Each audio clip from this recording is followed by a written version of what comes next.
What is up, ladies and gentlemen? I am so excited you are here. We're gonna learn together. This is the Tarver Academy Summer Professional Development. We're gonna learn. Learning's happening. It's going down today. We're about to get started. My name is Tyler. I run Tarver Academy. It's an online resource for teachers and students and educators, and it's a great community where people just get involved and learn and get better. And I throw resources to you guys, throw ideas around. It's just a lot of fun. Just a whole lot of fun, Tarver Academy. So if you need anything, I'm here. TarverAcademy.com has a ton of resources and things that you can go to check out. A little bit about me, just so you know, you don't think I'm just like, hey, here's a random YouTuber talking about, videos or whatever. My name's Tyler. I started out teaching high school math, and then I moved into a tech director / facilitator role. Then I was a principal of a school, 6th through 12th grade. 6th through 12th grade. Fun ages. That's good stuff, okay? Good stuff. Never any drama, 6th through 12th grade. No drama. And our school had waivers from the state, so we did a lot of online, we did a lot of blended, we did a lot of in-person learning, all the above. So we get to learn a lot, make some mistakes, do some stuff right, and try to learn from everything we did.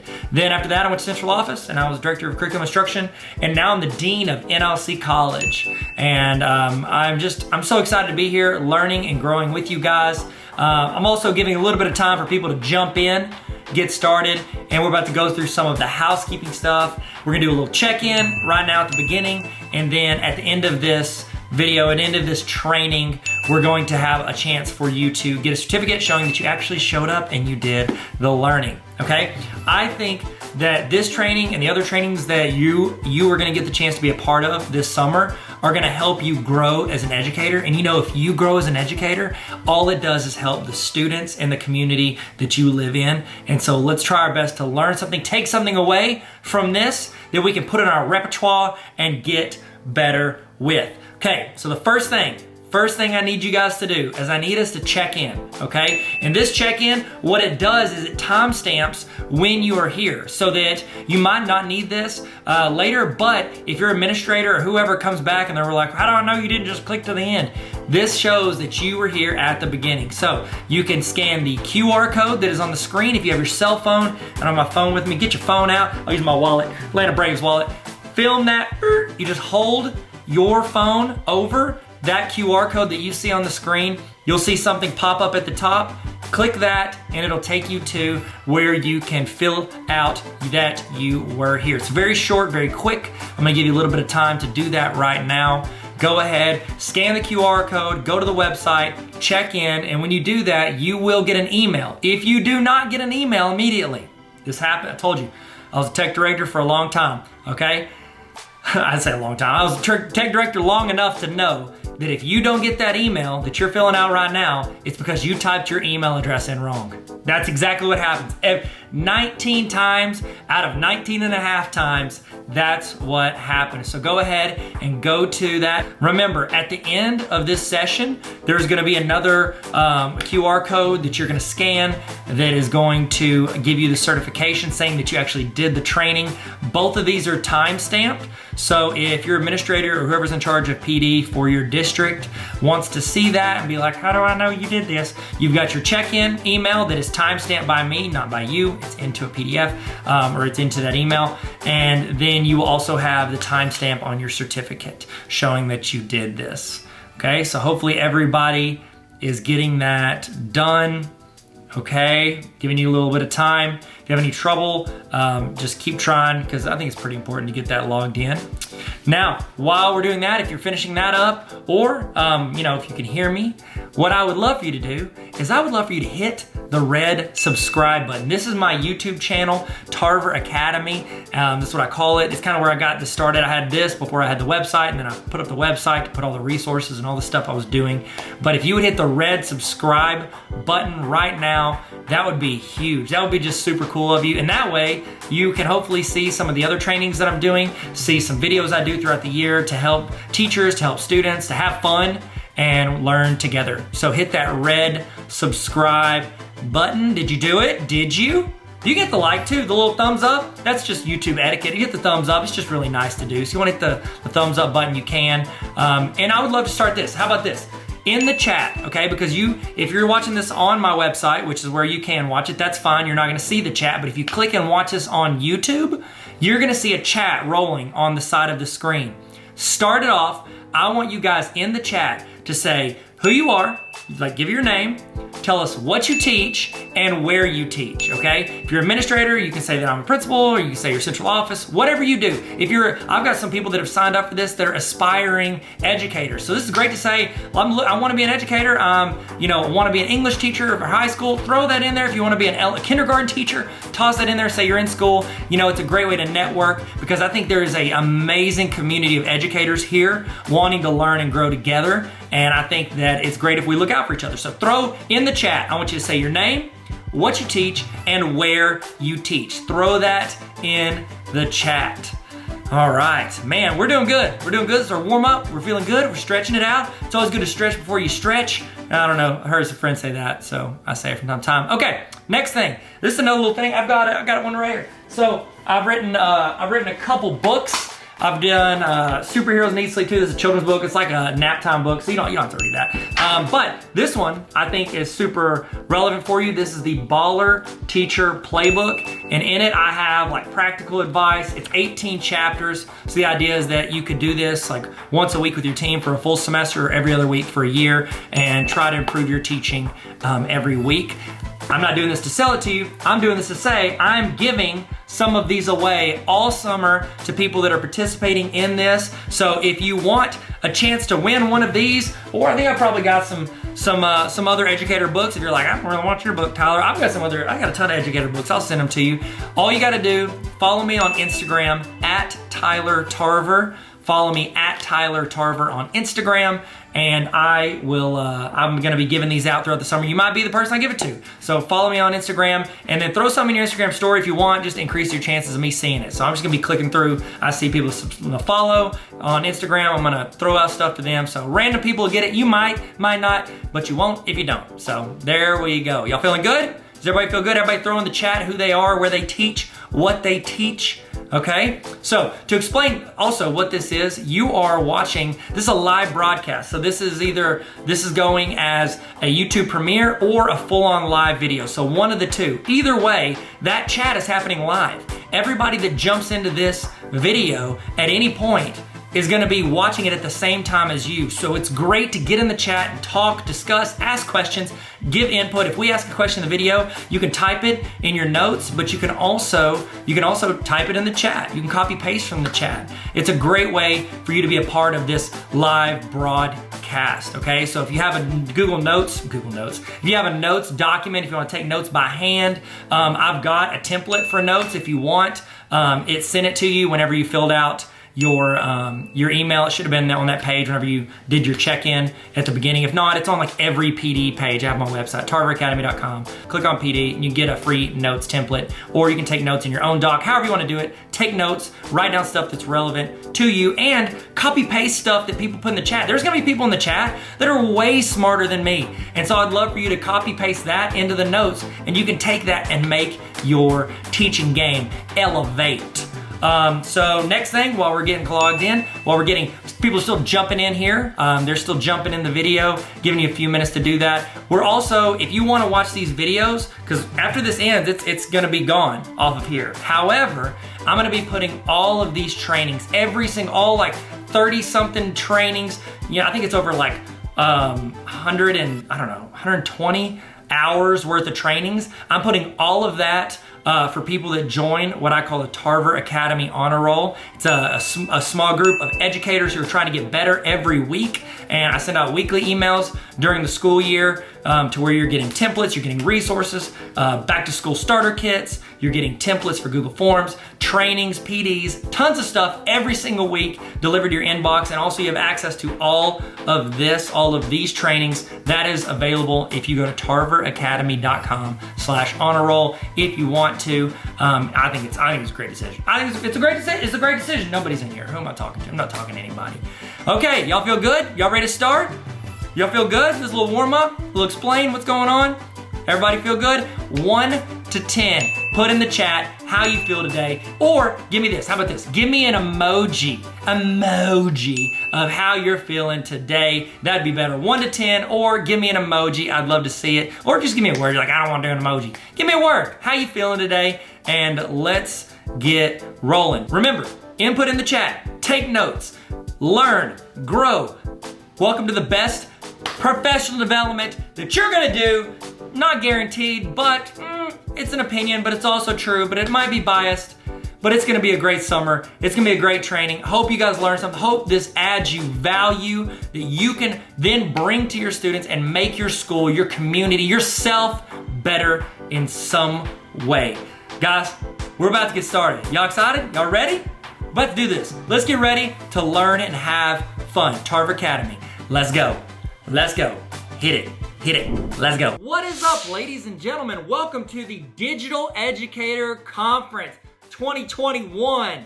We're doing it. We're really doing it. That's right. We're choosing to do it, which is crazy because it's like we're getting in a world where it's like you got to be in person. You got to be online. Now you got to do both. Hybrid. You got in person. You got all these different options for students. And we as educators, we adapted, we modified, we adjusted, and we did well. I think we did well. Do you think we did well? In the chat, how you feeling today? How do you feel like the past year and a half has gone for you? The past couple years has gone for you. Here's the deal. We keep hearing this. We keep hearing things like, well, it's never gonna be back the same as it was. It's not gonna go back to how it was. Here's the deal. In a lot of ways, it's good to go back to the way we were in certain areas. And again, that all depends on your students, the way you teach, your school demographic, your community, and what roles they're gonna have. But here's the other thing.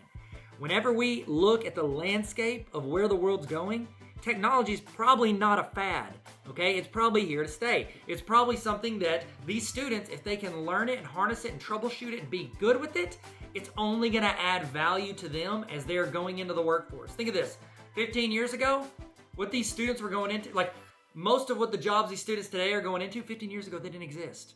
Uber drivers didn't exist. Facebook didn't exist. Social media, YouTube did not exist. Like all these, YouTube was started 15 years ago, and that's one of the earliest ones. All these jobs, all these things that people decide to be, I wanna be a YouTuber. Now you can. You wanna be an Instagram influencer, you can. You want to market your company through social media, now you can. So the more tools we teach students and the more ways we teach students using technology, the more additional skills we're gonna be adding beyond our curriculum, beyond parenthetical citation, or photosynthesis, or that's a tough one to say, photosynthesis. For extra points in the chat, how do you spell photosynthesis? No cheating, no you can spell check, first try, that's what matters. Don't let autocorrect fix it, don't show off, okay? And then Pythagorean theorem, whenever we want to learn something today, how do we learn? How do you learn? You go to YouTube, you Google it, you look it up. If you know somebody, you happen to know somebody who knows how to do it, you might call them, but otherwise you're learning using technology, and that's what our students are gonna be doing. And we as educators are now more important than ever because not only are we presenting all the information, I am the expert in my subject area, listen to all the words I'm saying and write down these notes. Now, we are guiding the social process of learning, and what we're doing is so important moving forward. And so I'm super excited to get the chance to host this Digital Educator Conference. My name is Tyler. I'm with the TarverAcademy.com. You're like, wow, how convenient. Your last name is the same as Tarver Academy. Yeah, it is pretty convenient. It was a very narrow job search, and I happened to get in because there was nobody else that applied named Tarver. And it's where I give online resources, tutorials, things like that. Today's entire session is brought to you. It's sponsored by the Tarver Academy Honor Roll. So if you want to join the Tarver Academy Honor Roll, 99% of what I do is free, but if you are ready to elevate your learning and elevate what you're doing, check out the Tarver Academy Honor Roll at tarveracademy.com/honor roll. And I'm so excited that I get the chance to not only talk to you about some things I have learned and failed at and succeeded at with regards to education, but I'm going to give you the opportunity to hear from some of my incredible friends who are better than me in so many ways, and they're going to talk about specific things, whether it's a theory or a concept, or whether they're going to walk you through an app or an add-on or something that you can add into your class. They're going to give you mindsets, ways to think about stuff. They're also going to give you practical how-tos. Let's walk through this as we go. So if you can open up another tab, you never know when you're going to learn something or walk through something as we go from speaker to speaker. So how is this Digital Educator Conference set up? okay? We're in the early stages, so if you hear me say this and you're like, this is not something I want to be a part of, it's time to switch that PD sheet and go get your principal to sign off on a new plan, because this is the way we're gonna lay this out. Day one, today is day one, and what we're gonna be doing is we're gonna be going back and forth. Sometimes it's gonna be a walkthrough on how to use GIFs. Sometimes it's gonna be storytelling and education. Other times we're gonna focus in on how to do math problems. Sometimes we're gonna do a fast back and forth recap of the chat. And it's kind of just like a plethora of just jumping from here to here, to walkthroughs, to thoughts, to experiences, to stories. And I would love for it to just be this back and forth of things that you get the opportunity to hear from all these educators on. Is all of it gonna be like, oh, that's great, I'm gonna use that every single day? Probably not. But is anything you've ever listened to fully apply to you? Probably not. So what you can do is you can try to pull something out of each of these. It may not be directly related to something you're gonna use or do in your class, but maybe you can adapt it and use it in a different way for a lesson or your class. Or maybe you have a friend down the hall that you can take notes and email it to them and they can get value out of it. So I encourage you to take good notes, make good links, go follow. If you want ongoing professional development, if you want to keep getting better for years to come, follow the speakers that we have in this Digital Educator Conference. Go in, find them on social media, go to their websites. They provide so many resources. They provide so much training. They provide so much assistance to educators. Please check out what they have going. And also, here's the deal. Not only do you get the chance to learn from the educators that are presenting, but you get the opportunity to learn from people in the chat. We have the chat community. If you're watching this live, whenever I say put this in the chat or go to the chat or anything like that, when you're going live, you're watching this thing, you can get in there, you can give thoughts. If somebody gives a resource and they're like, oh, I didn't tell you where it is, go find it. Give that resource, drop it in the chat, put it in your notes. If you don't want to participate in the chat, that's fine. Whenever we say something about in the chat, go to your notes and record your notes. So when you get out of this, you have something tangible you can take and improve with every single day. Okay? So we're about to kick it off. Before we move on, let me tell you about tomorrow, okay? So I'm gonna give you the heads up in case you tune out and you stop listening, which you should never do. That's terrible. That's not very good PD audience skills, okay? Don't be the student you don't like having in class. So the way today is kind of this back and forth, these tutorials, these walkthroughs, these mindsets, this just, sometimes you're sitting and watching, sometimes you're walking through it with us. So it's kind of a plethora of online educational tips and tricks from some of the best educators I know. Now, what is tomorrow? So that's 6 hours today. Tomorrow, day 2 of the conference, we're going all in on Google. We're gonna go through, I've got a ton of educators, some experienced educators, Google certified trainers, innovators, coaches, just some incredible teachers who have learned things using Google add-ons or Google Workspace for Education, Google products, all the things, doc sheets, slides, forms, classroom, YouTube, all those things. We're gonna go through tomorrow in depth. So today it's like a potpourri of things. Tomorrow we're really leaning in on the Google side of being a digital educator. Now, if you're thinking to yourself, well, my school doesn't use Google. Well, today you're okay. Okay, there might be some stuff for Google, but for the most part, you're gonna be fine. Now, the next thing you need to really ask is, why is your school not Google? Like, that's just, do they not like making good decisions? Come on now, tell them, just forward them this, record this, and be like, hey, why are Superintendent, Mr. Superintendent, Mrs. Superintendent, why are we not using Google? It is the greatest educational tool that's built in for a very affordable price. If you pay, you can still get the free version for a lot of things. Why are we not using it? And they're gonna be like, well, because of this. Well, guess what? They're wrong, okay? So tomorrow is Google. If you're not using Google at all, you have no desire, you're still gonna be fine for today, but I would find something different for tomorrow. If you're like, I just came here for the Google.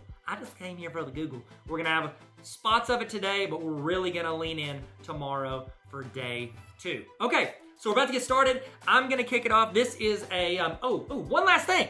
You're like, Tyler, just get on with it. No, I need to inform you. I need to tell you. This is where I hopefully have your attention so I can tell you about what to expect. So if you've been doing any of the trainings through my honor roll, say you've been going through and you've been learning at your own pace through the tarveracademy.com/honor roll, cool. You may have seen some pieces of this from different sessions.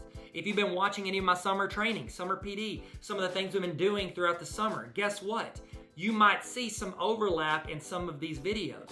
A lot of these videos, it's almost like we went out and we pulled like all-star teams from different sessions, and it was like, okay, we've got a 3-hour autocrat training. We'll pull a 7-minute video out and put it in here. We've got we did one on Google Docs. We're gonna pull out this session by Sarah Kiefer. We're gonna toss it in here. We've got storytelling and education. We're gonna pull it out and toss it in here. We've got sharing the love of learning. We're gonna pull it out of this and we're gonna put it in here. You're gonna have the chance to see pieces of all the other trainings we do on the tarveracademy.com/honor roll, but you're also gonna see pieces of things we're doing in the summer training. So if you're like, oh, I think I've seen that, excellent. Take notes and see it again. How many times do you have to hear stuff before you remember it if you happen to have already seen it? Okay, and then guess what? As soon as that's over, there's another session you probably haven't seen. So there you go. Unless you've really gone back and watched like every video on demand or you've seen everything we've done this summer, first off, hit me up because I want to meet you. That's incredible and I love the dedication. But if not, I think you're going to get some stuff out of this and I think it's going to add you value in your classroom, either as a teacher or as an administrator or whatever you're doing in education. So, enough of the intro. Let me talk to you about the first session. That guy, he's teaching the first session. He's whatever. I mean, he's okay. You know, he's fine, I guess. Well, I guess we'll listen to him. But what he's gonna do, it's me. I'm doing the first session. So first session, I'm talking about what does leadership, authentic leadership look like in 2021? Where do I go from here? That's gonna kind of kick things off. And it's more of like, I'm gonna throw out some concepts, some thought process, some way to look at what you're doing.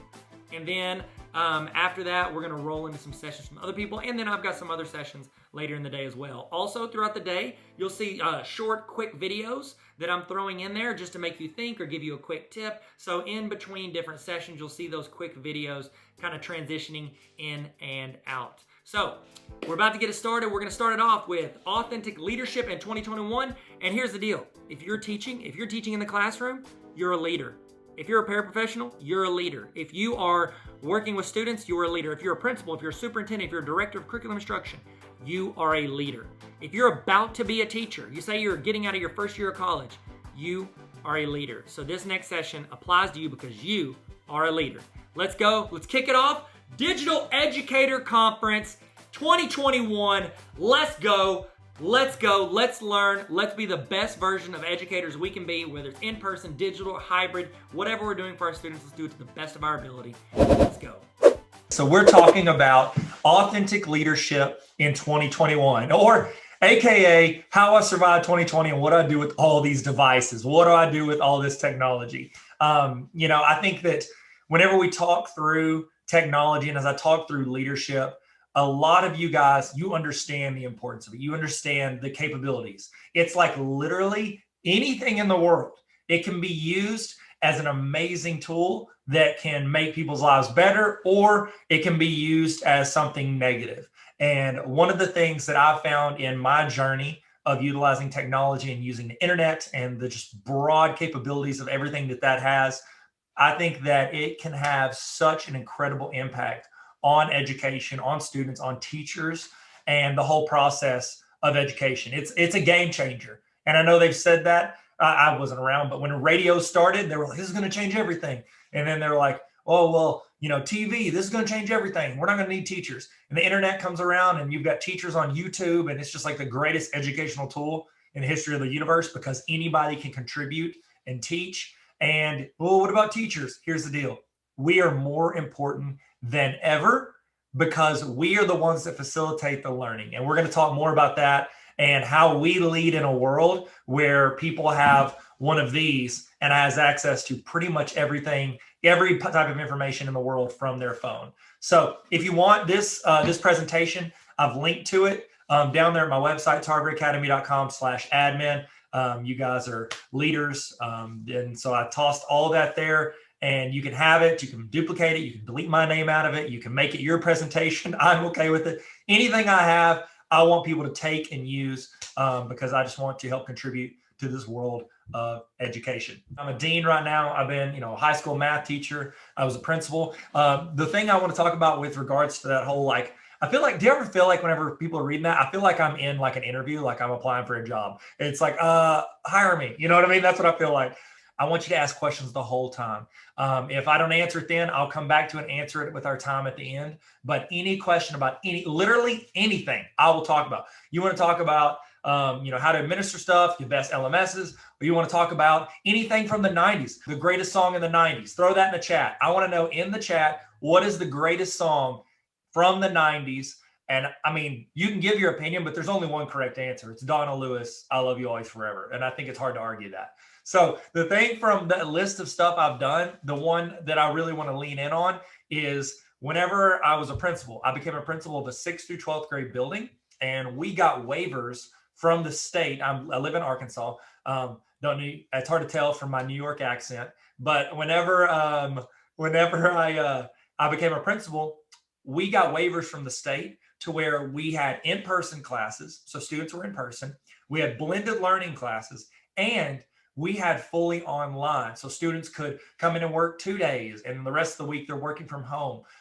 They could work from home the whole time. And anytime a student had a need, we would work around that utilizing technology. And so what that meant is when I was the principal of that, and I was, you know how they do whenever it's like a new thing, they're like, well, you could probably do something else. So technically I was principal / lead teacher. So I was teaching like 160 something courses that I was the teacher for. And that meant I'm like going in after school and grading and emailing and contacting them, but then also like handling every discipline issue, talking to parents, running the school. And so in that process of being a principal and starting that school and doing all of that back in like 2013. I always talk about it, say we were doing 2020 before 2020 was cool. And so we were sitting there, we learned so much, made a ton of mistakes, did some stuff right, but we made so many mistakes and learned from those and grew. And it helped shape how I view leadership, especially in an ever-changing technology-driven world. Other than that, I'm on YouTube, TikTok, Instagram. My goal is to help teachers and make their life easier and save them time. So if there's ever anything I can do for you, holla at your boy.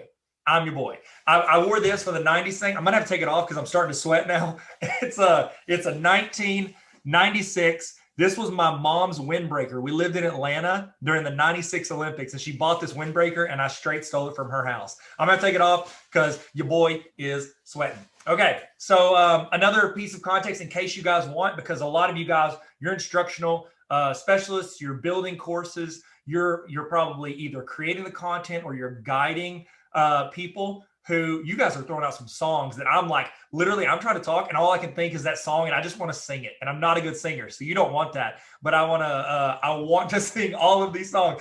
Oh my goodness, Carrie Strug. I'm sorry. This has now become the most important thing in the world. I use that quote all the time. If somebody does something well, I'm like, you stuck the landing like Carrie Strug. Because y'all remember whenever she like flipped, she caught it, she's on that one leg. Oh my goodness, Carrie Strug. She is underappreciated in this world. We need to, question. What do you guys think? Road trip, we're going to go hang out with Carrie Strug. Tyler, stay focused. Okay, another thing that might help if you want to throw questions into the Q&A, I am also finishing up my doctorate, and my dissertation is on how to engage learners in online educational videos. So I'm going through tons of research studies, how do we maximize student learning with video? How do we keep their attention? How do we engage them? So anything that you guys have questions on, I will tell you any personal experience I have from the thousands of YouTube videos I've made, or I'll try to help you from the research studies that other people have done on video. So throw those in the Q&A at any time. Okay. Okay. So here we go. Sorry, I'm trying to make sure you guys can see me. Losing my religion. Is that REM? I think it was REM. Man, I love the 90s. So good. Okay. You guys are leaders. And some of you are like, well, I have a boss. Doesn't matter. You are a leader. Classroom teachers are leaders. People that are building courses are leaders. You guys are impacting other people in the learning of students, the learning of instructors, the learning of teachers, people in your building. You are impacting their learning. One of the traps we fall into as educators, because a lot of times we get into education, we're probably pretty decent in education. It kind of came not natural for us, but we either worked hard or it came natural for us, or a combination of the two, synergy. And we did well at education. Okay. So what we think is, in our mind, we think that, oh no, I have to have all the answers. When I was teaching high school math, When I started, I was teaching remedial classes, then I taught geometry, and then I was teaching honors algebra 2. And I was always terrified teaching honors algebra 2 because I'm like, I have not covered algebra 2. I was a history major and I taught high school math. I'm so terrified about going to teach honors algebra 2 that I would get that one kid, his name's Austin, and his mom's like a middle school librarian, and he's like sits on the front row and he's like, yes, Mr. Tarver, how do we do this? And I'm like, I don't know. I was so terrified that I would not know the answer to a question, and that would lower my value in my classroom.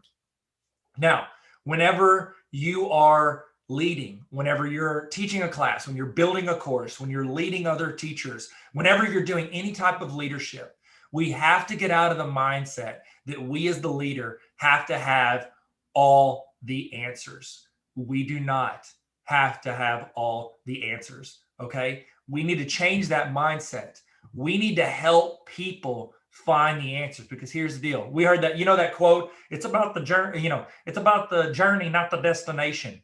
In education, our ultimate goal isn't just like, oh, cool, kid got an A on the test, they've succeeded. Yes, that's an indicator that they learned it, but that is the final point in the journey. We want the destination. We want that student to learn how to learn. We want that student to learn how to study, how to ask the right questions, how to problem solve, how to be a critical thinker. We want to help guide them during their journey so that whenever they get to the destination, that's not them finishing the race. That's just showing what they've built along that journey. So if we change our mindset as opposed to us being the bearer of all answers, we don't have to. This has a ton of answers. Cell phones have a ton of answers. We need to teach people how to go and find that information, discern it, and then be critical thinkers out of what they're learning. And so we are not the hero. We are not the experts. We need to become the guide. Has anybody ever read StoryBrand, ever done anything whenever you are like, with regards to like Donald Miller, Business Made Simple? They have a StoryBrand model, and I love it. I love the thought process. And I think we as educators, we do it a lot naturally. If you're an educator or you're in higher education, you're in the business world, we do this. Anybody that rises to a level of leadership, they usually don't do it because they're selfish and they're always thinking of themselves, okay? They do it because they empower and make others better. Those are the people that naturally rise to leadership. Now, granted, there are leaders sometimes that are just like, I'm an expert, blah, blah, blah. But they usually don't have teams under them because they don't need a team because they're the expert. The people that get put in charge of the most people are the ones that make other people better, that elevate others. Think of this. In Star Wars, who's the best Jedi in Empire Strikes Back? Who's the best Jedi? Yoda. Yoda's the best one. Dude's a boss as a Jedi. He's not the hero of the story. Luke Skywalker is. He's the guide. He helps Luke Skywalker rise to it. And the first one, in New Hope, it's Ben Kenobi. His job is to guide Luke to become the hero of the story. Whenever you are, Rudy. Y'all remember Rudy? The football one with Sean Astin? The guide in that is the janitor. He guides Rudy on the path to become the hero. We are the guide. The more you can become the guide in the story of your students' lives or your teachers' lives or the people you oversee, the more you can be the guide and make them the hero, the more success the entire team is going to have. Because we can make ourselves the hero and we can probably accomplish a lot because we're all fantastic. That was what they told me. They said, we've only invited the best people in the entire world to this panel and to this conference. And I was like, there's no question. I can see it in the chat. Okay. If we become the guide though, yes, we're going to do some stuff, but everybody is going to get better, which makes everything else better. Be the guide, not the hero, okay?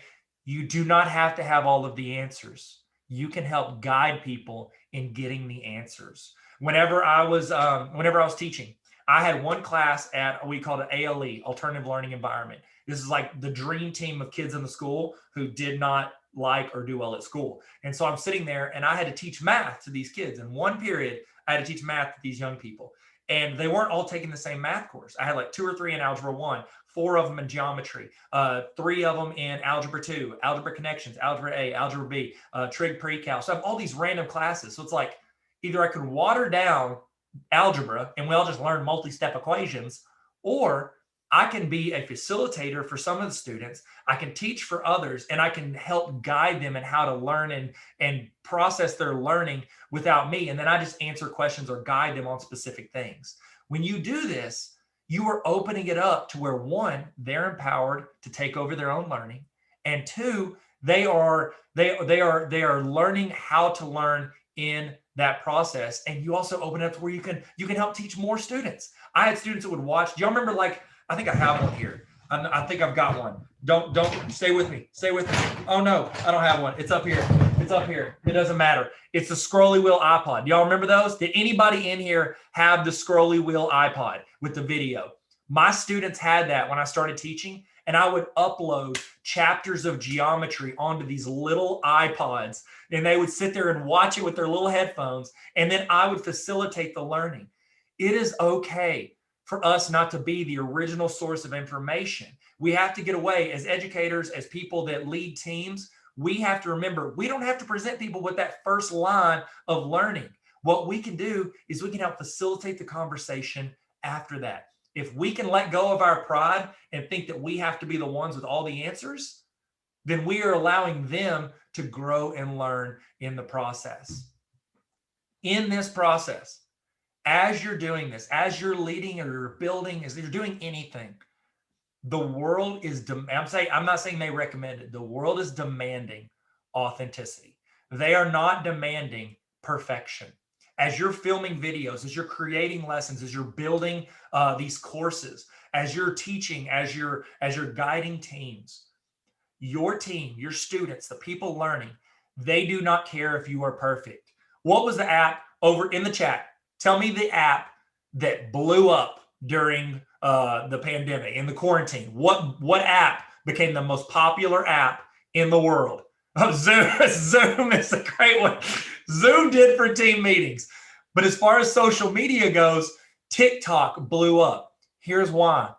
TikTok strips away the overproduction. Instagram, everybody's like, oh, my Instagram, I brush up, I'll put on an outfit, I'll look fancy for one Instagram picture. People will go on a vacation because they want the Instagram pic. They want the gram pic. And it's this like perfectly curated version of our lives. It's our highlight reels.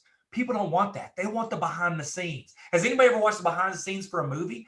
A lot of times it's more interesting than the actual movie because you're seeing how it's made. And that's why TikTok blew up, because TikTok had a level of authenticity. You can see it all the time. People put a ton of effort into these highly produced TikTok videos and they tank because TikTok wants authenticity. The internet is seeing this huge trend towards authenticity. So as you're building content, don't think, oh, we have to have the perfect lighting. We have to do this. Yes, make it as clean and as good as you can with the resources you have. But don't keep that from helping you make the content that's going to help people. I have a TikTok. I've got a YouTube. I've got Instagram. I've been on Facebook. I've been on all these things for over a decade. I didn't do much on TikTok. And then I started putting educational stuff on TikTok. And I was just filming my phone. I can shoot and edit weddings. I can do professional videos. They don't want that. They want real. How can this help me? How can this add me value? And do not fake it. Do not be something you're not. As you're creating this, as you're building videos, as you're doing stuff, be you. Be authentic. Every popular YouTube creator, at some point, they get exposed for pretending to be something they're not because they were trying to play to an audience. The ones that stick around, the ones that have longevity, are the ones that don't ever pretend to be something else. It's like we don't demand perfection. We demand authenticity. So in everything you do, be authentic. Now, a lot of times we see people that are popular, people that are doing well, and we want to emulate that. It's okay to use them as a baseline. They just want to be, they're like, okay, I like the way they're doing it or what they're doing. It's okay to lean into that, but do not try to be like some cheap knockoff of them. Be you and add value to your audience through you. Here's the deal. So I wrote, this is not a pitch for a book. You don't have to buy it. I wrote a book. It's called The Baller Teacher Playbook. Okay. And I started out when I was outlining it, I was like, oh, because I love all these educators. I read, Ron Clark, Gary Brooks, like there's tons of educators, and I read a lot of their Sir Ken Robinson. I've read a ton of their books, and I love a lot of the stuff that they put out there.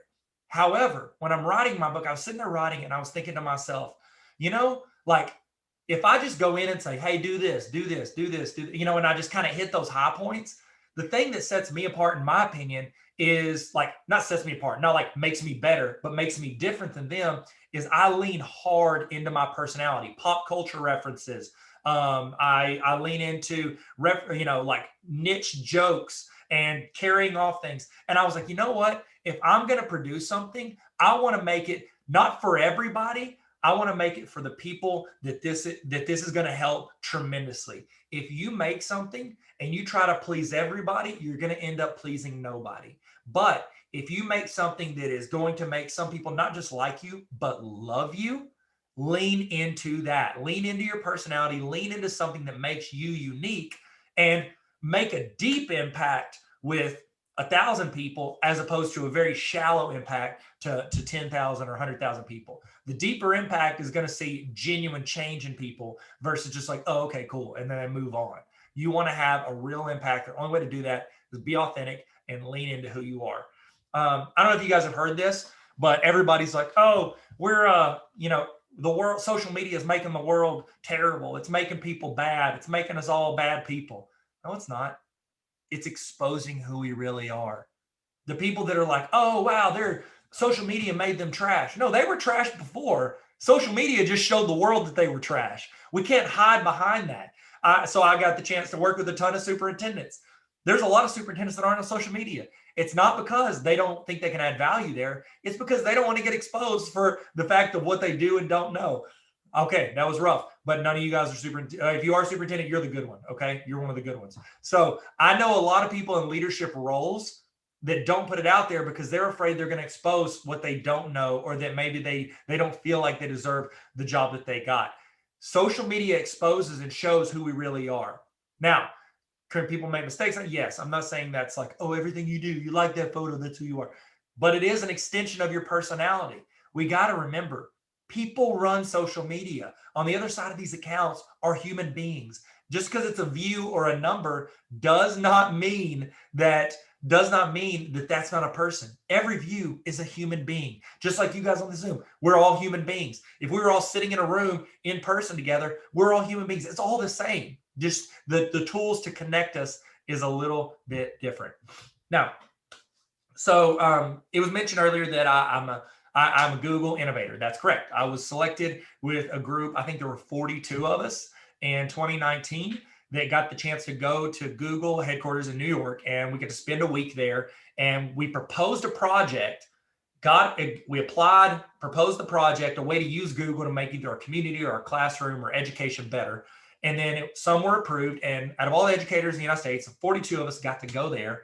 And we got to develop these projects. And we get to learn from people at Google. And we were guided by this process. And they had a really cool concept that I love to talk about, and that I think is a very novel way to think about things. They had something called a fail bell. We were sitting in these circular tables, groups of 6, and every table had a bell on it. We're working on these projects that we proposed that got approved by Google to be there. If at any point throughout the week, we're working on our project and we realize, oh, wow, this could be better if I did this, or I need to drop this project because it already exists, or I'm doing this, but I don't think it's going to make as big of an impact as something else. We would ring that bell. We called it the fail bell. It means that we realized our project was going to fail in the way we had it on the current course it's on. Whenever anyone in that room heard a bell ringing, we all would start cheering. We were instructed to cheer when someone failed, because if someone showed that they found out that this is failing, you're right, it is part of the learning process. It means that they found that, yeah, this was great, good, great, whatever it was, but this is better. And they're willing to drop that idea and move on and do something better. Failure is not final. It's not the last chapter of our book unless we stop writing it. Whenever you're doing, somebody put in there, whenever I saw it, it was Chumbawamba. It was Tub Thumping by Chumbawamba, someone's favorite song. By the way, there are 2 CDs in the 90s that every human being owned. It was Chumbawamba's Tum Thumping, and Space Jam soundtrack. We all owned it. Don't lie. We all own those 2 CDs. But in that song, there's a line. It says, I get knocked down, but I get up again. You're never going to keep me down. If we apply that into how we learn, into how we are growing, we are always getting better. Here's the deal, guys. If I'm going to be real with y'all, I'm 35. I was super not confident when I was a kid. I said sorry probably every other word. I should have patented the word sorry because I was always apologizing for giving my opinion or thinking anything. Now, over time, it's like I've built up this confidence in certain areas, like 4 things. I don't know a lot about everything, but there's like 4 things that I feel like I know a lot about. If I'm sitting in a room and we're talking about one of those 4 things that I'm pretty confident in, and I think I have the best idea in the room, I'm like, this is what we should do. This is why we should do it. Here's my reasoning. I want to passionately back up my idea. I want to fight for my idea until I hear a better idea. If I'm sitting there and I'm pushing it and pushing it, and somebody else is like, well, what about this? I'm like, well, explain it to me. Why is that better? They explain it to me. I want to have the amount of mental capacity, the lack of pride to be like, oh my goodness, you are correct. That idea is better than my idea. I love my idea. It was the best idea in the room. We should have gone with it until I heard that. I dropped my idea and I go with that. As you're developing things, as you're working with a team, as you're guiding students, adults, whoever you're guiding, have the best idea in the room until you hear a better idea. And then drop your idea and move on. If we're doing that, then we're always going to be making things better. Okay. Oh, cool. Look at that. I promise it didn't have this. It must have been something whenever it converted. I'm not trash at graphic. I mean, I'm like medium at graphic design. Keys to modern leadership, and it got covered up. Efficiency. Here's the thing that technology does. Okay. There's 3 things that, in my opinion, that are super helpful with technology that we can all learn from. And if you can focus on it, it can help expand your universe faster and further. The first one is efficiency.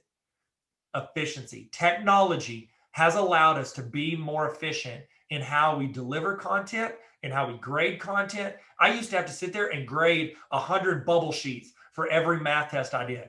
Now I can do Google Form. It'll auto grade. It'll send an automatic reply to my students as soon as they finish their test with their grade. And I can have video feedback based on every single answer they put that was incorrect or correct.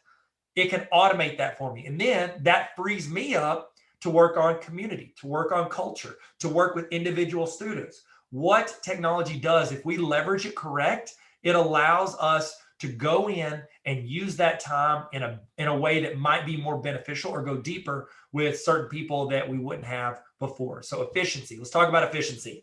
Here's what whenever I'm working with schools or consulting with people, this is what I like to, this is kind of the process I take them through. How many of you guys have heard this? You ask the question like, why do we still have this program, or why do we do this way? And they say, well, that's the way we've always done it. Has anybody ever heard that? I know none of us have ever heard that's the way we've always done it. But here's what I say. Anything you have, whether you created it or was created 20 years ago, anything you do, I try to go through this process. Any program you have, any structure you have, say, is it necessary? I work with a lot of educators. Teachers, every year, more stuff is given to teachers. Hey, we need you to do this. We need to start doing these lesson plans. We need you to start doing this evaluation system. You got to fill out this Bloom board. You have to go in and create this test account. Like, you have to do all these things. At what point are they like, okay, we're going to take this off your plate so we can put this on your plate? No, it's like we keep shoving the sloppy joes on it. Y'all remember that SNL? You want some sloppy joes? And so, no, that was Billy Madison. I know how you kids love your sloppy joes, and they just keep piling it on your plate. That's what it feels like for a lot of us on our plate. We keep handed stuff to do, but it's not like you were sitting there like, oh, I don't mind adding this 2 hours a week to my plate. I was just hanging out for 3 hours a day doing nothing, looking for something to be added. So to do that, we have to decide, is this program or these other programs we've been doing, are they necessary? If it's necessary to help students or to help people, keep it, okay? If it's not necessary, okay, and also if it's necessary, think of this. If the Board of Education requires it, that falls under necessary. So there's stuff you're like, this is a waste of time, but we have to do it because we're told to do it. That falls under necessary. If it is, if you have to do it, is it making you better? Is it making other people better? Is it improving things? If it's just keeping things baseline, we need to change it. We got to reevaluate. We got to see if there's something better that we could do to make us better. And then if it is, how can it be more efficient? If you have to do it, it makes you better. How can we be more efficient? How can we trim up time? There's one thing every human on planet Earth has in common, and that's how much time is in their day. How can I start chipping away and freeing up that time and be more efficient? Easy one. Have anybody ever used Autocrat? If you use Google at all, if you use Gmail, Google Sheets, Docs, Forms, Slides, all that, Autocrat is an amazing add-on. Again, I don't work for Autocrat. I don't work for Google. This is just, I'm throwing this out there. Spend 20 minutes learning Autocrat. As an administrator, it saved me about 6 hours a week of work because of what it automated from people putting into Google Forms. Try to find programs and things that can help automate certain things, expedite certain things to save you time. Email templates. That's super helpful as well. That's going to expedite things as well. I've got some links in here. Again, it was tarveracademy.com/admin, and I've got links to this presentation. Download them, keep them. If you can't find them, email me. I'll send it to you. I want you guys to have these resources to help. I did this with PD, professional development. I was in charge of PD for our district when I went to central office. And I was noticing that my teachers were wasting a lot of their time filling out these forms on paper and handing it to a principal. And then they go to some PDs they don't need. And then I'm like, you have to go to this one. I already went to this one. And I was like, well, I didn't see your PD sheet. I didn't know you were going to go to that. I set it up to where it automates into a form, into a sheet. We all check off on it. It happens immediately, and it saves us time and frustration. Figure out the areas you can be more efficient and save time with different programs. One of the huge areas is video. In the chat, are you making videos? Are you recording any videos to instruct people on stuff or to help people with anything? Has anybody ever done this? Whenever you sit in a meeting, you spend 30 minutes or an hour and you sit there and you get out and you're like, this could have been an email. The video is the new, this could have been an email. Okay. Now, instead of sitting through a 1 hour training, you could make 10 3-minute videos, link to them on a website and say, hey guys, I need y'all to use this program. Here are the main things you're going to hit problems with. Let me know if you have a question beyond that. You saved everyone that hour. Some people didn't need the help. The people that do need the help are going to need it multiple times. And they have a location where they can go find it on their own. We now have the ability to differentiate based on what people need because of technology. Everything I try to do, I try to record it, because if I'm doing it, it might help somebody in the future, or might make someone's life easier in the future. And I'm already doing the work. All I got to do is hit record. I'll tell you this. There's a research study that I just looked at recently that I was putting into my dissertation, where they did research based on like students. They did all these surveys for students on how they felt when their teacher provided videos of the lectures afterwards and when they didn't. Nothing extra. Teacher didn't have to learn how to edit. They didn't have to do anything. All they had to do was hit record on their phone or on a camera on their computer, hit record, do what they were already doing with the lecture, and then upload it somewhere. Literally 2 steps or 3 steps. Hit record, stop the video, upload. 3 steps. Students overwhelmingly said that it helped relieve anxiety and helped them with their courses. No, did every student go in and go, I just watched it from beginning to end the whole time? No. But whenever they were about to go into their final, they went and reviewed these videos. There were concepts they didn't understand. They remembered it from in person, and then they got to go back and watch it and get that value as well. I had a student, and it's not just from your videos. You could supplement your learning with other videos. There's tons of YouTube videos. Has anybody ever heard of Crash Course? It is an educational tool, educational videos online. While in the chat, I want to know this. What is your favorite educational YouTube channel? Favorite educational YouTube channel? Crash Course. They have great YouTube videos. Every now and then they throw in a level 1 cuss word, so you got to be careful if you're, giving this to younger students. But we're sitting there. I had this young lady, and she was taking an AP U.S. history class. And she took the class and she made a 5, which is a great score on her AP exam. Now, not the rest of the students, they did not make that level of grade. So we were like, okay, we know she's smart, but how does she do so much better than the other students? So we met with her because she was 11th grade when she took it. We met with her as a senior, And we just chatted with her. Myself and another principal, we were like, hey, we're so proud of you. It's incredible what you did. What do you contribute your learning to? What do you contribute the success of you on that test to? And this is what she said. And this is a quote. I'm not changing this. I'm not trying to amp this up for you. She said, and I quote, 90% of what I learned for that AP exam, I learned in the 3 weeks leading up to it from Crash Course on YouTube. She learned from a YouTube video. Now, did she learn in class? I'm sure she did. Is she a smart young lady? Absolutely. But she took that on her own, watched those videos, reviewed, and made a 5 on that exam.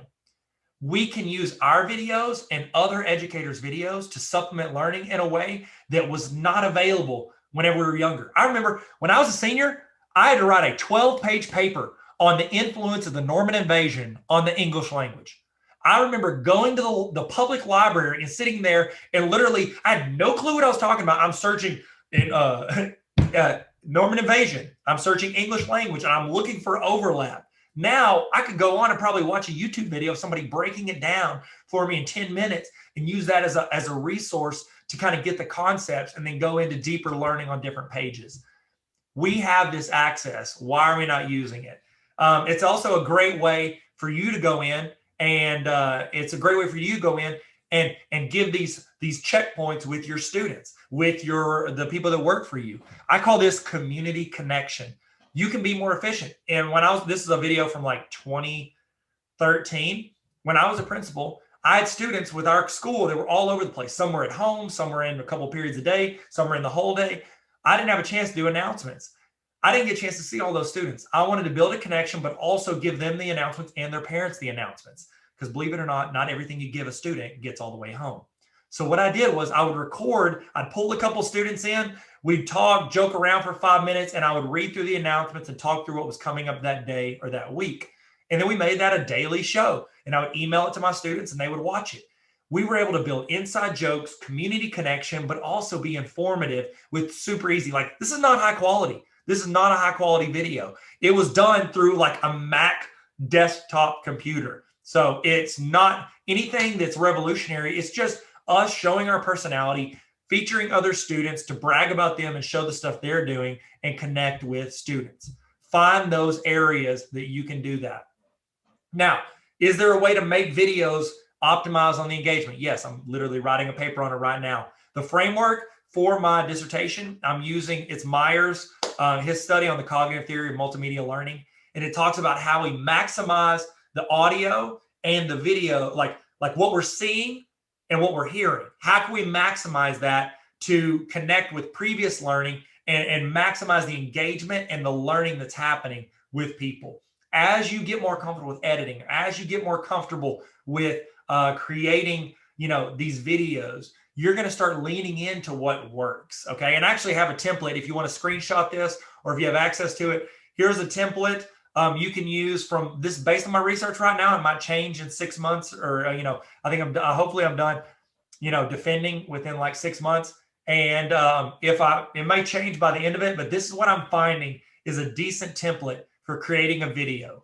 You want to start with branding because that's going to help tag who you are, but then you want to address them individually. Hey, how are you doing? Are you doing well? How can I help you? You say you. That's one of the problems. A simple thing to start a video. Don't be like, hey, everybody, I'm so glad you're here. They're not watching it in a room full of people. They're probably watching it on their cell phone, staring at it like this.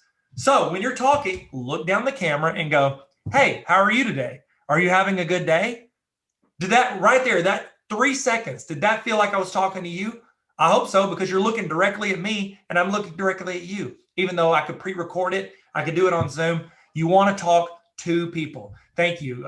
Thank you. I appreciate that, Dr. Carpenter Turner. I appreciate that a lot. I hope I do well.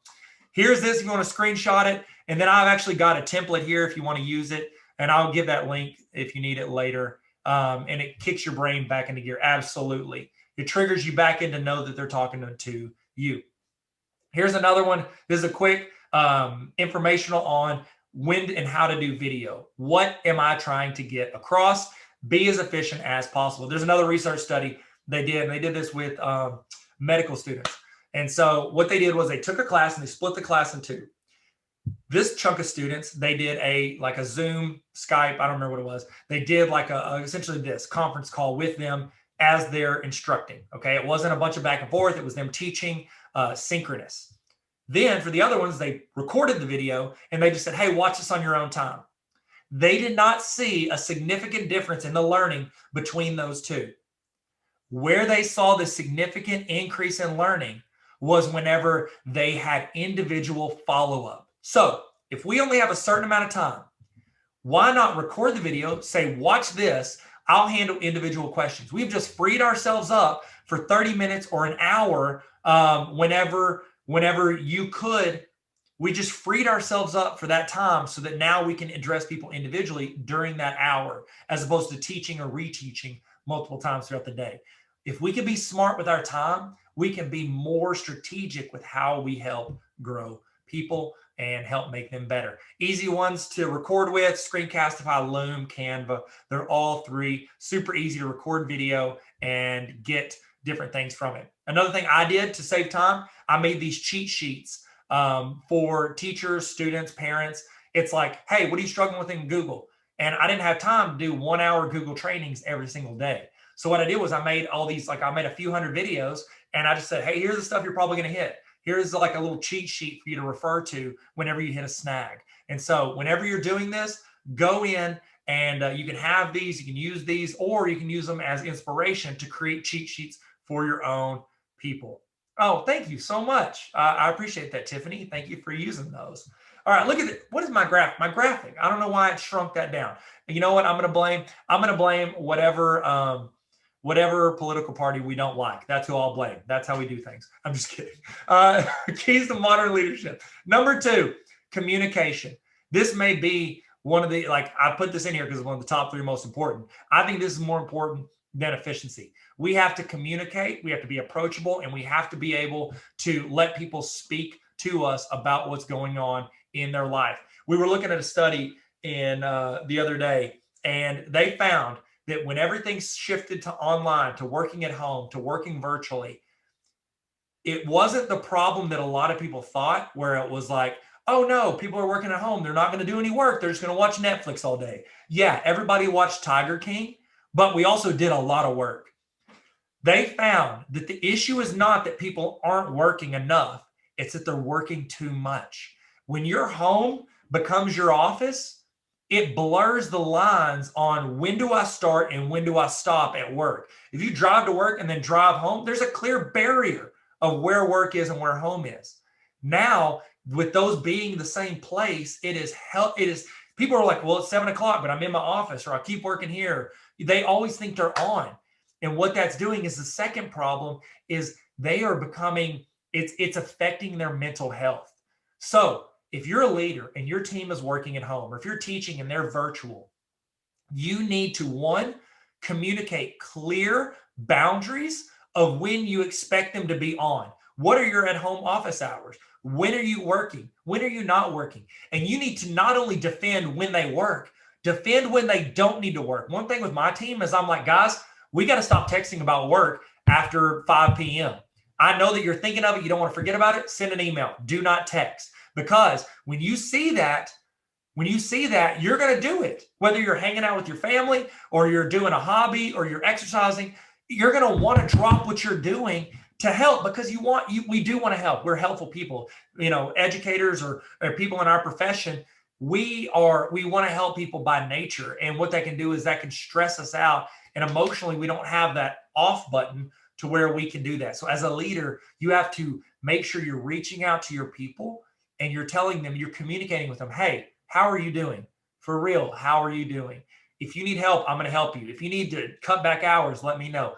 We have to be approachable and communicate consistently and let them know this is important to us.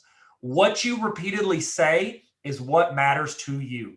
If all you're talking about is meeting this number or hitting this point, that's what people are going to think is the most important thing to you. But if you constantly are talking about, how are we as a team? How are you doing emotionally? How can I help you? If you consistently say that, they're going to know it's important to you. I heard this quote the other day, said, nobody wants to do a bad job. they just don't know what they're supposed to do a good job. If you have people, we can all think of an employee or people that work with us or a student that isn't very good. We're like, oh, they're not very good.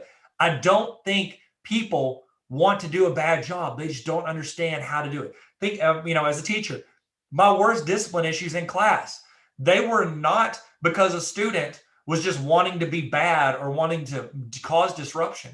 It's because they didn't understand how to do the assignment, and their way of coping with not looking like they're dumb is to just act up. And that way the focus is off. I don't know how to do this. The focus is on, oh, look, I'm doing this and I'm going to try to get away with it. I had a teacher and he was constantly causing one of my principals issues. They were just like, he's not a good teacher. He doesn't try. He doesn't do this. He doesn't do this. He's not meeting these expectations.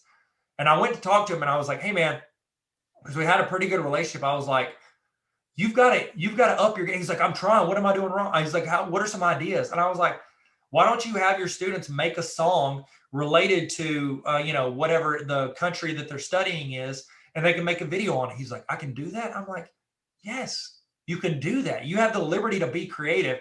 He had gotten in a mindset where he thought there was only one way to do his job.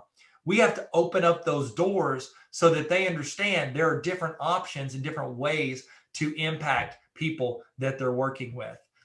Surveys are a great way. Create Google Forms, do frequent surveys to gauge the people that you're working for and working with to understand them. And I make them anonymous. I'm like, look, they're not. Some people are like, well, yeah, you could probably go in and figure out who it is.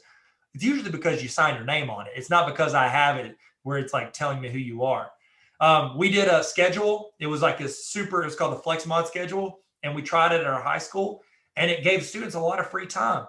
I wanted to understand frequently, every 2 weeks, we did this survey with students and teachers. We wanted to find out, how do you like this? How can we make it better? We were constantly trying to improve it. We had people that loved it, and we had some people that hated it. And so it was very, very good way to reach out to the people that hated it and be like, how can we make this better?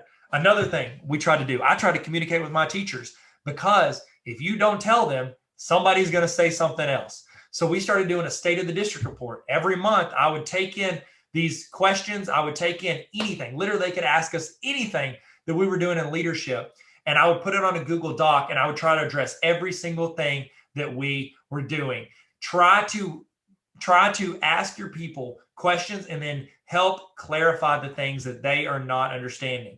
If you don't explain to them the reasoning or the intent, they will create their own narrative. One of my favorite quotes is, if you don't like what people are saying, change the conversation. It's from Mad Men.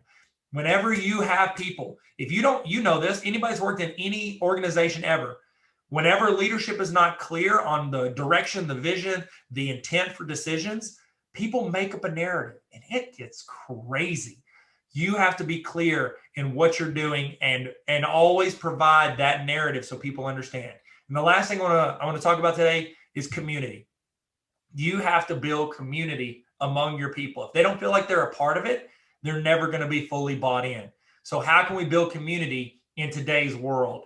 Okay, here's a great quote by Alice Keeler that I like. It says, good teachers can't be replaced by technology. Technology allows teachers to spend more time on the learners and on building relationships. The most important thing we do, above communication, above efficiency, is we've got to build connections with the people that we work for and work with. If you do that, they're going to give you grace. They're going to be more approachable. They're going to tell you where you're lacking or you can be better at communication so that you can improve that or efficiency. If they feel like they're wasting their time and you have a good relationship, they'll tell you. If not, they're just going to complain about it to the person they work next to and never tell a person who can actually make a difference on what you're doing. Okay, technology, you need to ask them to join the conversation. You need to feel like they have valid input. This goes for every organization. It goes for YouTubers. It goes for TikTokers. If you ignore the people you're serving, they're going to stop talking to you, and they're eventually going to stop watching.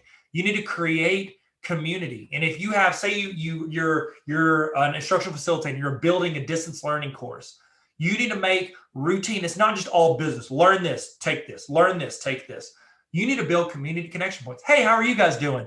Oh, you know what? Before we get started today, I want to talk to you about my favorite pizza place. What is your favorite pizza place to eat at? Mine's Blaze Pizza. I love putting broccoli on my pizza. Sounds gross, but it tastes pretty good after it's heated up. So you need to I would then say, hey, I want to know your favorite pizza place. Toss it in the comments and then reply to the comments. Something that simple builds a connection point and helps them feel like they are a part of it. Another thing that you need to do in leadership, have everyone's back and let them know that you have their back. Does anybody remember Captain Planet? Speaking of 90s, does anybody remember Captain Planet? Captain Planet, he's our hero, taking villains down to zero. Is that right? Out of all the superheroes in all the world, Captain Planet is the most unrealistic superhero. And you're like, Superman's from a planet called Krypton and he can blah, blah. I get it. Some far-fetched stuff out there. Captain Planet is the most unreliable one to actually happen. And here's why. Captain Planet's entire existence depends on 5 teenagers with superpower rings being friends longer than 2 weeks.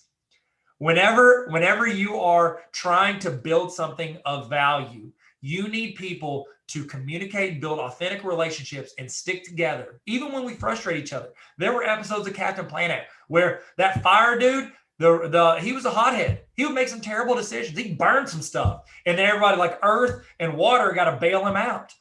We make rash decisions, but if the relationship's there, we can forgive, learn, and grow from it. Remember, failure is not final as long as we communicate and we're willing to grow and learn.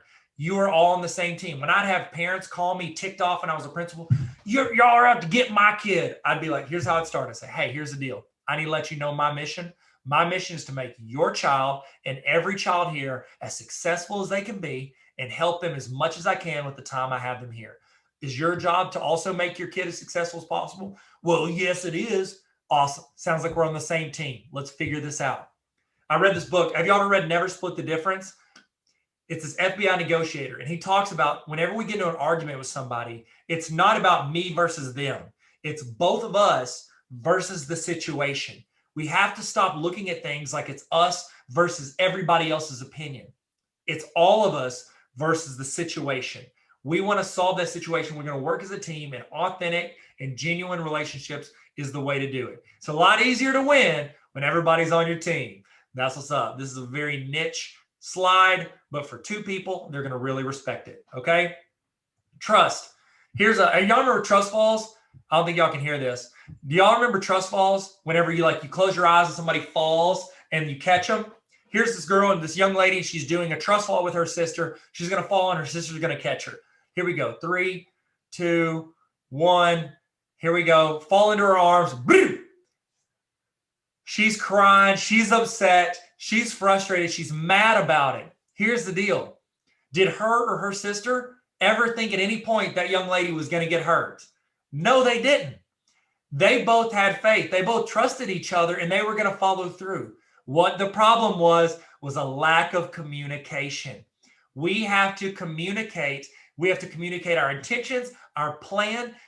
I say this every time I'm in the room and I've got 2 people that are mad. 2 teachers are mad at each other. 2 administrators are mad at each other.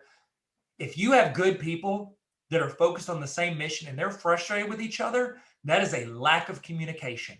All they need to do is they need to build that relationship to where they feel comfortable trusting each other because they communicate and they're willing to talk through their ideas and intentions. When you have 2 people mad at each other that are good people, it's because it's a lack of communication. We have to bridge that through solid relationships. Solid relationships. This is one of my favorite quotes. I used to ask this in all of our interviews. No significant learning occurs without a significant relationship. That goes for teachers to students, but also it goes from administrators and leaders to teachers. You're not going to grow and you're not going to help others grow unless there's a significant relationship there. Yes, they can learn a little bit. They can watch, people watch my YouTube videos all the time for math or technology or whatever it is, and they're probably learning something. But no significant learning occurs unless there's a significant relationship there. And that's what we need to work on first. And then we're going to see that learning grow as we go.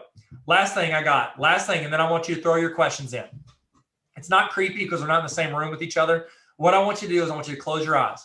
Everybody close your eyes right now. I want you to think of a leader or a teacher or a parent or somebody that made a huge impact on your life because you had a significant relationship with them. because they trusted you, they communicated with you, and they helped guide you to be the best you could be. Think of that person right now. Everybody got them? How can we better be that person for the people we're serving? Think of those traits and those qualities that they had, and then do your best to do that and communicate those and be that person for someone else. Okay, we're moving along, we're learning, we're going. Hopefully you're taking notes, you're getting ideas, you're getting thoughts, you're getting inspired, you're getting things that are helping you in your classroom, in your building, or maybe just building your own content online. This next session is from my friend Robert Kaplinski. He is an amazing educator. He speaks all around the country at national conferences. He was so kind to talk to me about this, and I was like, man, I would love for them to hear what you have to say about this. And so he recorded a session called Why We Should Reconsider Using Worksheets. And I think you're gonna love it, and I think it's going to add you some value, and hopefully you can take something from it and apply it into what you're doing every day. Robert, take it away. Thank you for making time to watch my webinar called Why We Should Reconsider Using Worksheets and What We Should Be Doing Instead. My goal for this presentation is to give you some ideas. I mean, let's be real. We probably were taught using worksheets. If you're anything like me, you've taught your students using worksheets. So what's the deal with using worksheets? Why is that so bad? And what should we be doing instead? That's really what I want to talk about in this webinar. You can see my contact information. If you'd like to get a digital copy of everything I'm going to share in this presentation, you can go to robertkaplinski.com/WS resources, and you can get enter your email address and get a link to download a PDF copy of the presentation and really everything I'm sharing. So let's unpack this. What is the deal here? Let me talk about the goals and how we're going to approach this. We're going to begin by talking about what is wrong with worksheets. Like, what's the deal anyway? From there, we'll talk about what we should be doing instead, how this will work in our classroom, and where we can get more problems. We'll wrap it up by talking about what comes next. So to get us all on the same page, I think first we need to understand, or really have a shared common definition of what does this guy mean by worksheets anyway. So consider this pretty typical worksheet, right? It's a worksheet on one-step equations. I'm sure sixth grade math classrooms have this all over, right? They are sheets of paper that have the same kind of problem, dozens of times over and over. Kids will just keep practicing it. I also mean these sheets, right? If you're wondering where I got this, I use this exact sheet in my classroom. So I'm not at all trying to shame this. I'm basically just going to show you this is something we've used, right? They've got these little, math problems, and then they correspond with an answer, corresponds with a letter, and then you'll look at the bottom to try to figure out what the riddle is. Again, I've used these a dozen times. So these worksheets, these are very familiar, but I'm not sure that these give us the results we want. I'm also not talking about worksheets that, I'm sure someone's put a thoughtful investigation, put it on paper, and called it a worksheet. But I'm not talking about that. I'm talking about ones where they have dozens of problems. So for the purpose of this webinar, I'm just thinking about worksheets like this. So now that we have this common definition, in the best case scenario, students get just the right amount of practice doing these procedures. But maybe some kids prefer to work independently and they get that time, but how often does this best case scenario happen, right? Here's some of my concerns with worksheets. I feel like too often they feel like busy work, where kids are just doing, dozens and dozens of the same problems. I mean, what I've come to wonder is this: if kids can get the first 4 or 5 problems on a worksheet right, what more are they getting from the 20 plus additional problems that they're doing? The next question I have is, does it really build sense making? If you're anything like me, you've probably had students who would get problems right on a worksheet, but when you later ask them a question, it's they have no idea what you're talking about. And it makes you wonder, if kids are actually answering the questions, shouldn't they know what they're talking about? If not, what does that mean? What does sense making actually look like? They don't also lead to great conversations. When you have kids work on a worksheet together, it often feels like, all right, you take the evens, I take the odds, and then let's just divide and conquer. It's not, let's have a thoughtful conversation about this. And finally, I don't think they give us really rich information about what kids know. If kids are getting them right, but still don't understand what they're doing, then how do we even know what they're doing? So that's what I want to unpack here. And to understand this better, I want to share a thought experiment by a guy named John Surley. The thought experiment is called the Chinese room. and they refer to the language Chinese. It could really be any foreign language that you don't know. So this thought experiment really was eye-opening for me. Let me unpack it for you. There is a room. The room has a door, but the door is shut. There are no windows, and inside this room is a man. This man does not speak English. He does not speak Chinese. He does not speak a single word of Chinese. Now, he is given a book, and inside the book are lots of Chinese characters that says basically, if you get this Chinese character, then respond with this Chinese character. All right, simple enough. And then and that's in the book, he's also given a box, and inside the box are lots of cards with Chinese characters on them. All right. A woman walks up to the room, and she writes a note. Now, she's a native Chinese speaker, so she writes a note that says, "Do you speak Chinese?" She takes the note, slides it under the door, and the man picks it up. So he sees the character that's on the characters that are on this note. He looks in his book to find out what character he's supposed to give in return. He finds that card, takes it, and slides it back under the door. Now I would like you to think about each person's perspective here. From the perspective of the man inside the Chinese room, does he think he speaks Chinese?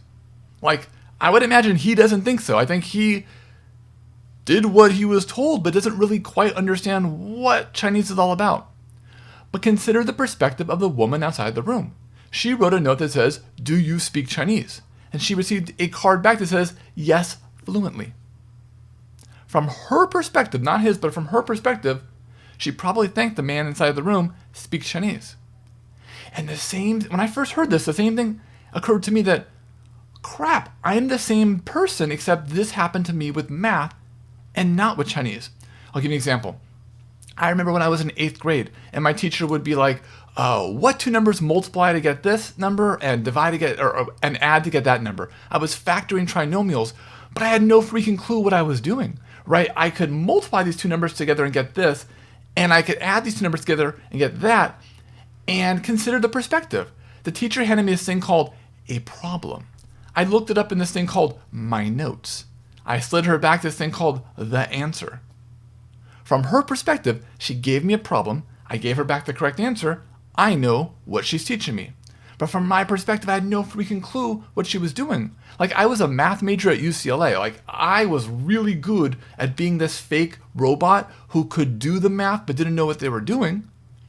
And I just want to put that out there. Like, how do we know if our students are in their own Chinese room, where we're giving them questions on a worksheet, they're getting right answers, but do they know what they're talking about? Like, what if we had questions that could help us determine which of our students are really understanding what they're doing and which are stuck inside the Chinese room? So that's what I want to talk about. Like, what if we had ways to make it so that our problems did not feel like busy work, that they really did build sense making, that they led to great conversations, and they gave us rich information about what kids know.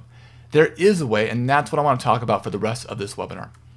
So that's what I think that is wrong with worksheets. Let's talk about what we should be doing instead. I'm going to give you 3 problems on one-step equations, and we're going to do them one at a time, and we'll then compare the experience of the 3 problems. So here's the first one. This is a fairly typical one-step equation problem. I'm going to give you about 30 seconds. When the blue zigzags turn to green, we'll come back together. But take some time and think about this. What is the solution to this equation?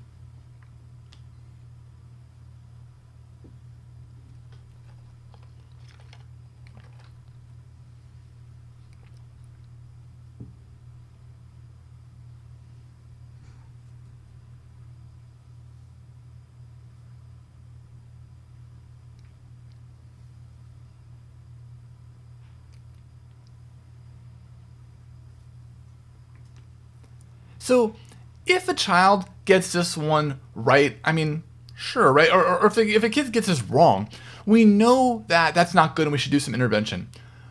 But what if a child gets this right? Like, does it guarantee that that child deeply understands how to solve one-step equations? You know, what does that mean then, right? Because we could give kids a dozen of these, they could get them all right, and they could be stuck in the Chinese room where they don't really know what they're doing. All right, now let's try problem 2. If you're not familiar with the problem of this style, we call this style open middle problems, and we'll talk about that a little bit more. But let me unpack this particular one for you. Using the digits 1 to 9, at most one time each, fill in the boxes to create 2 equations, one where x has a positive value and one where x has a negative value. You may reuse the digits for each equation. So you're only going to put one digit in a box. You only use 4 of these digits. You can't repeat digits, so you can't do like 1, 1 plus x equals 1, 1. You also cannot use 0. So I'm going to give you 2 minutes to work on this, and then we'll come back together again. Again, when the blue zigzags turn green, then we'll come back together.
So here's what I want you to understand. If you don't have conceptual understanding, this problem is not easy. Like imagine you are an expert at solving one-step equations, but you don't have conceptual understanding. Like you could just pick numbers out of the bag and you could try them all day and night, but you will be trying them all day and night. Like you're just going to keep trying until what, right? Like, you might begin by thinking, well, I'm going to pick 1, 2, and 3, 4. All right. So that makes 12 plus x equals 34. So you subtract, say, 12 from both sides and you get x equals 22. Great. So you now have a positive value. How do you get a negative value? Do you switch to 4 and a 3? Does that now give you a positive or a negative value? Do you pick just brand new digits and you do 5, 6, and 8, 3? Is that going to give you a negative value? Do you pick another one, like 72 and 84? The point I'm trying to make here is that without conceptual understanding, if you just have procedural skill, like you could be doing this for a long time until you just randomly happenstance upon the answer. Instead, though, if you have conceptual understanding, you think, well, I mean, x has to be positive. Like, I don't even need to know what x is. It has to be positive if I'm going from 72 to 84. So then, to make it negative, I can just swap the 84 and 72. And again, I don't know what x is, but it has to be something negative. So this is the value of having conceptual understanding. And I imagine that there must be some children who could rock problem 1, but we'd be stuck with problem 2. So this is problem 2, but I want to show you a third version of this problem. It's problem 3. It's a similar idea, right? Using the digits 1 to 9 at most one time each, fill in the boxes to create an equation where x has the greatest possible value. So again, no zeros, no repeating digits, only one digit in a box. We'll come back together in 2 minutes.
So with problem 2, guess and check.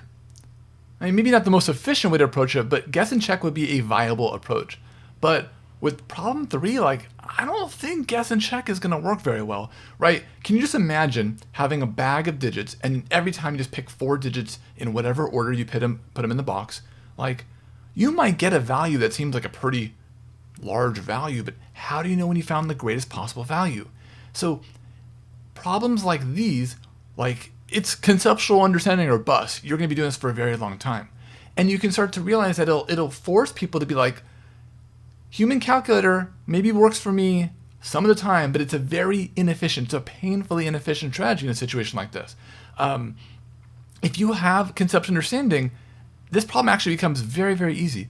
You realize that, well, first off, you want the sum to be the greatest possible value, right? And then you think, well, whatever I'm adding to x, I guess I want to be the smallest possible value. And then you don't even need to know what x is to know that it's got to be 12 and 98, because those are the smallest, the least and greatest possible values. So problems like this really get these conversations and thought processes going. I asked teachers to try these out with their students. I was thinking, like, is this just in theory or does this work in practice? I had 1,120 teachers, I had the student responses from 1,120 students, and I want to show you a graph of how those broke down. So I asked them to try all 3 problems out with their students and then report back with the percentage that got it correct. So I don't think any of you will be shocked that 92% of the students correctly solved problem 1. I mean, that first problem is a fairly straightforward problem. I mean, I'm concerned even 8% didn't get it right. But what about problems 2 and 3, right? With problem 2, 51% got it right, and problem 3, 37% got it right. So now I am about to share with you what I think is the single most important part of this entire presentation. So if you're kind of listening, I'd really watch this part right here. What does this red rectangle with 41% in it represent?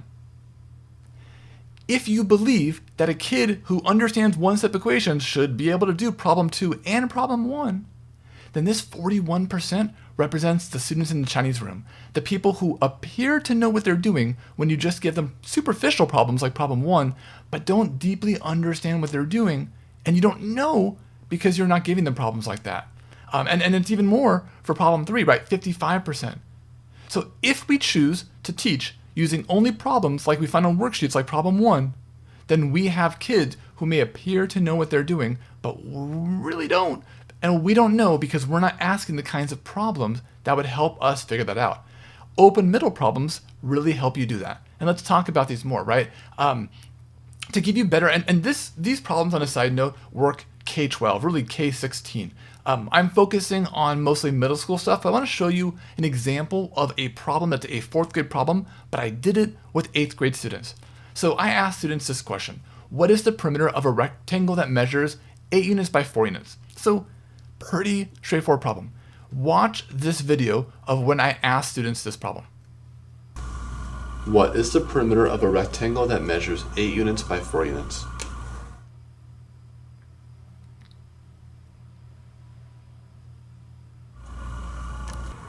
Units. Okay, how do you know? Because when you're solving perimeter, you're supposed to add all the sides up. Seems like the kid knows what he's talking about, right? He's got the correct answer. He has a pretty decent explanation about perimeter is the length of all the sides added up. So if this is the only question I ask, I am doing a great job. This 8th grade student understands this problem. But I thought, like, what does a deeper problem look like? So I asked him seconds later a problem on the same standard, a little bit different. Here it is. List the dimensions of a rectangle with a perimeter of 24 units. So let's see now how you responded to this problem. List the dimensions of a rectangle with a perimeter of 24 units. Okay, and how long are the other sides? The other sides will be smaller than this number because... So this side is 24 units long? Yeah. And then how long is this side? 24. And how long are these sides?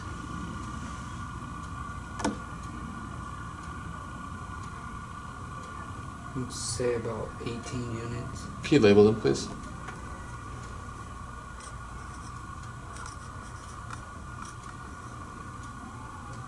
Okay, thank you very much.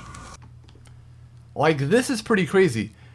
I mean, you would think this kid knew how to find the area and perimeter, but then seconds later, doesn't seem to know that. And what's important to realize is that first problem was level 1, depth of knowledge level 1. The second problem was depth of knowledge level 2. And that slight tweak really helped us see, like, oh my gosh, there are some serious gaps in the student's understanding. Is this as deep as the rabbit hole goes, though? Like, check out this third problem. What is the greatest area you can make from a rectangle with a perimeter of 24 units? Now, this isn't nothing, so I'm going to give you a little time to work on this problem, then we'll come back together.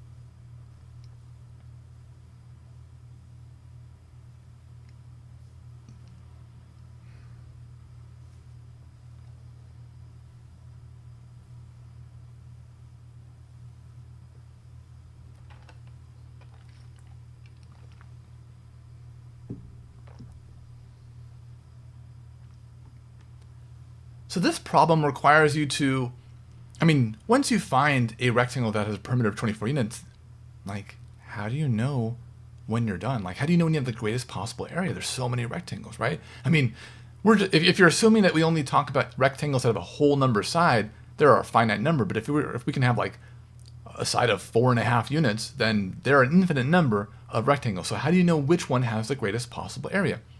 So I asked this with an 8th grade class. I used this sheet called an open middle worksheet. Notice that it has 3 attempts on the front, first, second, third, and 3 attempts on the back, fourth, fifth, and sixth. And I give students points for each attempt and each explanation to encourage them. It's like not about their answer, it's about the process. Like if they get it right on the first try, they don't even get all their points. So on the first attempt for this 8th grade student on a 4th grade problem, she couldn't even do a rectangle with a perimeter of 24 units. Now, normally this would be where people give up, but she had an incentive to keep going because she'd get more points. On her next attempt, she tried an 8x4 rectangle. Now this had a perimeter of 24 units and an area of 32 units, but she had a hunch there might be a bigger one. So undeterred, she tried 2x10. Why 2x10? Because 10's a bigger number, so it has to have a bigger area. Except it didn't. So she tried again and she got 1x11. Now, at this point, my X-ray vision kicked in and I realized, oh my God, these kids know how to find the area like by multiplying, but they don't have conceptual understanding of where the area came from. So I stopped the class, called some people to the board, and I had them draw some rectangles for me. I had them draw an 11x1 rectangle and a 10x2 rectangle. And I had them show me where are those square units that you are talking about in the area. And the kids could visually see, oh, that's where the 11 is, that's where the 20 is. And they started to realize, wait, why are we trying to add like one more row? One more column? Why couldn't we just add one more row? And that's where that explanation comes back from. You see where it says strategy, it says use numbers with more than one row. She realized, that conceptually would make more sense. So there you see 5x7 and eventually 6x6. Now, obviously these are not drawn to scale, but you can see this conceptual understanding build. And if you're like, this sounds great, but what would it look like for my students? I got you covered. So I have made these depth of knowledge matrices filled with open middle problems. I have, this one is an example, and it has middle school in the front with 6th, 7th, and 8th grade in the front, and then high school in the back, 9th, 10th, 11th, all the way through calculus. I've got versions that are single grade level, so I've got one that's only 6th in the front and back, 7th, 8th, Algebra 1, Geometry, Algebra 2, as well as 3rd, 4th, and 5th. And I've got elementary ones, I've got K-12 ones. Again, if you want a link to download these, I've got the link for you. It's robertkaplinsky.com/WS resources. So you can check those out, explore these with your kids. They're a lot of fun. Now you might think, okay, these are great, but kids are gonna be stressed out. They're really hard to do. And the reality is that's not quite the way it goes. I love these tweets, right? If you want to go check out how it goes, look for the hashtag #WhyOpenMiddle on Twitter. Wendy Cosina says, kids begging for more time and yelling no when I ask if they want a hint. Amazing activity. My first time trying an open middle problem with my students today, wasn't sure how it would go if they'd solve it. After a few minutes going at it and coming up with more than one solution, they asked, can we do another one? That was fun, we should do it more. And I love this, right? My students live for these nearly every day. I'm asked, got any more of those open problem things for us? So let's wrap this up, right? We had those issues in the beginning, so open middle problems solve those. So let's focus on the benefits, right? First, kids love doing them. Like, they can't get enough of them. Whether you're teaching virtual or in person, kids love them. Also, they help build conceptual understanding. It's not just drill and kill mindless zombie robot stuff. It is really building the conceptual understanding because the procedures you have work but are wildly inefficient. They often lead to great conversations. Like, kids might get the same exact answer but use totally different strategies, and you can have all these conversations. You can also have great conversations about whose answer really is better and how do you know? Just fun conversations. And they reveal hidden misconceptions. Like, if you choose to use just those depth and knowledge level 1 problems, you have false positives in your class where kids are getting correct answers to problems that they don't really understand. So that's what we should be doing next. In terms of how do we do this in our classroom, I'll give you some ideas. First, use that open middle worksheet, right? I've got a link to that. You can find it on the openmiddle.com website. We've got English, Spanish, and French versions. We've got them as PDFs for the doc camera, for students to print out, and even Google Slide version or Google Doc versions. Again, front side is first, second, and third attempt. Back side's fourth, fifth, and sixth attempt. And it really encourages a growth mindset of math. Again, we have the document camera version because it was really hard to project that on screen. This works remotely. Like, I've done this remotely. I've taught lessons with this using remotely. We have Google Slide versions of almost every single problem. I've used these problems with Pear Deck, so you're seeing a video of that now. I've got two monitors, right? Here's my left monitor, here's my right monitor. On my left monitor, I would scroll and see what kids are doing with also my student strategy tracker, so I could see what kids are thinking about. And then on my right monitor, I would have Zoom, and I've recorded all this so you can see what was happening in real time. So I've got those recordings in a little mini workshop I can tell you about at the end. If you're thinking, this is great, but like, where do I fit this in? I already have too much to cover as it is. I would say that the great way of thinking about it is open middle problems are great for anywhere you were planning on doing classwork or homework, right? Anytime you were going to have kids do repeated practice, you could have them do like 1 or 2 or 3 regular problems and then throw in an open middle problem once they've got the hang of it. You might also consider doing it on assessment. Like, here's the reality. If you are only using those kind of depth of knowledge level 1 traditional problems that you might find in a textbook, then there's a legitimate chance that your students don't know how to do the things you're doing, but you don't have any data. So figuring out how to put them on an assessment once kids are more familiar with them is something you really want to consider. And that's how we get them in our classroom. In terms of where you get more, I got you covered. We've got free ones everywhere. So this is the Open Middle website. If you're just getting started and you're unfamiliar with it, you can go to the section that says challenging math problems worth solving and click on the blue button. And you can download our favorite problem from every grade level from kindergarten through calculus. So you'll get, it's really a good guide to get people familiar with it. It'll show you our favorite problem, hints, answers, grade levels, standards, and why we love it. You'll also notice there's that blue box with a gray button, and you can use that to download a Google Slide version of all the problems. Right now, I know we have K-8. I think we have high school coming soon. When you go to a problem page, the important thing to remember here is don't send your kids to the website. Instead, go to the website, copy the text, copy the image, plop it into your Google Doc or your Google Slide or whatever you're using, and that way you're good to go. You'll see that there's a section for hint and answer. When you click on this part for hint, it will give you like a least helpful hint, something to get you started but not necessarily tell you the answer. And then there's an answer as well. And you'll see that at the bottom, it's got like the depth of knowledge level and the standard and the contributors, etc. So there are, I think, like several hundred at middle school, and there's also a couple hundred at elementary and high school. So plenty there for you to use with whatever standards you're interested in. So that's where you get more problems. In terms of where comes next, if you like these ideas and you're sold like this would be great, but you like more support in implementing them, I've got 2 options for you. On grassroots workshops, I've got a mini workshop called How to Use an Open Middle Problem. It's the least amount I could tell you so that you're ready to go. Like, you don't need a 10-hour workshop for this. This is a 2 to 3 hour mini workshop, $39. You could knock it out in a weekend and be ready to go on Monday. I also have a book I wrote specifically for grades 6 through 12. So both work depending on what your preference is, and you can check those out. I've got links in that same place, robertkaplinsky.com/WS resources. So I hope that this kind of gives you ideas of why we should reconsider using worksheets and what we should be doing instead. Again, if you go to robertkaplinsky.com/WS resources, that will be what you need. I hope this gets you thinking and makes you wonder, like, are the problems that you're using really keeping kids in the Chinese room, or is it allowing you to see who needs your help? Because I'll be honest, when I was in the classroom, I thought my kids were amazing because they were rocking my state test, but I didn't realize how many gaps they had. So I hope this has been helpful for you. Thank you for watching. All right, I hope you got something out of that. I hope that was helpful for you. I hope that you're participating in the chat, or you're taking notes, or both. You can just copy paste and put in your notes, put it in the chat. We're participating everywhere. If you have any thoughts, remember, toss those in the chat as we go along. This next one, okay, here we go. Here we go. This is a question for you in the chat or in your notes. What is your favorite GIF? We all have a favorite GIF. What is your favorite GIF on the planet? I'll tell you mine. Mine is pretty much anything with Tyra Banks. She is hilarious, and I love her GIFs. They're funny. You don't believe me? Just search Tyra Banks GIF, and you're going to see some interesting stuff. I'm just kidding. Don't do that. Maybe do it. I don't know. That's up to you. Follow your heart. So this next session is called Getting Giphy with It by Erin Fisher. Erin's about to go in. She's going to teach you some stuff. She's going to show you some things.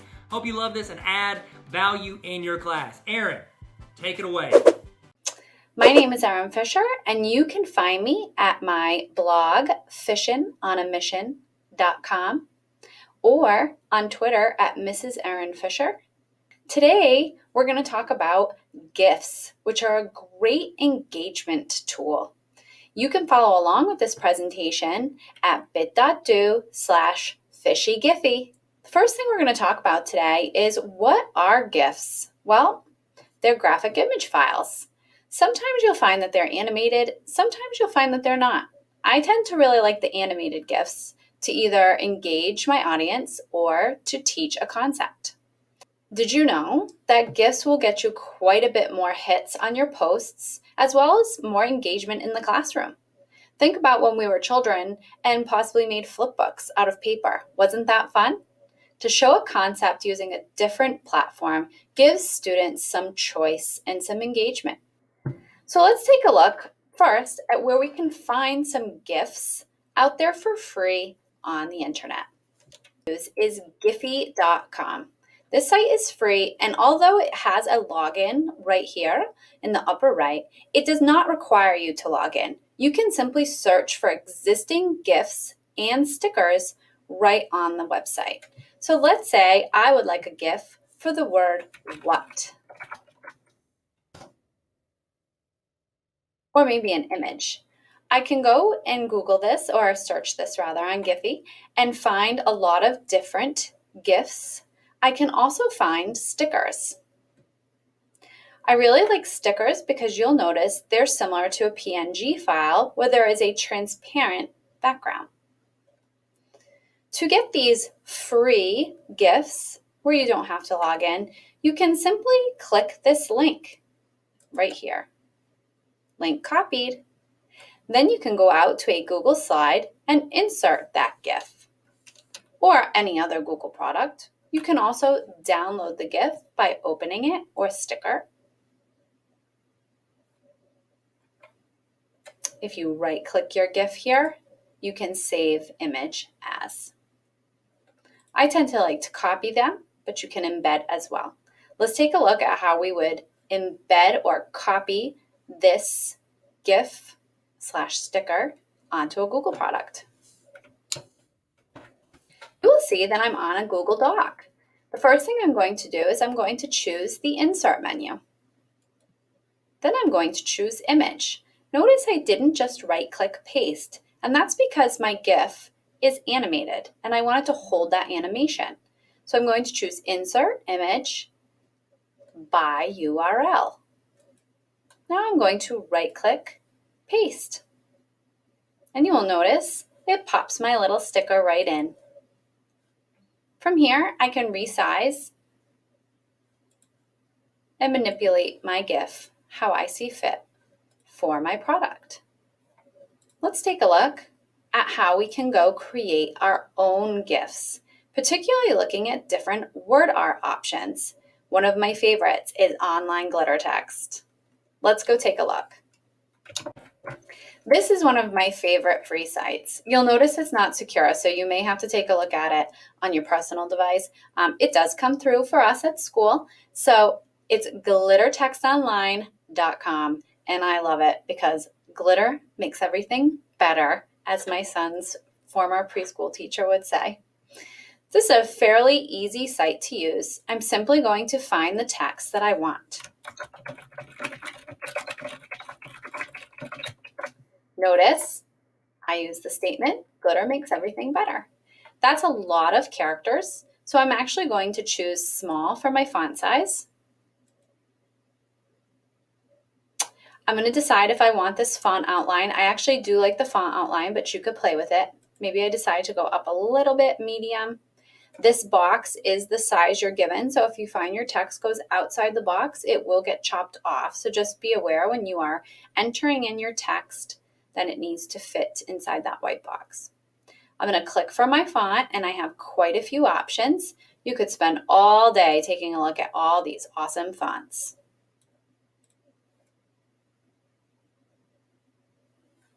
Next, I can click for different glitters. Again, how much time are you going to spend looking at all this glitter? It is so much fun. Maybe I want something a little wintry. And here we go. I can choose no outline if I want, remember. I'll let you see what it looks like. And again, just like we were doing with the Google images, we're going to right-click. We can save this and download it to our device and then have it in our download files and use as we see fit.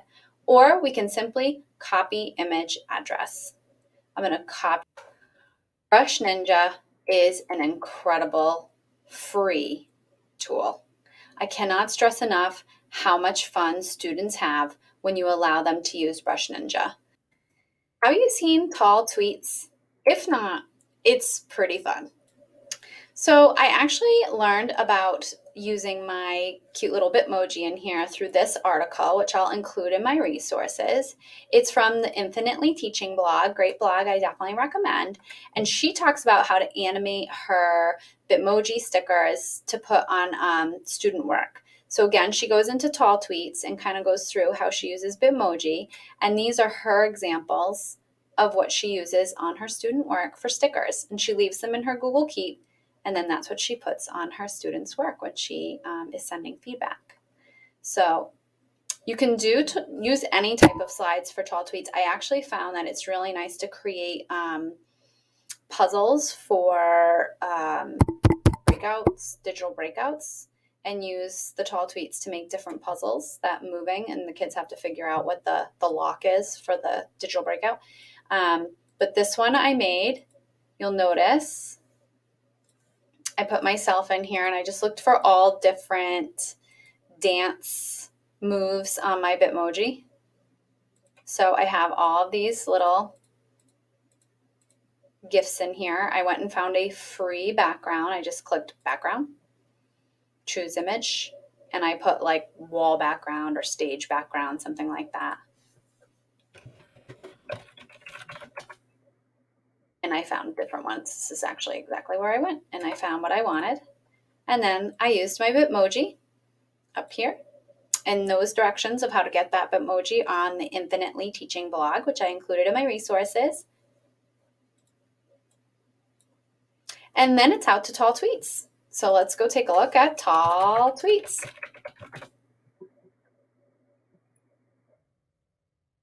This is, again, very user-friendly. You do not have to log in.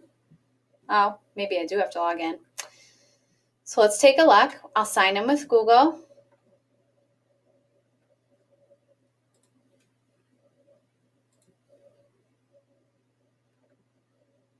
Again, this is a tool I'm going to use for myself and not necessarily with students due to student data privacy.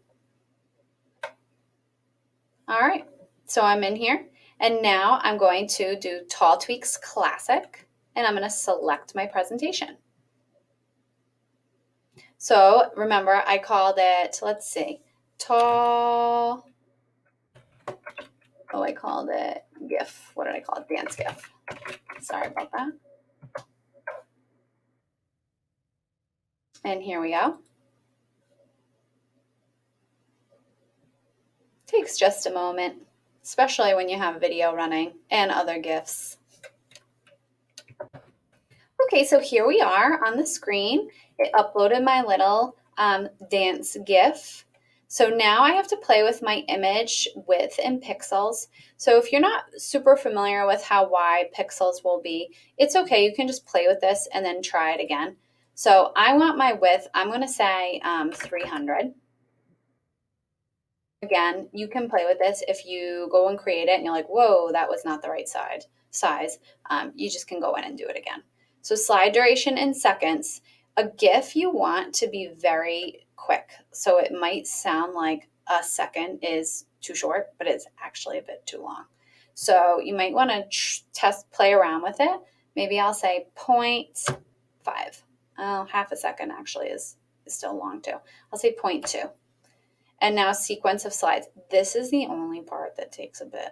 If you have a lot of slides, you have to put these in number order with commas separating. So if you have 50 slides, just be aware of that. Sometimes you can just Google numerical sequence with commas, and Google will provide it for you. You can copy and paste in.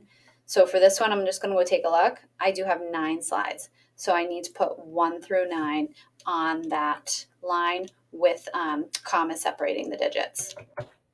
All right, you'll see I stuck those here. Didn't make you watch me do that. I'm going to hit create the GIF. Again, that might take a moment. And notice this is how fast it goes at that 0.2. I did want it to look like I was dancing. And it does loop, which is nice. It just keeps going. So that could be great if you wanted to create an instructional GIF with your slides. Also, it works for stop motion. So if you're going to do some stop motion animation and you want to create the GIF, you could move your item just a little bit each slide and then animate it. And that's what I get. So now notice tall tweets. There's my tweet. If I want to tweet it, don't have to. I can just hit save. Notice it's going to download. So that might take a moment. The longer your GIF is, the longer it will take to download. Now I can go to my Google product once again. This time I'm not going to insert image by URL because I did need to download it. So I am going to upload it. We get down to get up. We get up to get down. And I'm going to click that download here. Puts it right on my product. And there we go. This would be a great option for me as someone who doesn't have a whole lot of artistic talent with the Brush Ninja to be able to create images and create that tutorial or cycle in slides. So I'm fairly comfortable with slides. I can make my different pieces and then animate them this way. So if you're looking for kids to just create an animation project, you could give them a couple options with Brush Ninja or Tall Tweets. Nice option for kids. Let's take a look at another product where we can create our own GIFs. So who doesn't want a GIF of themselves dancing in a mask? So you'll notice I have 2 GIFs of myself on this screen, and I used a site called Remove BG. Now you may be familiar with this site, Remove BG. It's Remove Background, and it's a really great site because you can actually upload different images and pull the background off and make them more of a PNG file instead of a JPEG file. So meaning you would have a nice image without that white background, like my dancing GIF here that I'm trying to click and I'm in present mode. So you'll see that. So let's take a look at Remove BG and how it actually uses a site called Unscreen to take the background off of your video and make a looping GIF. This one's actually a little bit of work because you have to create the video first and have it in a space where you can upload it to this website. So use your best video skills, your favorite video tool, whatever that may be. Maybe it's your phone. For me, it's my phone or my mobile device. but you want to make sure you have something that's clear and not a lot going on in the background. So you would want it where you're alone. So this one I had against like a wall, and this one I was in the school hallway, but I didn't have anybody coming into my background. So let's take a look at how that works. Okay, here we are on the Remove BG site. I simply just went to remove.bg, and notice right away, remove video backgrounds 100% automatically with on screen. So this actually is free. It does ask you for a login here, but you can try it now. So I'm going to upload my video. First thing I'm going to do is make sure I have a video. So first you'll need to go create a video. I have one in here, so I'm going to hit try it now. Notice it brings me out to unscreen.com. So I'm going to upload my clip. You don't want your clip to be too long because this is going to be a GIF. So the longer your clip is, the longer it will take to process. So you just want a short clip. So I'm going to just choose this image 5083 that's in my downloads.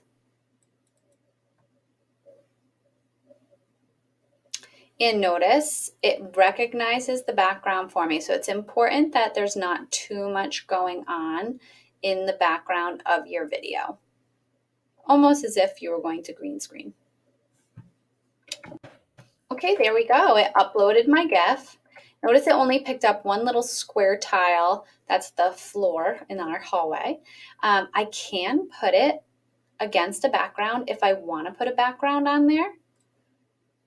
Almost green screening my existing photo. So if I want to be on the street. However, I kind of liked it without a background. So I'm going to just take the transparent, which means no background, and it's just me. And now I'm going to click download. I can look here for my options. I want it as an animated PNG or a GIF. PNG means I'm not going to have a white background around it. I'll take the GIF just because we're getting Giphy with it. Pretty quick download because it was a very short video, so it was only about 5 seconds. Now notice it's here. I'm going to go to my product where I have so many different GIFs. And I'm going to insert my image. This time I need to upload it because I had to download it. Here it is right here. It's telling me it's from Unscreen. And there we go.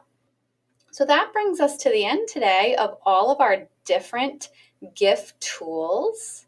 And you'll notice they are in the resources of the presentation, which is bit.do/fishygiphy, all lowercase. And you can find a lot of different resources here where we can find free GIFs, where we can create GIFs with text, where we can create GIFs with artistic tools such as Brush Ninja, the #1 tool to have kids create GIFs in my opinion. Tall Tweets and Remove BG. You've got the GIFit extension. And we didn't quite cover this, but if we're looking at non-tech options, which is a wonderful thing and encompasses all, we can take a look at paper flipbooks, the original GIF.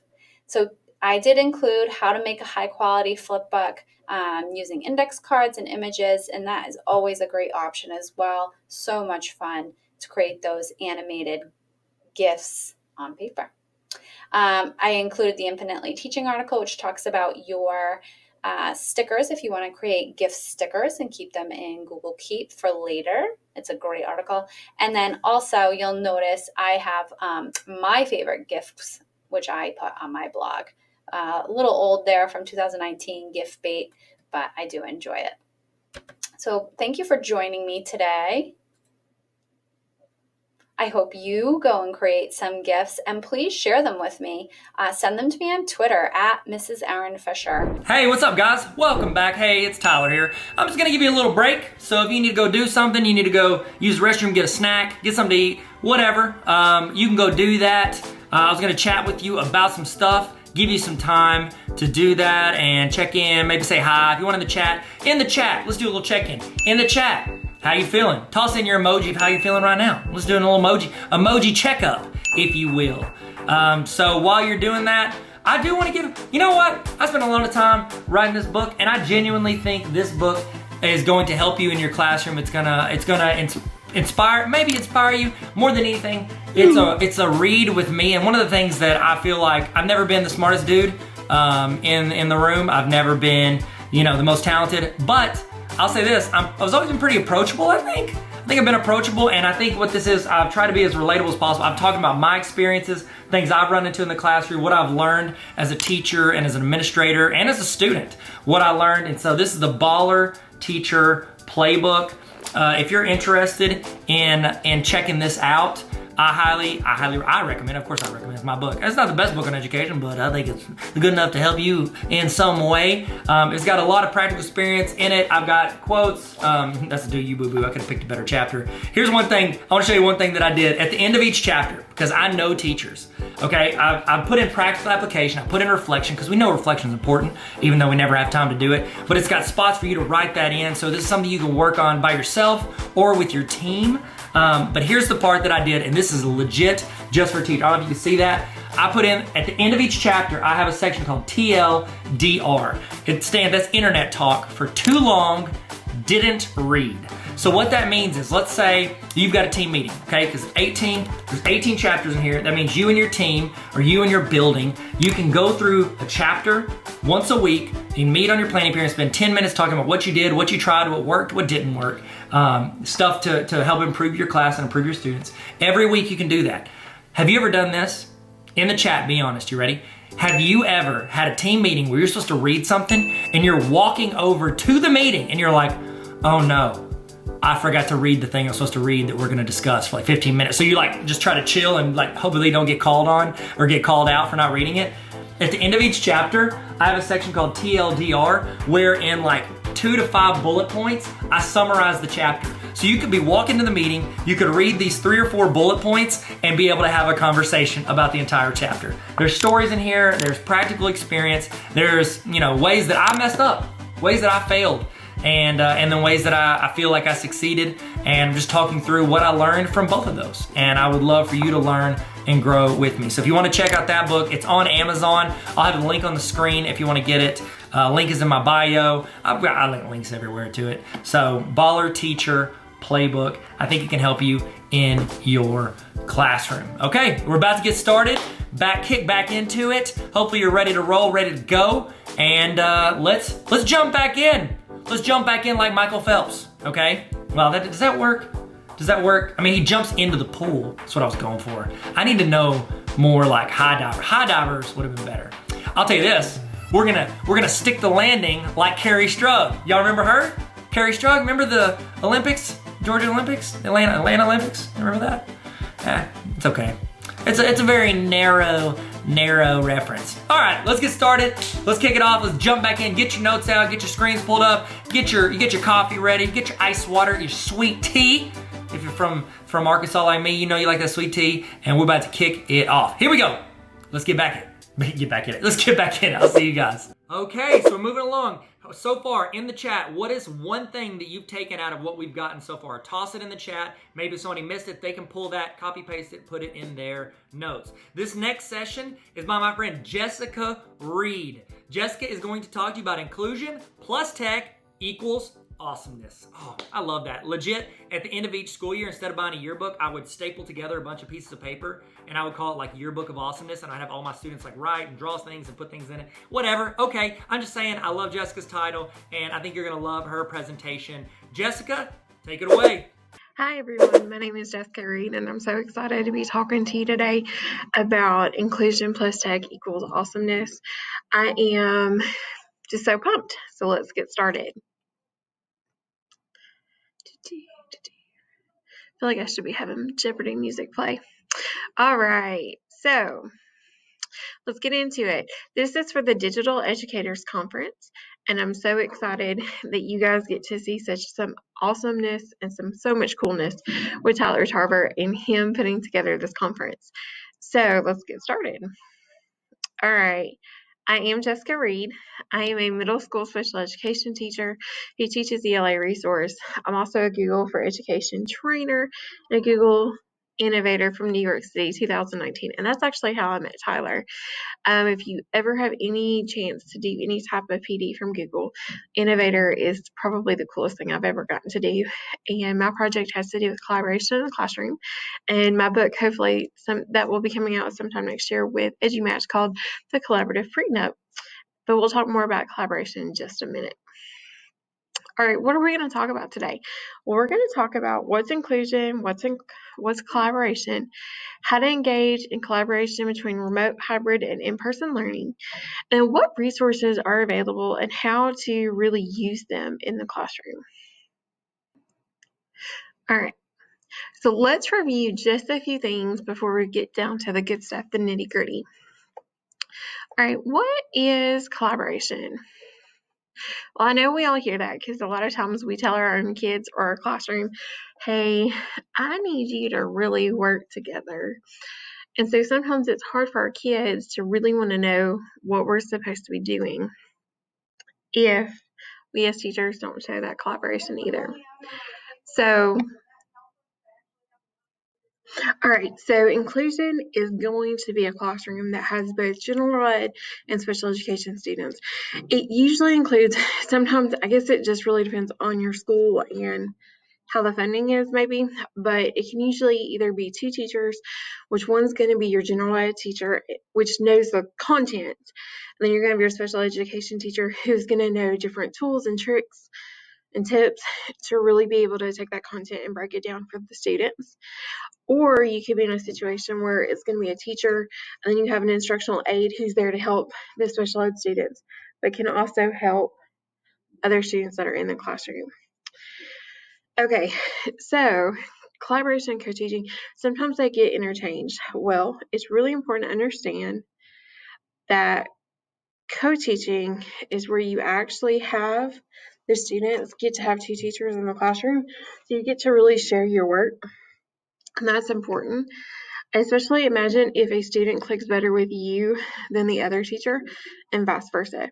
So it can make the classroom a much better situation. It can also make the classroom awful. It just depends.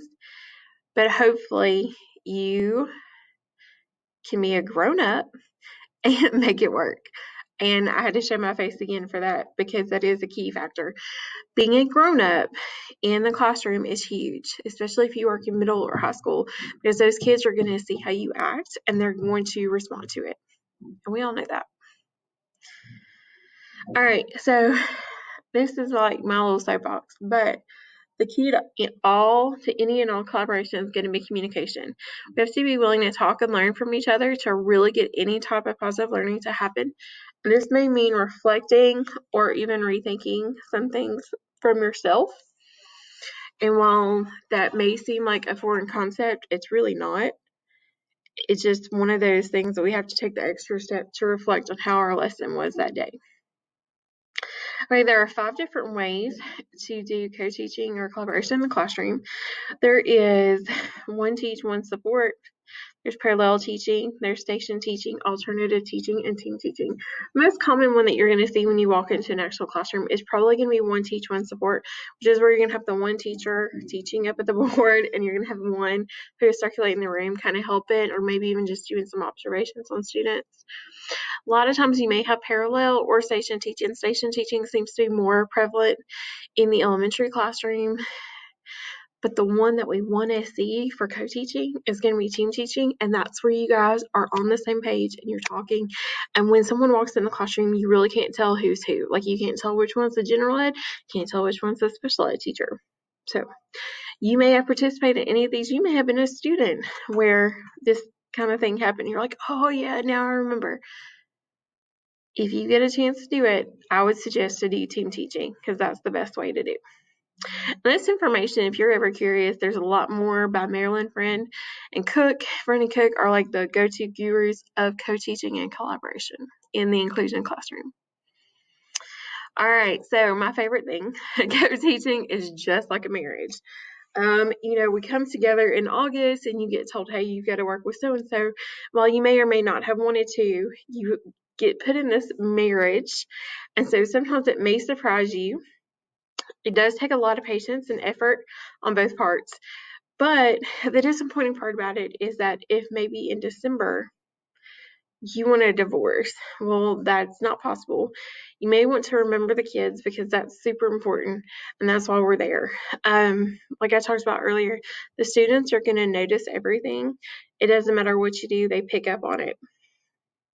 When I'm talking about communication between all parties, that means that you're not going on Facebook and being passive aggressive and posting random crap, trying to get your co-teacher agitated or talking to each other, blah, blah, blah, blah. Like, it's not worth the effort. Like, be grown-ups, talk to each other, have those conversations, suck it up, and get through it for the goodness of the kids.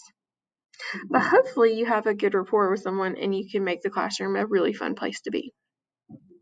All right, here's just some few ways to make it work. You want to have good rapport. You don't really have to be best friends with each other, but you want to try to make sure to understand each other's presence. All right, so you want to be able to talk about your different teaching styles. So you really want to both identify your different teaching styles and use them to kind of create your own style together for the classroom. Having strengths and weaknesses, you want to discuss each other's strengths and weaknesses. Hopefully, maybe one thing that you are awful at, your co-teacher, that could be a strength. Maybe you struggle with organization, and then your co-teacher is very, very organized. That could be a great help in the classroom. IEPs, you need to talk about any IEPs, ELL, which is English language learners, or 504 students, and how to cover all of their different needs, because that's super important. Even if they are maybe double exceptionality or they're gifted, have dyslexia, there's so many different things now that our kids have in the classroom. It's important to know all of those bases that you need to cover. Work together, just come up with a plan of action for the entire school year, having this united front with each other, and then sticking with it. And of course, take risk. As a teacher, our kids are so unaware of anything that goes on sometimes. Like, nothing seems to surprise them. So we sometimes have to come up with things that are outside of the box to get a good response from them. All right, but what about, so if you have any students who may be double exceptionality, which means they're gifted and maybe they have a label of autism, or even if you just have students who are labeled gifted, if you could have students explore topics on a deeper level rather than the initial surface knowledge, you're going to get some really cool results from them. And then they get to be in charge of their learning, which we know. If you have students who are in control of their learning, they seem to want to do more and want to do better for you. And we all know this. Technology, if it's used to increase engagement, if it's used meaningfully, it will help. But if you do the same thing over and over and over again, it's not going to work. All right, so why am I into Google Classroom? Well, my system uses Google Classroom. That's our platform. So if you use Schoology or PowerSchool or any of those different things, Canvas, each his own. But we use Google Classroom or Google Suite, and so that's what I'm most used to. You can talk about, for inclusion in the classroom, you use Google Classroom, and this is where we're getting into some things that may work, especially because we don't know what the next year will be. You told me 2 years ago we would have had a pandemic. We would be barely surviving this year. I would have laughed at you and been like, you are kidding. We don't know what next year is going to bring. We don't. So hopefully you can get some ideas from either whether you are hybrid, where you get some kids on campus, some kids at home, if you're remote completely, or if you're face-to-face. Now, myself personally, I've been face-to-face with my students since August. And so, I haven't had to do the hybrid stuff yet, but it could be a possibility in the future.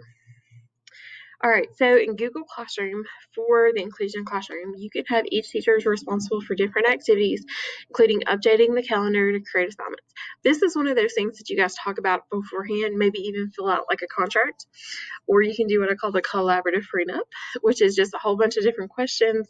You guys figure out everything from who gets to decide when the kids go to the bathroom, who contacts the parents, how you do with some grading. That may seem really stupid, but it's one of those things that if you wish you had done it then and put the effort, maybe you wouldn't have such a hard time in like November with each other. But anyway, one of those things that you guys can talk about is having each teacher be responsible for different activities, and then therefore you have to update the calendar in Google Calendar. And the really cool thing to me about Google Classroom is that both teachers can be made into what is called a co-teacher on the classroom. And so both teachers have access to all the work the student completes. And then it really gives you a chance to be able to see how the student may or may not be progressing in the classroom, and, even where some difficulties may lie. So some good talking points. All right, Google, oh my. Well, we just talked about Google Classroom. Google Classroom also is just a great place to serve as for a hub. And when you get my presentation, if you will actually click on the links, they will take you directly to the links. So it's hyperlinked. Google Sites. I just love how Google Sites can be used for collaboration because it can teach the students how to create something on the web that may be a potential job skill. There are some other options. There's Wix and Weebly. To me, Google Sites is the easiest one to use. I would prefer to use it rather than Weebly. Weebly just seems to be difficult sometimes, but it's up to you. If anytime that you can provide a student with a real world experience by creating a Google site, that's something that they could eventually use, 2 to 3 years down the road, especially if they're in high school. Google Calendar, just keeping things organized because we do need that help. I especially need help with my calendar. I have like 3, I think, going at the moment, and they're all not currently caught up. But with your Google Calendar, if you use it with Google Classroom, you can keep things updated and uploaded, and it just keeps things all organized for those who are involved. There are some other options. There's Cozy. Outlook has an option if you do Microsoft. And Calendly is just a way that if you actually want to have students or someone, have a chance to meet with you, you could do a Calendly and create that link for them. All right, if you have not done Wakelet, what is wrong with you? Wakelet is just really cool, just a fun, easy way to have different ideas and organizations of different multimedia resources for everyone, especially in education. It's one of those things that you could share with your co-teacher or even your grade level. Maybe everyone's working on the same project and everyone shares the same materials. It's like Pinterest on steroids for educators. There are so many different cool ways to do things. You can have different tips and tricks with each other. All right, so Screencastify is going to be my next one that we talk about. Wakelet is just really cool. It's free for collaboration. I'm actually using Screencastify on this particular presentation, and what's really cool to me is there's 3 different ways you can do it. You can do it where you see the lovely myself, and you get to also see the presentation, so you get to kind of see the person talking and the material. You can do where it's just going to be the person. And so if you need to fuss at somebody, that's a good way to do it. Or you can do kind of like I've been going back and forth with the lovely, you get to stop seeing my picture, but you still hear my voice. So Screencastify, it depends on if what your school system uses or maybe what you choose to. There's a paid and a free version. There are some other options. They're Chrome Recorder, Loom, Screencast-O-Matic, WeVideo. WeVideo is more for awesomeness. There's so many tutorials on how to do things with green screen and such. Definitely check out WeVideo. I just prefer Screencastify. That's what I've used for the last couple of years. So it's whatever you want to do. And most of the tools that I'm going to share with you are going to actually have different opportunities for trainings that you can kind of go in and play with and see what and how they do things. So just remember that. All right, some more awesomeness. Okay, Flipgrid. If you take nothing else from me, except maybe this lady is crazy, please take Flipgrid. Flipgrid is easy to use. It's owned by Microsoft.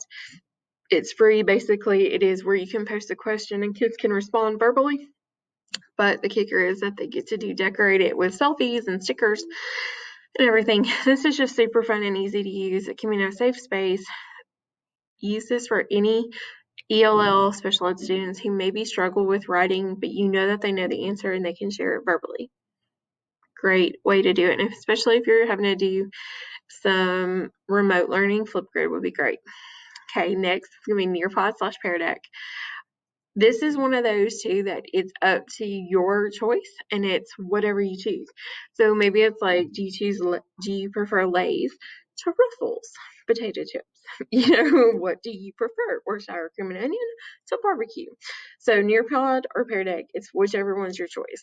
They're both just a fun and engaging way to present lessons and in class or self-paced time. The Nearpod, I'm a Nearpod pioneer, so I know a little bit more about using Nearpod.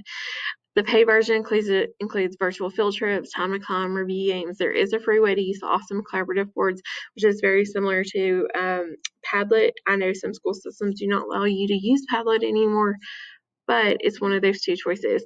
Now, we'll give you a fair warning. Nearpods sometimes can be a little temperamental, especially if you do not have the full subscription, but there are some things that you can still do for free. Both of these you can use in Google Slides and then just transform them into, or transport them into, transform like some kind of monster, transport them into either of the presentation templates, and it'll create. Once again, it's your choice. I like Nearpod. I prefer it. It's up to you. Both also have options now for co-teaching, which is great and so wonderful to use. There are some limitations on both, but to have two adults be able to interact with it is great.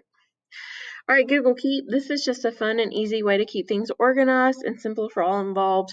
Can be used for brainstorming. It's very similar to, you can actually use Google Keep in your calendar and share your thoughts with someone. You could also have a big Google Keep board between you and your grade level, or maybe between you and your kids, just creating some different ideas for topics. The use is limitless on it. The ideas are also limitless for what you want to do. So the other ideas that you could also do are going to be Padlet, OneNote, Zoho, Notebook, and MindMeter. They're just different things that you need to play around with. We are not done yet. We're going to talk a few more. Let's talk about Google Slides. This is just a way to create a share deck where each of the students is required for 1 to 3 slides based on the topic. This really does allow for great group participation. I love to use Google Slides when I talk about Edgar Allan Poe and having the kids, take a part of the poem and turn around and tell me what they think it is, and then answering a question, as an essay, as a way for their essay to be completed. I like doing this kind of stuff because it's easier than having the kids try to do a complete essay. So it just really, really depends on what you want to do. All right. So there are so many different ways that you can use Google Slides, from, agendas and templates to even just like a daily check-in slide with your kids. You just have to make sure that everybody has access to it who needs to. All right, Slides-Mania. This is actually a template from Slides-Mania. If you've never been on that website, the girl Paula, I don't know how she does it, but she has got some way cool things to do. You just need to take probably about an hour and just play. There's so many cool templates. There's one that's like an elevator where you can hit a button and go up and down. I don't know how to use that one, but I want to figure out. There are some other options that you can do. You can use it for interactive notebooks, agendas, and other ways. So maybe you have students who struggle with carrying around notebooks. Use Google Slides, interactive notebook. There you go. There's also another website called Slides Carnival, which is pretty easy to use. It's just, once again, it's like your preference. What do you prefer to do? For Google Docs, one of my favorite things to do with Google Docs is actually having the kids. Now, any of the stuff that you do, you have to teach your kids how to use it. Sometimes we forget when they come to middle school, or even in like 3rd through 5th grade. We think they already know these things. Usually they forget, or maybe they just weren't paying attention. So it's one of those things, once you get into your routines and rituals and all that kind of good stuff, and you explain to your kids how to do something, and you practice, they'll be good at it. So I love to use Google Docs with my students to be able to have their essays and have them write, and then I respond, or they respond to a partner. We talk about, good communication and how to be effective collaborators, how to give effective feedback. So it's a good life lesson as well. This is also really cool, though, if you guys are doing remote learning or hybrid and you have the students working on math word problems, they could do it in groups virtually, and then even at home, and then you could respond back and provide thoughts back and forth. So it's just whatever you choose to do. All right, we're almost there, I promise. Google Sheets. just have the ways students can organize and collaborate on many different things. It can also be helping decide activities for inclusion as well. You could also, as a teacher, use a spreadsheet to keep up information on your kids. Maybe you and your co-teacher have all the standards listed and you check it off when a kid meets the standard, but you both have access to it. Just one of those things that you could use. Google Forms, as much as we don't want to admit it, and I've got to do that this year, is we need to get some feedback from our students about how and what they think about how we're doing. It will provide some humbling moments maybe for you, but it may also provide you some thoughts on how to improve and what you are doing well. Another idea is just using Answer Garden. It's just very simple to use, so play around with it. I love YouTube. I use the word of caution because you want to make sure that it is a resource where students are using it appropriately, but they can learn anything from YouTube. It's also a great way for students to share their thoughts within certain parameters that you guys have set up for your social media parameters. All right, here are just some really fun ones. You have got Edpuzzle. I love this because it's like videos kids can watch, but they can't skip past parts. They have to answer questions. Canva is fantastic. You can actually get a free Educator's account. You just have to verify that you are in the education world. You can just create some awesome projects. Google Jamboard, just a collaboration, super fun way. You look on Twitter, the tech lady, Kim Matina, she has some way cool wakelets about Jamboard, and she's actually working on a book about Jamboard with Alice Keeler, so check her out. feet.colorado.edu just has some really cool science and math simulations, so if you have visual learners, check those out. Twitch is just for game playing and streaming. That might be something cool for you to connect with your kids. Then speech therapy ideas is important to me because you may have students who have dyslexia, or maybe they are struggling with like consonant blends or any of those things. And also, if you know pre-K teachers or kindergarten through first, this can be a resource. I'm partial to it. My child has a speech artic problem, and so anything I can use to kind of help her is great. Last but not least is Blooket. If you have not tried Blooket, it's very similar to a Kahoot or GymKit. I just like how it's way more interactive and it's really cool for middle schoolers. And maybe it's just because it's the new thing, but it's super fun, super easy, and great way to get some quick assessments. All right, here are just some other ideas that you could try for your students for collaboration in the classroom. Have your kids podcast something. So maybe you have a group come up with their thoughts on a book and you want to have them podcast, and then they interview each other. Have your students create an app. You can use Glide app for this lesson. That would be a really cool tech activity for them to do, to learn the ins and outs about it. And then also, having students use social media appropriately. Like, how did they do Instagram, Twitter, TikTok, because that's like the biggest thing, Minecraft blogs, and more. Of course, you want to stay within the parameters of your school district.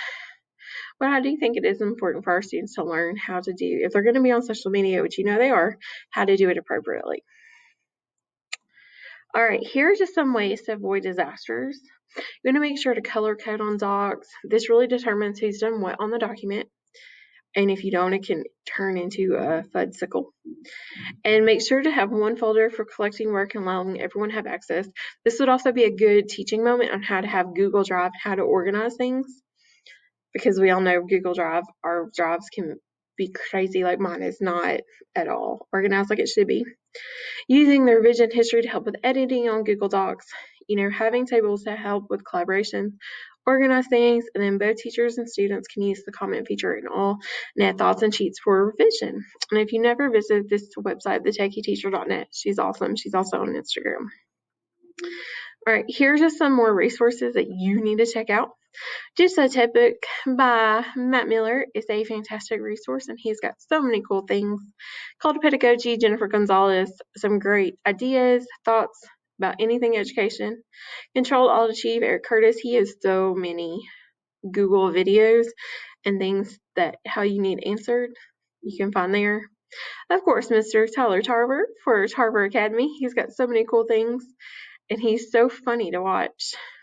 Accessibility for All by Nadine Gilkinson, just some really cool assistive technology tools that you may have not known about by my friend Nadine. She also has a dyslexia app that was her Google Innovator project, so you may want to check that out. Shake Up Learning by Casey Bell, just some great Google information. Reset EDU by Jennifer LeBon. If you are struggling, because it's been a hard year, she's just got some good social emotional learning for teachers on her YouTube. And then Assembling Occlusion is just some great special ed website that's full of information in a very friendly manner for anyone to read by Katie Neves. All right, if you want more from me, you can check out my website at SpedTech Teacher. You want to just click on the link. Come and get some cool ideas or reach out to me. My Twitter is Kentucky Girl in Alabama. Don't really do Instagram. I'm not a big Teachergram person, but I do Twitter. So if you want to reach out to me, holler at me. My email is justcurry996@gmail.com. Thank you so much for taking the time to listen to me talk. And I hope you got some cool ideas about collaboration in the classroom. Okay, so this next session, this next video you're gonna watch, okay, we're talking about being a digital educator, and one of the most important things about being a digital educator is learning how your students can be successful in a remote learning environment. So this next video, it is part of a show I made for students. So the idea is that you as a teacher could take this video, it's a 13-minute video, and you can insert it into your Google Classroom, and I've got templates for like Google Docs or PDF where you can have students work through their own personalized learning journey to how they can be successful. And so it's called the Baller Student Show, and this episode, it's like Bill Nye, but like way worse production value, and also the on-screen talent's not as good. But I'm doing my best, okay? So I hope you enjoy this. This is the Baller Student Show, episode 1, how to be successful with remote learning. This is a video you can have. It's on my website, tarveracademy.com/resources. You can give this video to your students, and they can work through it and use the templates that I've created to where you can help them be successful in remote learning or in-person learning or hybrid learning. So here we go, Baller Student Show.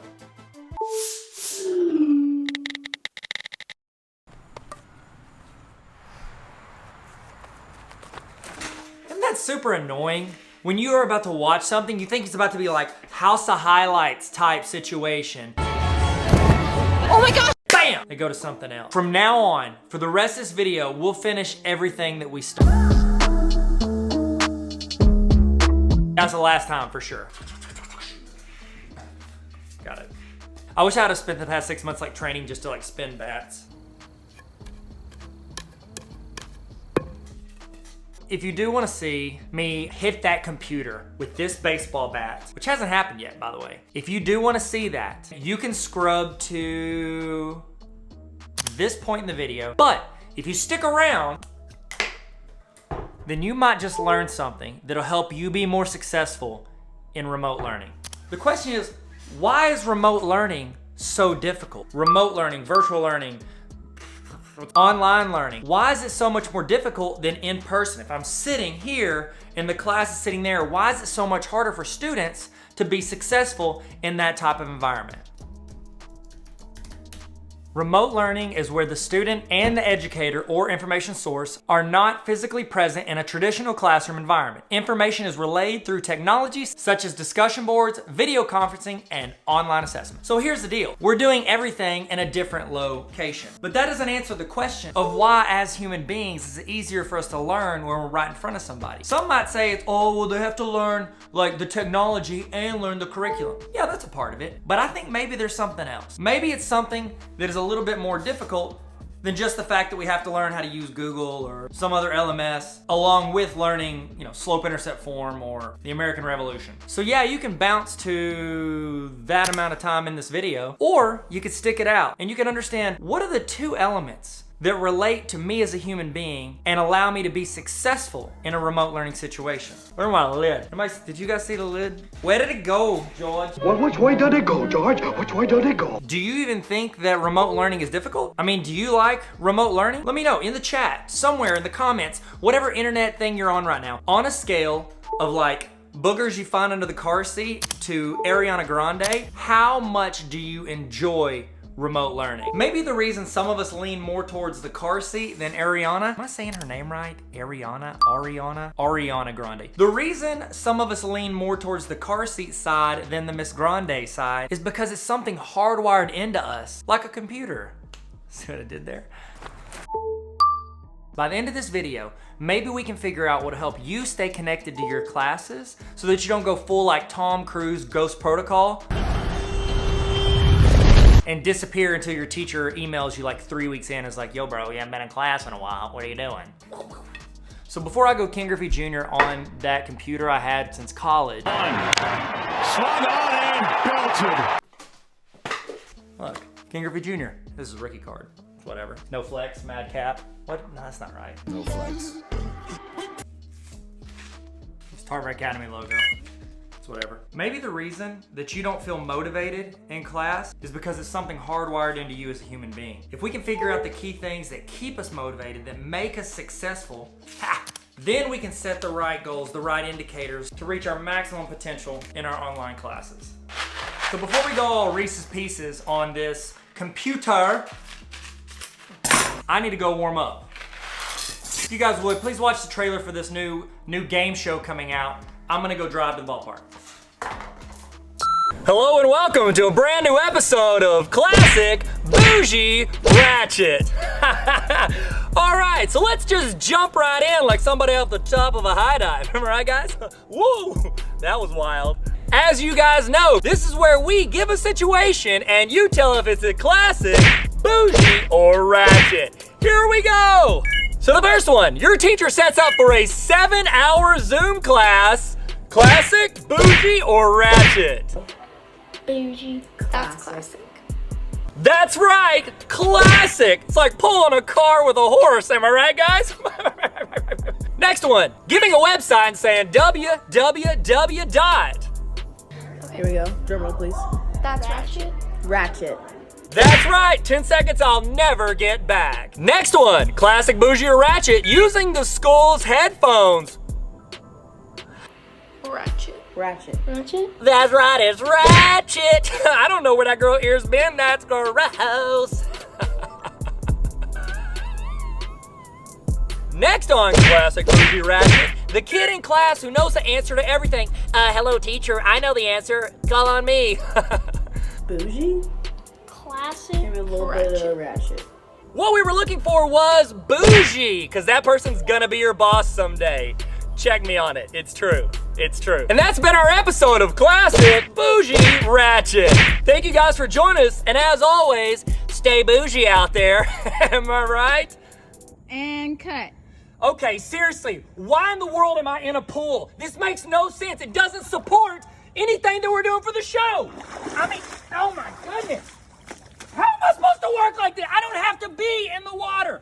Water and a TV show. It's not even in the same ballpark. Before we get into the two things that make students successful, we've got to understand why aren't all students successful in it? It's like warm up. Like homework is practice, this is practice. We talking about practice. Have you guys ever seen the videos where people can like flip the bat?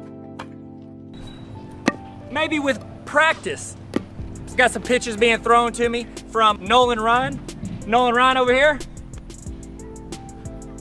It's my dad. May or may not be Nolan Ryan. No big deal. I haven't hit a baseball in like 15 years. It should be fine.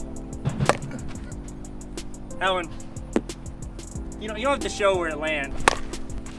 So one of the common misconceptions people have about students that do well is that it's always the smart kids. It's always the Hermione Grangers. That's not true. Oh man, so I was the principal of a school that had 6th through 12th grade students, and we had online classes, we had in-person classes, and we had some blended. Not every student that did well was the smart kid. So we had students come into our school planning to do online that did well in the traditional classroom, and they tanked. And then we had other students who failed an entire grade. You can lean up. And then we had other students who failed an entire grade. They would come in and they would finish 2 grades in 1 year. What's the reason some of them did well in the traditional but not online, and vice versa?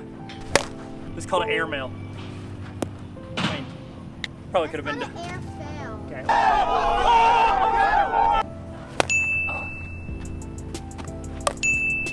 Double hit. You get 2 points for that one. So I started doing my doctorate degree online, and I didn't feel connected.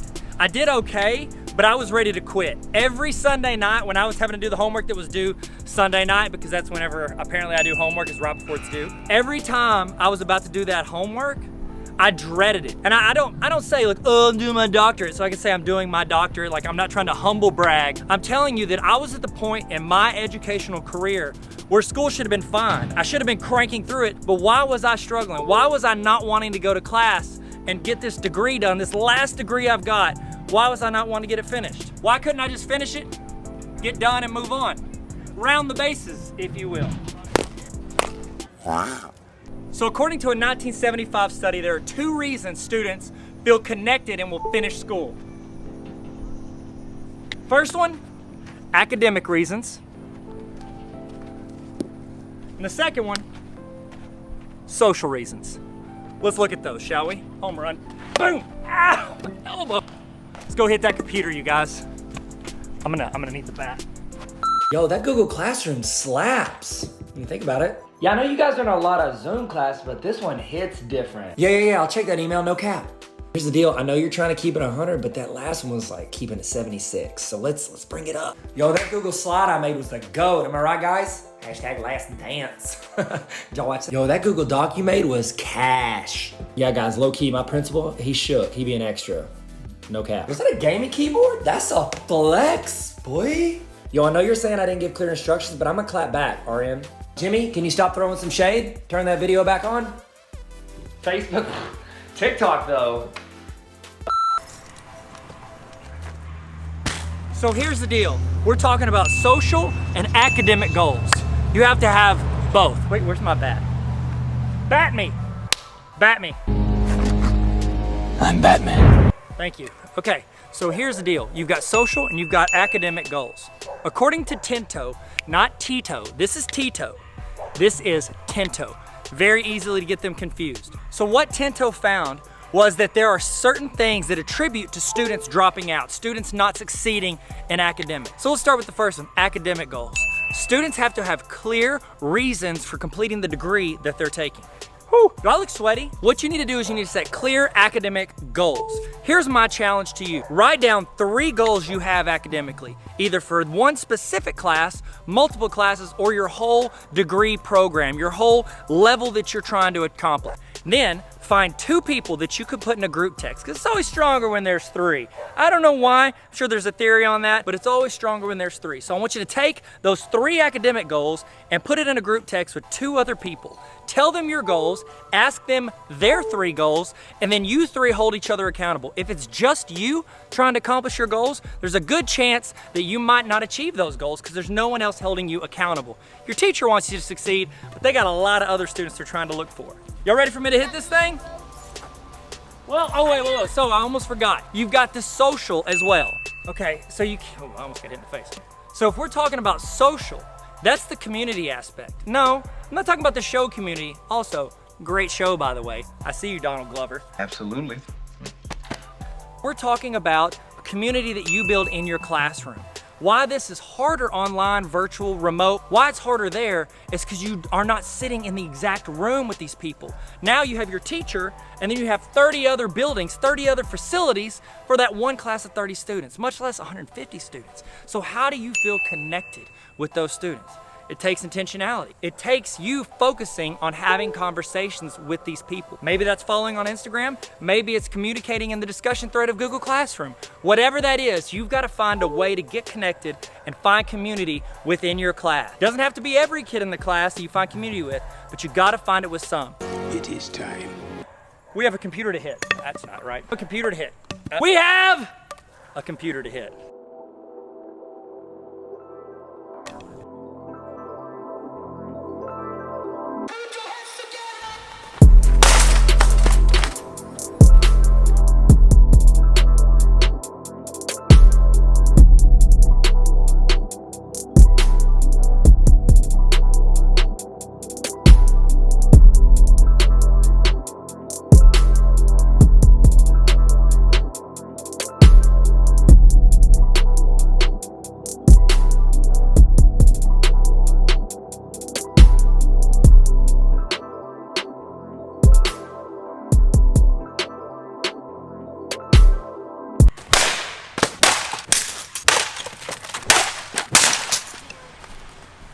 Wow, that was different than I'd anticipated.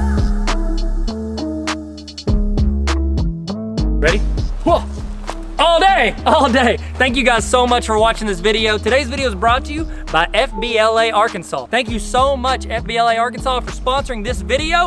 I hope you guys learned something. If you're with FBLA Arkansas, throw their name in the chat. I wanna say hello, say what's up, how you living, you good. Also, today's video is brought to you by NLC College, the dopest college in the game. That's what's up. And lastly, Tarver Academy YouTube channel. The YouTube channel you're on right now. Hit that red subscribe button. If you haven't, smash that like button. Hit that subscribe button. Hit the red subscribe button. Thank you so much for watching.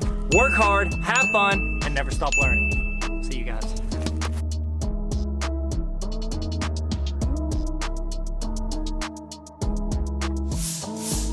What up? Hey guys, Tyler here, Tarver Academy. What's up, Tyler Tarver? How you doing? How you living? In the chat, tell me one piece of advice you have for teachers. What's one thing you've learned as a teacher, or one piece of advice you learned as a student when you had teachers? I would love for you to tell me that in the chat, and let's all learn something from each other as we go. We're about to take a break right now. I'm gonna show some videos. I'm gonna let you kind of learn and say you don't have to go take a break, say you wanna sit at your desk. I'm not just gonna sit here in silence. We're not gonna play some Barry Manilow. That's not how Barry Manilow. What could I do? How about this, the greatest song ever made, Donna Lewis, I Love You Always Forever.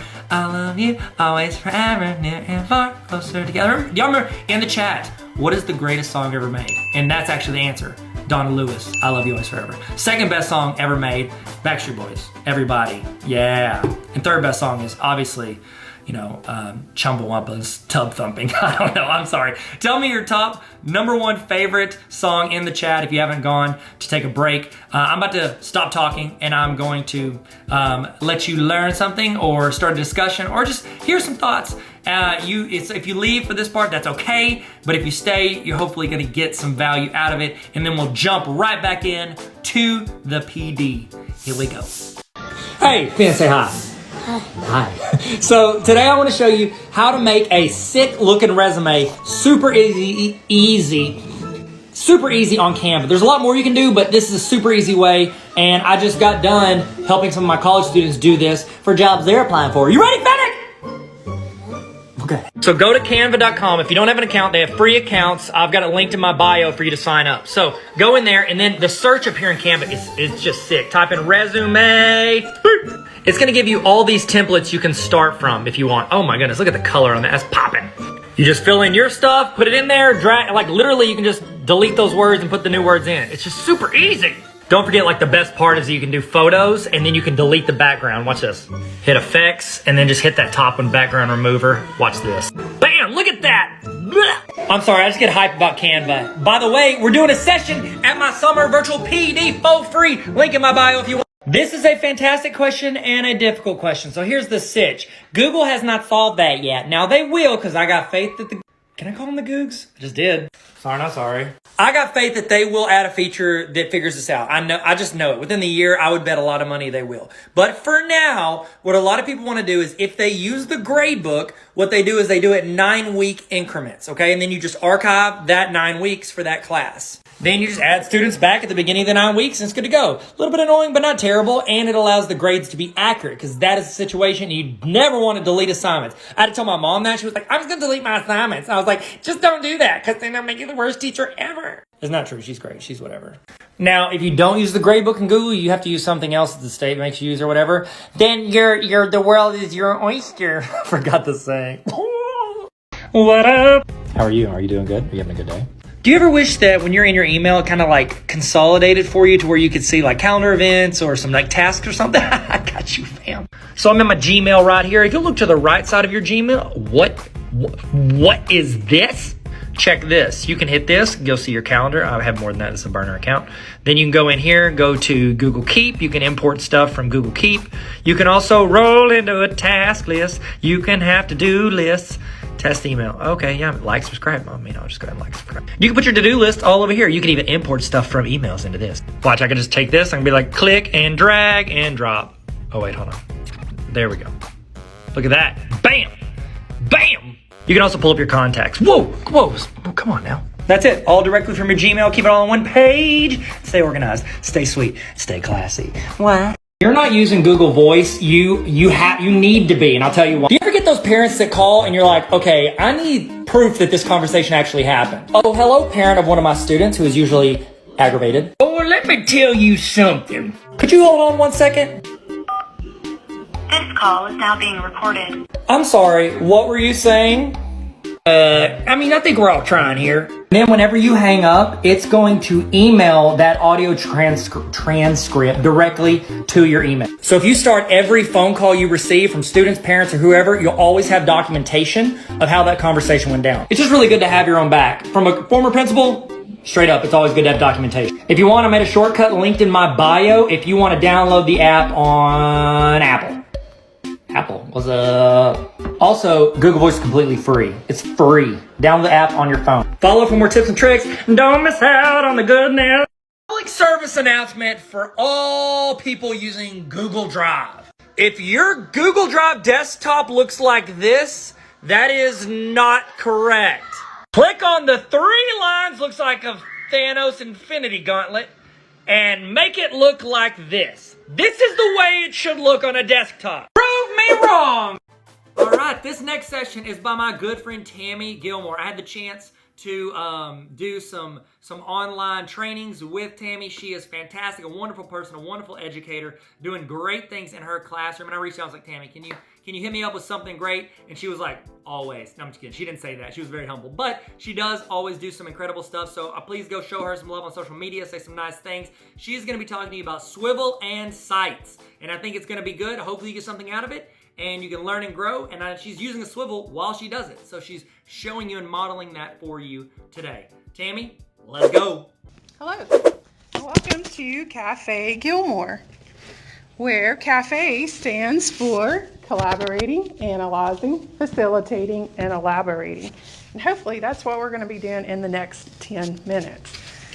I teach at Southside Charter High School, and this year has been quite the interesting year. I'm sure you would probably agree. So we have learned a lot, and evidently I'm still learning because this swivel camera is supposed to follow me. Let me help it out. Give it a little direction. So today we're going to talk about some of the things that in my flashbacking a little bit I have learned, and then maybe just a little foreshadowing. Guess what? I teach English. So I have to bring a little bit of that into a technology workshop also, right? So again, welcome.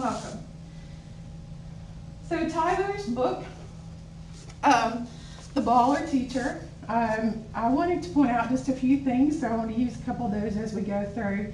And I love number 6. Now this is a playbook, okay? And number 6 is failure isn't final. And so let me go there. Have you checked out his awesome book? Lots of cute little songs that you could use. Very informative. Failure is the tuition for success. That's a very powerful statement. And so when we began teaching in a pandemic, one of the things I quickly learned was that, oh my goodness, how in the world am I going to run all the things that I need to run? So I needed Google Meet, I needed GoGuardian so I could see where my kiddos were, had to get this stuff up here on the screen with AirTame, run my Elsie, my document camera, my laptop, do some recording. And so it just was not working for me. So what do we do when we need an answer? We had a meeting of the minds. And so I began to ask and inquire. And our awesome curriculum coordinator, Miss Novella, and our tech guy, Mr. Brandon, came by both. And we chatted, and I was like, this is what I need. And so this is their answer. And they came up with this tool called a swivel camera. So before we talk about Google, I just want to share with you how my problem, my challenge in the midst of that was conquered. And so it's with this thing called a swivel camera. And you can see, I would show it to you live, except I'm using it. We have this little swivel, and it then hooks to an iPad. So you could also be recording a Google Meet through that, and then it lets you run your computer, run your document camera all at the same time. So really, really awesome and sweet to be able to do that. Okay. With the swivel comes a swivel account, and so as you make videos, matter of fact, here in just a minute, I will end this video, and it will want me to name it, and then it will go immediately into my swivel account. And within seconds, I have the link to it. I can then put it right into my Google Classrooms, email it to a student, whatever it is that I happen to need to do with that. So it's great. All right, and so that solved the problem, and it freed up my computer to be able to use for GoGuardian to better keep an eye on student computers. That's the tool we use here, okay? All right, so on to the next play in Mr. Tyler's book. By the way, this is his new book. I'm sure you know that, yes? Okay, so we're promoting it. Well, I'm promoting it. All right, so I'm going to play number 18. And that one is Never Stop Learning. Never. Last Friday, I finished my 30th year in education, and it's been quite an interesting 30 years. And unfortunately for me, this year, my classroom went back to almost year one and how it looks. So if we were to take a walk around, you can see that my room is back in rows just a little bit, whereas I usually like to have them in tables. And so hopefully we'll be able to go back to some of that and make that happen this year. Okay, so but never stop learning. So this year I branched out a little bit. I've been using Google Classroom for several years. I branched out more, and I've been using several apps. And so I want to share with you a little bit more about Google Sites, how I use them. I use them a lot in my personal life. I run several websites for a professional organization and church, and I also run my classroom website off of Google Site, and I just buy the domain name. So if you want to check mine out, it's cafegilmore.com. For several years, I used that as the host for all my lesson plans. That when the kids came in and they would sit down, they would instantly go to Cafe Gilmore, to their particular page, and open that up. This year, as a district, or as a building, we went primarily with Google Classroom. And so I began to set up my lesson plans within, of course, Google Classroom. And so I didn't use my Google Site as much. I did use it to host websites and such. I can show that to you pretty quickly. Because each of my students have a blog. And so, class blogs, here we go. And so every student, you go there and you click on any name, you'd open up their blog, and we would blog 3 or 4 times per 9 weeks. A great tool, okay, that you can use, and Google Sites then houses all that. So this is just a hub. Cafe Gilmore is for everything that happens within this room. Like I said, I use it for our church. I do their website, and I use a Google Site, and we just buy the domain name for that. But more importantly, how do we use it with kids, okay? And I'm sure you have great ideas, and yes, I wish we were face to face so that we could chat and talk, and you could share your ideas too. But listen, in that chat button, that discussion right over there, you could be putting in there how you use Google Sites also. Now, I guess there is a a discussion going on over there, Mr. Tyler. I don't know. I assume that's how you're going to run this. So if there's not, email it to somebody. You can email it to me. Okay? So let's go back and talk about Google Sites. Okay, so we never want to start learning. So this slide is a little bit what I've been discussing, where I would have, on my Cafe Gilmore, I would have a page that would list all their Google Sites for the project that I'm about to discuss. All right, so individual projects. This is probably my favorite project ever, and my kids love it. And it all stems from a book called Boots on the Ground. I met this author at a workshop a few years ago, and it was about Vietnam veterans. And so from that, I was like, we need to do this big project on veterans, and the kids were like, not being disrespectful, but it wasn't the hook. And so they were like, Miss Gilmore, we want to do mythological characters. And I'm like, ding, ding, ding, ding. And so that's what we did. I assigned them veterans from the Korean War, the Vietnam War. This year I added the Cold War and the War on Freedom. And then the fourth one was themselves, okay? Was as a student, they are a veteran of education. Even in 11th grade, they've been in it like 12 years now, counting preschools and kindergartens. And so they liked thinking that they were a veteran of something.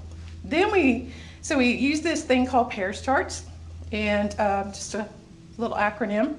And then as they would characterize their veteran, they would then go and type in a Google search some of the characteristics, and then they would watch the mythological characters pop onto the screen.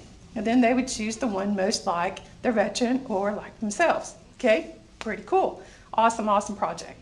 So instead of using Google Slides, which is what we have been using all year long for speeches, we switched to Google Sites. So each student got a Google Site. I did create the template, much like this one, and then these pages would then link to their pair charts on that particular veteran. So the whole project was supposed to be 4 veterans, 4 myths, 4 different apps. So we had Google Sites, Google Docs we were going to use Jamboard, and then I was going to let them choose whichever additional one they want to use. Now, I will tell you that this year, timing-wise, was very interesting. And so parts of that project did get cut. And so I had to shorten it to where you end up using just Google Sites and the pair chart on the Google Doc, okay? But next year, I hope, yes, we're talking normal, right? All right, so another way I've used it is with junior research paper where we would analyze and talk about presidential speeches. And then they would come up with what I call a seed topic. So it might be a speech and maybe Cuba was mentioned. And so that would become the topic, and then it might be submarines, and then it might branch into how you live underwater. So we might actually go from Cuba to something totally different, and that idea would just grow. And then they would use the Google site to present their information. Okay. My dream is for Google Sites to become a portfolio of sorts. And so this is what this one had started. This was the mythological project, the seed idea project, and then a project called My Story. And so it becomes a house for projects. So you might see how it could be used as a portfolio. Is that not cool? It can also be used for group projects. This particular assignment, the kiddos were worked in groups pre-pandemic. They had to take a story and then they had to analyze it for various analytical terms and such. For example, setting characters, making connections and themes and such. Awesome, awesome. And then as a culminating project, I actually have done this one with teacher cadets, in which this was their final project in which they created the whole thing. They came up with the different pages, all the projects that we had done per quarter, and then they had to present their favorites, what they learned, what they wish they had learned, which is just as powerful. Just a side note, the very powerful thing about that class is that kids will learn that they don't want to teach. How powerful is that to know as a senior in high school that this is what I don't want to do. And but it's also affirming to so many students that they do want to teach. And they move right on into college thinking, yay, yay, yay. All right, so those are my flashbacks. Let's talk a little bit about foreshadowing and what is going to happen next year. So flashbacks and foreshadowing. What am I going to do different next year? You know, you hear them saying this is going to be going back to normal. I don't think that we will ever go back exactly how it was. And Tyler's book reaffirms that, is that we're ever learning and you can't go back. And Very powerful stuff in some of these chapters. And but a couple of things that I will continue to do next year, and that's these videos. It would be very easy to slip back into how we used to do it, but that's not the best of teaching. So when kids miss these awesome lessons that we do in the classroom, it is an amazing thing to be able to hit that button right there, okay? And to record the lesson, to have the students' responses, to hear the questions that's being asked, to be involved in the discussion, to actually be in the learning, even if it happens to be remote. So that is something I will continue to do. I will make a practice to record videos and pop them into Google Classroom. Unfortunately, kids like to miss school. You know, I don't know, sometimes maybe I like to take a personal day. And so it's pretty powerful, as you know, okay, to be able to have that learning that is real for them. Okay, so my last thing that I want to point out to you is this, okay. I didn't read this until like the end, and I kind of wish I had, all right? And it's in Tyler's book and it's on page 5. And I noticed at the end of each chapter, he has this TL semicolon DR. Can you see that? Oh wait, I got it on the big screen. And it stands for too long, didn't read. How cool is that, Tyler, that you would give us grace for not having the time to read? And he says, you know what? Go right here to the TL, and I'm going to show you one. Okay, I got one.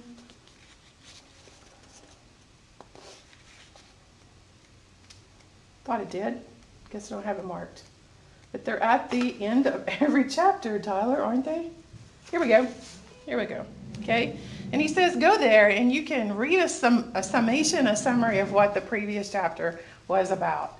And you know what? I think that's something that we will need to continue. Here at our district, we had this little saying, grace over grades. And we lived that and we tried to model that. But we also have to have grace on ourselves. And sometimes it's even in a book that you need to have grace on yourself because time is precious and it's full. And yeah.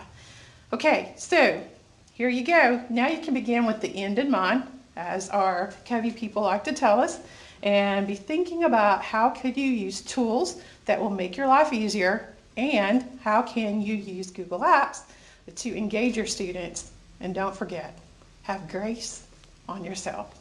Thank you. Have a great day.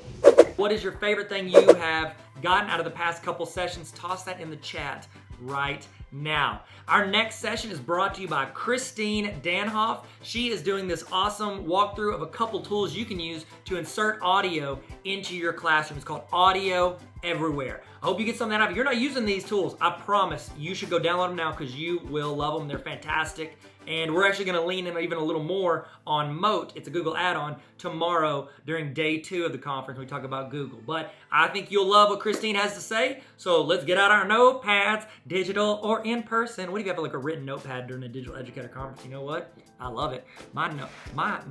This is, look at this. This ain't an iPad. I've got an iPad, but this is how I do my planning for the day. That's what I do. It's okay. In person, online. Why am I talking? Christine, take it away. Hello and welcome to Audio Notes Everywhere. Get ready to find ways that you can put your voice anywhere and everywhere for you and your students. We're going to take a look at 2 tools today called Moat and Talk and Comment. The resources today will be at bit.ly/audio everywhere, all lowercase. Well, my name is Christine Danhoff, and I am the Technology Integration Specialist at Genoa Area Local Schools, which is in Northwest Ohio. You'll find my Twitter and email there, so if you have any questions and want to connect after today, I would love to connect with you and talk more about audio anywhere. So that's our question. How can we make our directions be read to students? How can we have forms read to them? How can we have our activities include our voice? Your students want to hear you, and we want to hear our students back. So make your voice be heard. We're going to take a look at some resources and how you can put these into your lessons and activities. So the first one we're going to look at is your voice in Google Forms. So you'll see there the big purple Moat button. If you click on that purple circle, it's going to take you to the Chrome extension that you can add to your Chrome web browser. Once you've added it and you open up a Google form, you'll notice the purple Moat button inside of your Google form to record for questions and also record for answer choices. If you'd like a template to get started, click on Try This Template and you'll have one to start off with. So why would I want to put my voice in a Google form? Well, depending on the age of your students, if you're working with younger kids, or if you're working with older kids and they just want to hear your voice read them the question, then you can put Moat voice into your Google form. So we're going to take a look at what that looks like then after you add your voice. So here's a question. I'm going to click that purple Moat button that you see the arrows pointing at. I'm going to record up to 1 minute and 30 seconds with the premium version. I can record up to 30 seconds with the free version. Once I add my voice comment, you'll see that there's a play button that will show up. Students will be able to click that play button and hear the question read to them.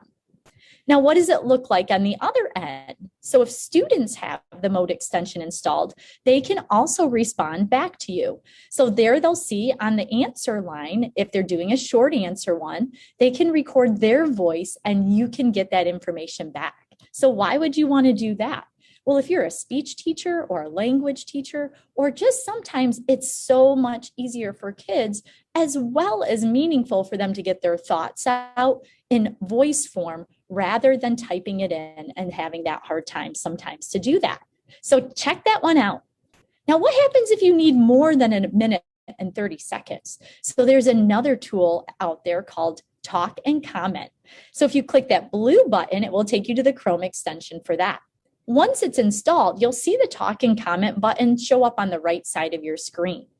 Here in the video, you can see that I am recording a comment. So I can record unlimited time. I'm going to highlight the link and paste it into the area, either the question or the answer choices. I'm going to erase the part that says voice note. You don't want that part. And then once I click to preview my form, you'll see on the left side of my screen, the black play button that shows up for the questions, for the answer choices. So again, so meaningful for students to hear it, to see it. And you can also type the text in there too, as you see I have done. So that way they have 3 ways to visually see it, they can read it, and they can listen to it. That's going to help them understand a little bit better. So after they fill out the Google form, what does it look like in the spreadsheet? How am I going to hear my students' responses quickly? So I would recommend opening up the sheet that's tied to the form. There you'll see with the Moat response, you'll hover your mouse over it and you'll get the purple play button to hear their response. With Talk and Comment, hover your mouse over that response. You'll click the black play button in order to hear their response. So both are very easy to use. Great for fast feedback for you to be able to hear their answers and move on to the next activity. So here's my next favorite. So how can I include my voice in slides? I love to use slides with students. It's nice and easy for them to go through the content at any age. But sometimes I want to give directions. And I know that I may not be able to go around the room and tell every person. Maybe I want them to work independently. So here's a great way that you can put that voice directly in slides. Once that extension is installed, the purple Moat button shows up in your Google Slides there next to the comment area. You're going to record your voice. And when you hit insert, it's going to put the purple Moat button with the little speaker icon there on that slide. Now you can resize it. You can also move it around. But my favorite thing to do with it is to change the image. So once I've recorded, I can click on that picture of that speaker. I can go up to replace image and I can change it to anything I want. So why would I want to do that? Sometimes it's great to have kids practice sight words, vocabulary terms. Maybe you want them to click on the picture and hear all about it. So whatever mode that you're using this for, you can make it meaningful to any content and any age student, which is awesome. You'll also notice on the right there that I can add Moat comments to the slides. So I go ahead and click my comment button. The Moat purple button is there. I can record feedback to my students, tell them what a great job they did, what do they need to work on, what do they need to improve, whatever it is. And the kids can even respond back to my comments using Mote as well. So instead of having a typed conversation or typed feedback, they can very quickly listen, fix what they need, and go on to see what they need to do next. So again, if you need more time though, if you're over that minute and 30 and you've got to do it more, use the talk and comment extension this time. Same thing, I can click on the picture of an image if I want to link that. I can go ahead then and paste that over top of it, make that link for there. And then once I have applied the link, you'll see there when I hover over the cat, it's going to give me the black play button to hear what the text was that I was reading out loud to the students. So super awesome way to be able to incorporate that in slides. Well, what about comments? Because we want to give fast feedback. We want students to be able to hear what to do. Well, you can link those comments directly into Google Docs. How do you do that? So I go up to my Mote extension and I record a Mote on my Mote pad, it's called. I copy the link to the Mote, highlight an area in my Google Doc, add the link, and then now when students click on that word that's underlined or hyperlinked in your doc, the Mote play button will pop up right underneath it and they're able to hear what your comments are, or maybe you're reading vocabulary words that are new to the students. However you want to do this for instruction, for feedback, for comments, whatever it is, there's a lot of different ways you can use both of these. Well, here's my other favorite. So of course, then when I'm adding comments, just like you saw I did in slides, I can add comments and feedback in docs and in sheets and really anything else. But once I create my Mote, you'll see there I click the translate button and I can translate my Mote into different languages. Now that is a premium feature as well, so just be aware of that. And I can also do transcriptions. So if I want them to hear my voice and see the written transcription of it, I can turn that on as well in my extension. Well, that's not the only place though. So how many times have you posted something to Google Classroom and they still say, what am I supposed to do? I don't understand all these links you put in here. So I've loved using Mote in my Google Classroom instructions now. So I create my assignment, I record my instructions for them and add whatever links and documents they are going to be doing for that activity, assign it and save it to them, and they'll see that play button where they can hear what the directions are. You don't have to go around to every student. They can just listen. It's a great way to flip your classroom. It's a great way to make your students independent learners.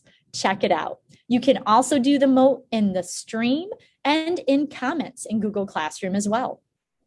You can really do Mote anywhere, which is fantastic, as well as talk and comment. So in Gmail, sometimes if I just want to record a quick message to someone instead of typing it out, the purple Mote button shows up in Gmail. Record your note, send it off. You can also use it in Class Dojo as well as talk and comment. So you'll see their Class Dojo is a parent app there where we communicate with them. I could record something there and they'll see the play button show up in the Class Dojo stream. Well, if you want to try out Mote for the premium version for 3 months, click on tap here and you'll have access to that to try it out. If you like it, you can definitely upgrade or you can keep the free version. If you need to see this video again, go ahead and subscribe to my channel and you can watch this video again to learn other ways that you can use this. So there's magic in your voice, of course. Your voice can be very powerful, as well as your students' voices can be powerful. So let's give them an opportunity and let you share your voice by using Mote and talk and comment. We'd love to have you share and attend at our live and virtual summit that's coming up in August. So please feel free to join us. Check out the link there to register, and we'd love to see you there. Well, thank you again for letting me share today about Mote and talk and comment. The link there is again for you so that way you can access these resources. And I look forward to connecting with you all soon. Have a great day. Bye-bye. One of the things that I think is underrated with regards to teaching in the classroom is how do we storytell? Stories stick. Stories is how students learn. Whenever you give information and you have a story and then you can tie those key points into that story, that's how your students are going to actually have retention with so much of the things that you're trying to teach them. So this next session, I'm going to get the chance to talk to you about the 4 types of video storytelling that I've either heard and learned about and kind of adapted, or something that I developed. So like just me noticing trends on the internet and storytelling. So the idea for this is it can be for video storytelling, or you can storytell with some jelly, storytell in the classroom or via video, or both, because we know video is king and it has become very, very popular over, I don't know, the past forever since movies started. So I'm gonna kick it off. This is the 4 types of video storytelling, because 5 would be excessive. Here we go. Tyler, take it away. What is up, ladies and gentlemen? Hello and welcome to the 4 types of video storytelling, but also I'm going to talk about how you can relate this to storytelling in your classroom. You're thinking, well, I'm never going to make a video. You should be recording the storytelling you're making in your classroom. So I want to relate these two and show you how you can utilize it not just in your classroom, but also via video. So it's kind of the best of both worlds, if you will. My name is Tyler, and I'm a dean of NLC College, and I've been an administrator, teacher, all that stuff, and you know, my main thing is I want you to learn and have fun. So let's get started. Okay, so I want to talk about the 4 types of storytelling that you can utilize in your classroom, or for videos for your students to use for the classroom. I think over the past year, actually it's been over the past decade, as video has grown online because of the increase of cell phones and the accessibility of online platforms like YouTube, Vimeo, even Facebook, Instagram, Twitter, TikTok, Snapchat, videos incorporated across the internet. One of the original storytelling mediums for the internet was using blogs, written posts where people could read. I don't know if you guys remember, in the chat, let me know, like, what was your favorite blog that you read? I used to have this group of people that I read, and one of them was John Acuff was a great writer that I liked, Knox McCoy, David Robbins, tons of those dudes. I used to read them, and like every day, like literally I would make it a point to read that every day. Well, once creating video using phones, and then making it to where it can stream live on your phone became easier and more prevalent, you're able to create the video storytelling, and then I think one of the big trends we're going to see in the internet now is audio storytelling, podcasts, Spotify. They've invested hundreds of millions of dollars into people who have popular podcasts and trying to get them on their platform so that people transition to Spotify for all of their long form audio content needs. And one of the cool things about audio content is that it allows the listener to get to know the person as an actual person, not just like, oh, I'm delivering a quick piece of information. I'm not just teaching you slope intercept form on the internet. You're getting to listen to me talk for 45 minutes about my thoughts on, insert topic here. And so it's a chance for them to get to know them. Now, as educators, if you're a teacher, you know this because you're getting the chance to be. It's like essentially our classrooms are, 45, if you're high school or junior high school level, it's 45-minute podcasts where you're getting the chance to teach your students something, but there's an interaction. They're getting to listen to you talk. And so I think there's certain ways we can present this information to help the storytelling in our classroom and tell our story, okay? So let's get started. We're gonna kick it off. I'm gonna give you a few different ideas for this. And keep in mind, there's audio, there's video, there's written, where they're reading. You can utilize this throughout all of those, but then also when you're standing in front of your class talking. So let's talk about the first type of storytelling technique, and I call this the Neistat model. Casey Neistat is a YouTuber. He's been a filmmaker for years. He had viral videos before YouTube was even a thing. Literally you had to, I don't know if you guys remember this, but back in the day, if you wanted a video to go viral, it actually cost you money. Now kids are like, I want to be a millionaire. I'm going to get a video go viral. Now it's like you have to, or back then, like in the early 2000s, if you wanted to put a video on the internet, you had to pay a website to host your video. And then if it got popular, it's going to cost you more money because people are piling into that website and it's going to crash the server. So you're paying more money for that. So back then he had a couple videos go viral. Then he had a small show on, I say a small show, they did one season. I meant short. It was popular, but it was called the Neistat Brothers. And then after that, he's like doing some film stuff and he started leaning into YouTube. And has anybody ever heard of the storytelling format of a vlog? We all remember blog. We just talked about it. It's the written, written forms of stories. And then they had vlog. It's a video log. It's like almost like a video diary, if you will. Well, back in the day, and I used to do these. I would do vlogs. And I did like, I don't know, 3 or 4 of them, and they were super boring to even me. And it's like my life. And it was just like a highlight reel of my day. Well, what Casey Neistat did was he found a creative way to tell those stories in a way that people would be engaged. And he made a video like recording pieces of his day every day for almost 2 years straight. I know, that's a ton of work. In the chat, let me know have you ever watched a vlogger? Let me know in the chat what vlogger you have watched and if they resonated with you, whatever. You could not like them anymore at all. Just tell me in the chat a vlogger you liked. I watched every single one of those episodes. I liked Casey Neistat before he started the vlog, and then I watched it every day. He is a great storyteller, and he's talked before about his template for telling a story, and I think it's super unique, not only for video, but for how we tell the story of a day in our classroom. And so let's talk about vlogs for a second, and then we're going to lean into it. So a lot of times my class, when I was teaching, I would just get up and I would teach the first aspect of multi-step equations. Here's a single-step equation.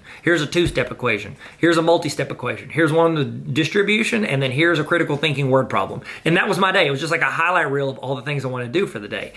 Students really didn't see the picture of why they had to learn it. They just knew that they were forced to sit in that class, or they'd get called for truancy. And so they would, come in and have to learn because I'm teaching them that. What Casey did, if we take that story of a traditional vlogger where they're just, hitting the high points of their day and recording it like we sometimes hit the high points of what we have to teach, and we throw it out there. What he did was he turned it into a story. He turned it into a succinct movie. A good way to think of this is if you're thinking of like episodes of a TV show, think of like The Office.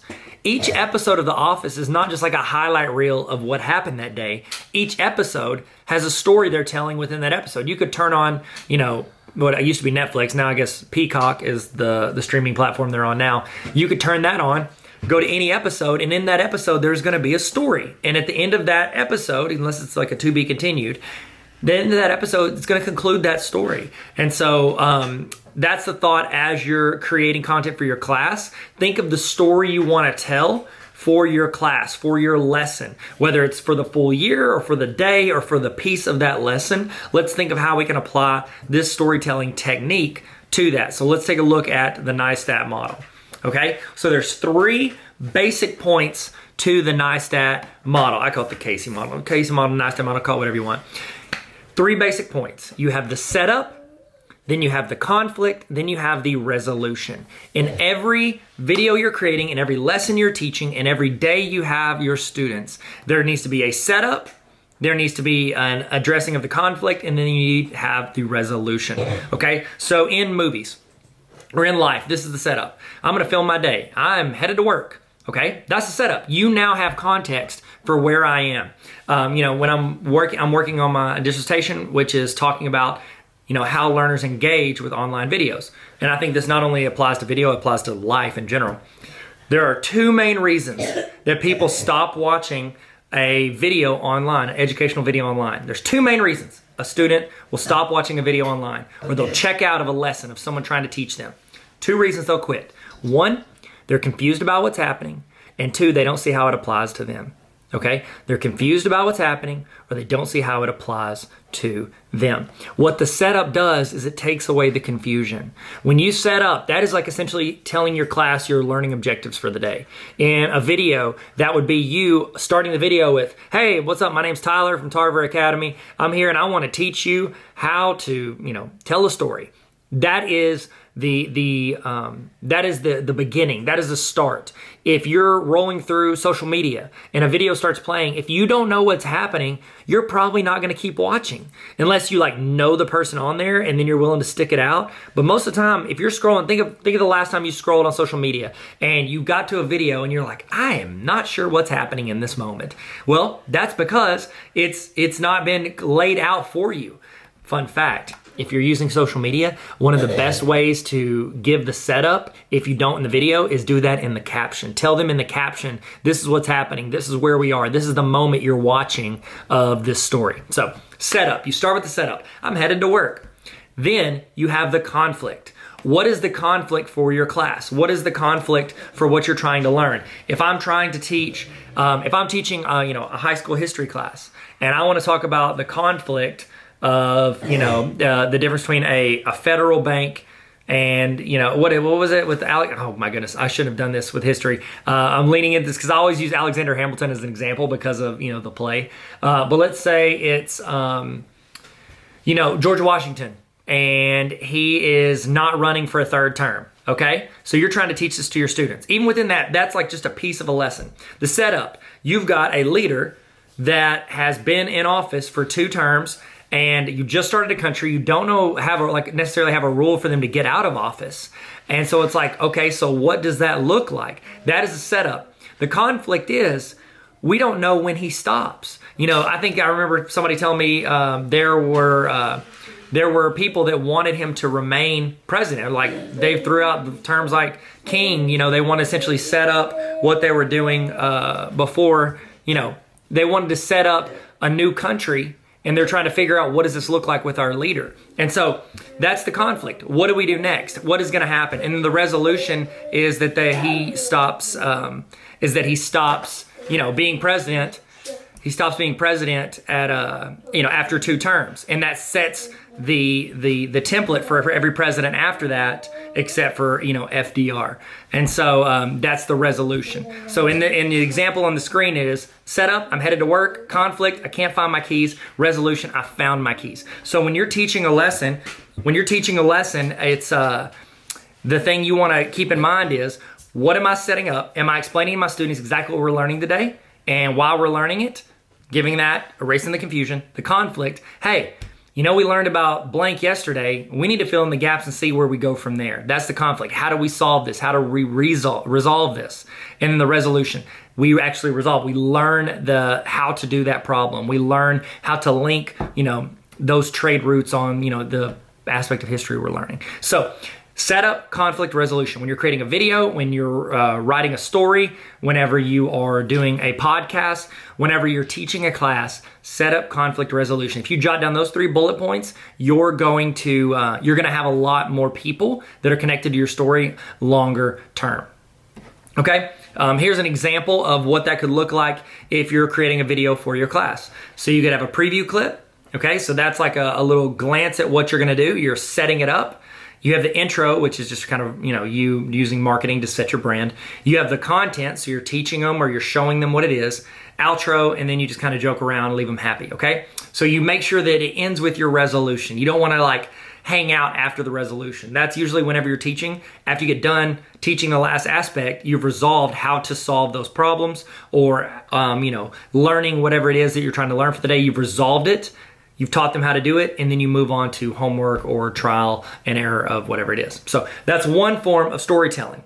The next one I want to show you is called the Jenga model. And this is a fun way to teach a class. If you want to keep students engaged, whether it's in person or via video, if you want to keep them engaged, you want to put something to where they have to pay attention so they know what's happening. So I'm trying to think of a good, Tarantino does this, Christopher Nolan does this. A lot of times, if I'm thinking of YouTubers, there were a lot of YouTubers that got popular because they're using this Jenga model.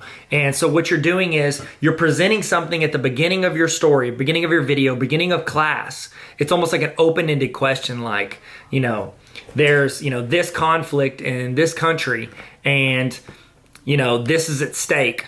And then bam, you go back to the beginning of the story and you start doing the story, and it leads into it leads into the answer of what you started at the beginning. So what this looks like on most videos. So if you're watching a YouTube video and you see, it turns on and there's like people and they're standing on like a cliff and there's like water underneath and there's one person that runs and looks like they're about to do a backflip, and then it cuts to like an intro, and then they come in to the video and the person's like, hey, today we're gonna go out to the cliffs, we're gonna jump off the cliffs, blah, blah, blah, I might try a backflip, I've never done a backflip before, and then we're gonna see what happens.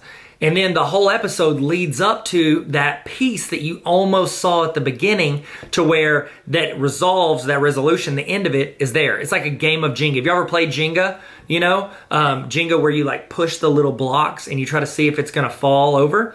This is what you're doing in that video. The stakes get higher and higher because you don't know how it's going to end. You saw that clip at the beginning and you're like, oh my goodness, the stakes are rising. It's slowly going up and your heart starts beating. It's like every episode of like those suspense TV shows or, a suspenseful movie. It's like something's going to happen and it's slowly building. And it's like you have to watch the end because you want to see how it's resolved. So you're trying to see the end of that. So that's the Jenga model, and it's super popular among a lot of YouTubers. Here's a little graphic to help you get a gander at that. You have your intro clip, which kind of grabs your audience. They call that, there's 3 parts of a video. It's the nose, the body, and the tail. If you can keep people for the nose, which is the first 10% of the video, then you have a lot better chance of keeping them throughout the entire video. So you want to catch their attention with the nose of the video. You roll that into it, builds towards the conclusion of the intro clip, because you cut the intro clip before it actually resolved it. You're leading into it, and then bam, conclusion, and you do the outro. So that is that's a pretty interesting way. It's got to be something. It's almost like leaving on a cliffhanger. Did y'all ever watch the show Lost? In the chat, did you ever watch the show Lost? And if you did, who is your favorite character on Lost? I was a big. Who was my favorite character? I mean, Sawyer. It's got to be Sawyer, right? Sawyer's the best one, isn't he? So in the chat, if you ever watch Lost, let me know. And then who was your favorite character? One of the things that Lost did to keep people connected to the show is they always ended on a cliffhanger. So here it's like you're taking that show episode and you're putting the cliffhanger at the beginning. That way you can keep them throughout the whole video. Whereas in Lost, at the end of each episode, they're doing a cliffhanger at the end of the episode to keep you until next week when they do another one. So that is a good way to keep your class. At the end of class, you could do like something to where you're saying, hey, tomorrow we're leading into this, or tomorrow we're gonna do this, or here's a question and we're gonna answer that tomorrow. You might be surprised how many students go out of their way to find out, the answer to that question before you actually show them. So if you can get their attention, I remember I did this with The Crucible. Did y'all ever have to read The Crucible in school?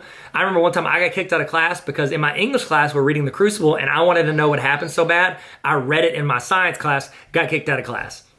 Hey, when a story is compelling and you build towards that suspense, people want to see the ending. They want to see the resolution. If you can keep them long enough to where they're invested, they're going to find the answer to that, okay? Now, this is the third one, and this is one of mine. Like if I was going to do one storytelling technique, if this whole talk was going to be focused on one thing, I would have focused on this. Have you guys ever read StoryBrand? Anybody know? Donald Miller, he was a writer, wrote books like Blue Like Jazz and a couple others, and then he got into marketing.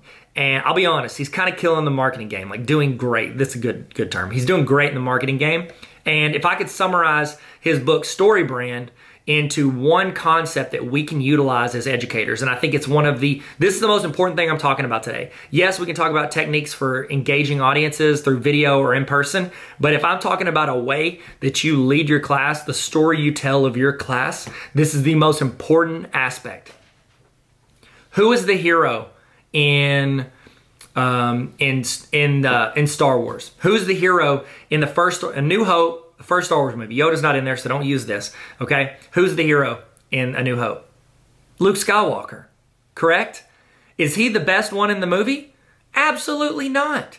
Of the good guys, he's not even the best one. Han Solo's a better pilot. You've got, Obi-Wan Kenobi, which is better at the Force. It's like, why isn't Obi-Wan Kenobi just like, hey, we need to blow up the Death Star? He gets in a plane and he does it. He knows the Force. Why are you trying to use a dude who's never used the Force to go, shoot that little, laser beam down the middle of the Death Star? It's because Luke Skywalker is the hero. He is the person we're watching and we're following and we're seeing develop from this like 19-year-old kid out on his, uncle's farm to being the one that blew up the Death Star and saved the day. His guide in that story was Obi-Wan Kenobi. He's the one, use the Force, Luke. He's the one telling him what to do, and Luke is trusting him and using his guidance to save the day. Think of any movie, any hero movie. Another one I like to use is Rudy. Y'all remember Rudy? What's your favorite sports movie? Tell me in the chat, what is your favorite sports movie? Rudy is one of my favorite ones. It's about that guy who went to Notre Dame. It's got Sean Astin. He played Sam in Lord of the Rings. And he is trying to play football at Notre Dame. And so he's going there. He's our hero. We're following his story. But he would not have succeeded had it not been for that. Remember the wise janitor who guided him, employed him, and then helped him get to the spot he was. And he's like standing there in the hallway, like slow clapping him whenever he actually got to play for Notre Dame. He's the guide in that story. Whenever, Donald Miller's talking about this in Story Brand, he's talking about it with companies. Too often, companies set themselves up as the hero. We're the hero. We're going to solve all your problems. We're going to save the day. All you got to do is give us $9.99. Okay, like for instance, I do the Tarver Academy Honor Roll. It's where people can, pay once a year to get access to a bunch of trainings and weekly emails, regular templates, resources, stuff like that. Even in the way I just explained that, it made it sound like I was the hero in your story. I'm going to give you all these resources. It's going to help you save the day. Whenever we're talking about businesses or companies, we don't want them to be the hero. We're not connected to the story of them being the hero. We want to be the hero. We want them to be the guide. So whenever I'm talking about, Tarver Academy Honor Roll, hey, what's up? TarverAcademy.com/honor roll. I'm sorry. Why am I the way that I am? I'm so sorry. Whenever I'm talking about that honor roll, like email list, okay? What I want to talk about is I want to help you in your classroom. I want to help you be the hero in your classroom. I want to help you be the best teacher you can be. I want to give you the resources to where you can be the best teacher possible for your students. I want to save you time so you can leave at 3:30 and go hang out with your family and not worry about what you have to do and create a template for 2 hours. I want to give you that template so that you can go out and be better. See, it's the same thing, but in how we talk about it, you feel a different way. Where it's like, hey, I'm going to save the day. I'm going to send you all these resources. Once a week, you'll get all these, trainings. It's going to be great. You're going to love it. Just do what I'm telling you to do. You're just an audience member in that story. But if I word it like this, hey, these weekly emails, they're going to give you time back to where you can dedicate your time to getting to know your students and connect with your students so that you can build that rapport to make your classroom even better. When you buy the Baller Teacher Playbook, whenever you buy this book's going to give you some ideas to where you can connect with your students and make true change in the culture of your classroom. In the way you explain it, you make your audience, you make the students in your class, you make them the hero. So whenever we're relating this to, teaching our class, when we're teaching our class, we do not need to be the expert. We do not need to be the ones that know everything, the ones that have all the knowledge. I'm the expert. Everybody look at me. Turn it around. Flip it. You are the guide, okay? We as educators, we don't need to be the experts because that's unattainable. Students are like, I'm never going to be the expert at math. Or they think they're not good enough. And so they're like, well, I'm bad at math, or I'm bad at English. I'm bad at science. I'm bad at art. You're always getting better, and all I'm doing is guiding you in your process to get better at this subject. It's a whole mindset shift that can make a huge difference in your classroom. Whenever you're teaching students, make them the hero. You be the guide. You are helping them. We as educators, if our only role as the hero of the class is presenting information, they can just go on YouTube or Google whatever it is, have somebody else teach them. And I'll be honest, there's a lot of teachers out there. There's way better teachers than me on YouTube. And my students could go out there and search those videos and watch those videos. They don't need me, okay? I'm no longer the hero. They found a new hero. But what makes the difference in your classroom is whenever you take on the role of guide. You facilitate the social process of learning. You're the one helping your students, getting to know them, build rapport, see how they learn, answering their questions, asking them good questions to make them think. You're making them the hero in the story. You're making them the hero in the story. So whenever you are, I'm sorry, somebody keeps calling me. this is like, if you want to screenshot this, you can. This is like the entire full StoryBrand script. If you want, you can Google it, or I think I have it on my website if you want to check it out, tarveracademy.com. I'll give you this. But it's the script you follow for the entire telling of your story. If you want to really get into the bullet points and the minutia of it, this is the story to follow. And again, the StoryBrand book, it's fantastic. I think I probably have a link on my website for it, for getting that. You should. And this is the template you can get online where you can fill it out, where you find out what your audience wants and you can help guide them to be the hero. You now take on the role of that guide in their story, to them to learn something, to become an expert in something, to pass their class, to get out of high school, to get out of college, whatever it is, you can become the facilitator to help them get the skills they need to be as successful as possible. Okay? Sweet. All right, next one, the TikTok model. It's the last one, the last of the storytelling types. And this is one that is really taking off on YouTube, TikTok, all of them. Whenever you think of social media, okay? Whenever you think, and I use social media because that's all over, like our students spend more time on social media than they are like hanging out with their friends after school. Like they are all over social media. Check their screen time. Check your screen time right now and see if you're actually like, how much time you're spending on social media. It's now real life. It's not online, it's real life, because we spend more time there than we do a lot of times in real life. So whenever we talk about that, we look at trends in social media because those are trends we're seeing in real life, and it's gonna be trends that leak into our classroom. Whenever you are too produced in what you're presenting and the story you're telling and how you're leading your class, your students are gonna have a disconnect with what you're trying to tell them. They're gonna disconnect from you because they feel like it's inaccessible.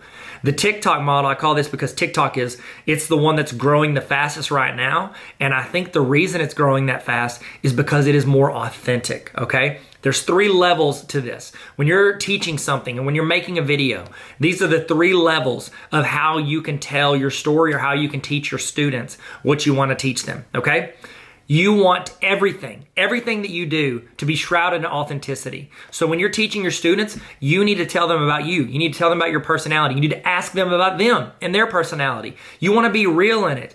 I've made high produced videos on the internet that nobody cares to watch. And then I'll make a 1-minute TikTok where I'm just like filming it at a terrible angle with like my neck showing. I'm like, hey guys, what's up? And I'll tell them something. And if I'm real and authentic and I say something that connects with them, then it's gonna go so much further with my audience than if I just, hey, here's a highly produced video I shot on an A6400 Sony camera, with great lighting, blah, blah, blah. It's all about being authentic in what you're doing. It's okay to make mistakes. If you show that you can make mistakes in the classroom or in a video, your students are gonna feel like they have the permission to make mistakes. Don't edit out all of the mistakes. There's been earlier in this video, I don't know if you noticed, my kid, look, there's a phone call right now. I'm getting phone calls during the video. I've got my kid trying to make noises and crawl under my desk and coughing during this video. I don't know if you saw me. I threw a chapstick at him while he was sitting there like singing some song in my office. I'm like, I'm recording. So I chunked a chapstick at him to try to get him to stop singing. This is real. Like, I'm telling you what's real. I'm not like gonna edit that out because that's authentic. That's real. It's what happened. It might have gotten your attention. You're like, what is going on in there? Why is he distracted? Why is he reaching across the desk and then doing this? It's because I'm chunking a chapstick at my kid. Okay, we've all been there. Welcome to Zoom calls, okay? Authenticity is going to go much further in me just telling you that story. Me standing up in front of my class and telling them about a time when I was in high school and I made a mistake. You can see your students like leaning in because they care about what you're saying. They're all in on the conversation because they're connected to your authenticity in that moment. So when you're planning a lesson, how does this look for a lesson or a video? You want to have a loose script for what you want to address. You got to be okay to get off track every now and then, to chase rabbits, as they say. You got to be okay with that. But then you always want to tie that into your key point. So it's like when you're bullet pointing your lesson, you want to leave space. You don't want to script it. Nobody wants to script a whole lesson. Your favorite talks, your favorite keynotes that you watch, they're not somebody that just reads a script the entire time. Once I went to an education convention and I saw he was a musician who was speaking at the education convention. The entire speech, he's reading off the teleprompters behind us. And I was like, I don't know if I'm resonating with this because it feels like he's reading it. And it's because he was. The best speakers are the ones that are speaking from their heart. They're willing to follow trails and they're based on their audience and what they're into. So you lean into the parts of your key points in your story and what you want to teach, and you're willing to get off topic a little bit or hear stories from students that connect to that. Now, I call this the buoy model. I heard it from my friend Knox. He was talking about it with his podcast.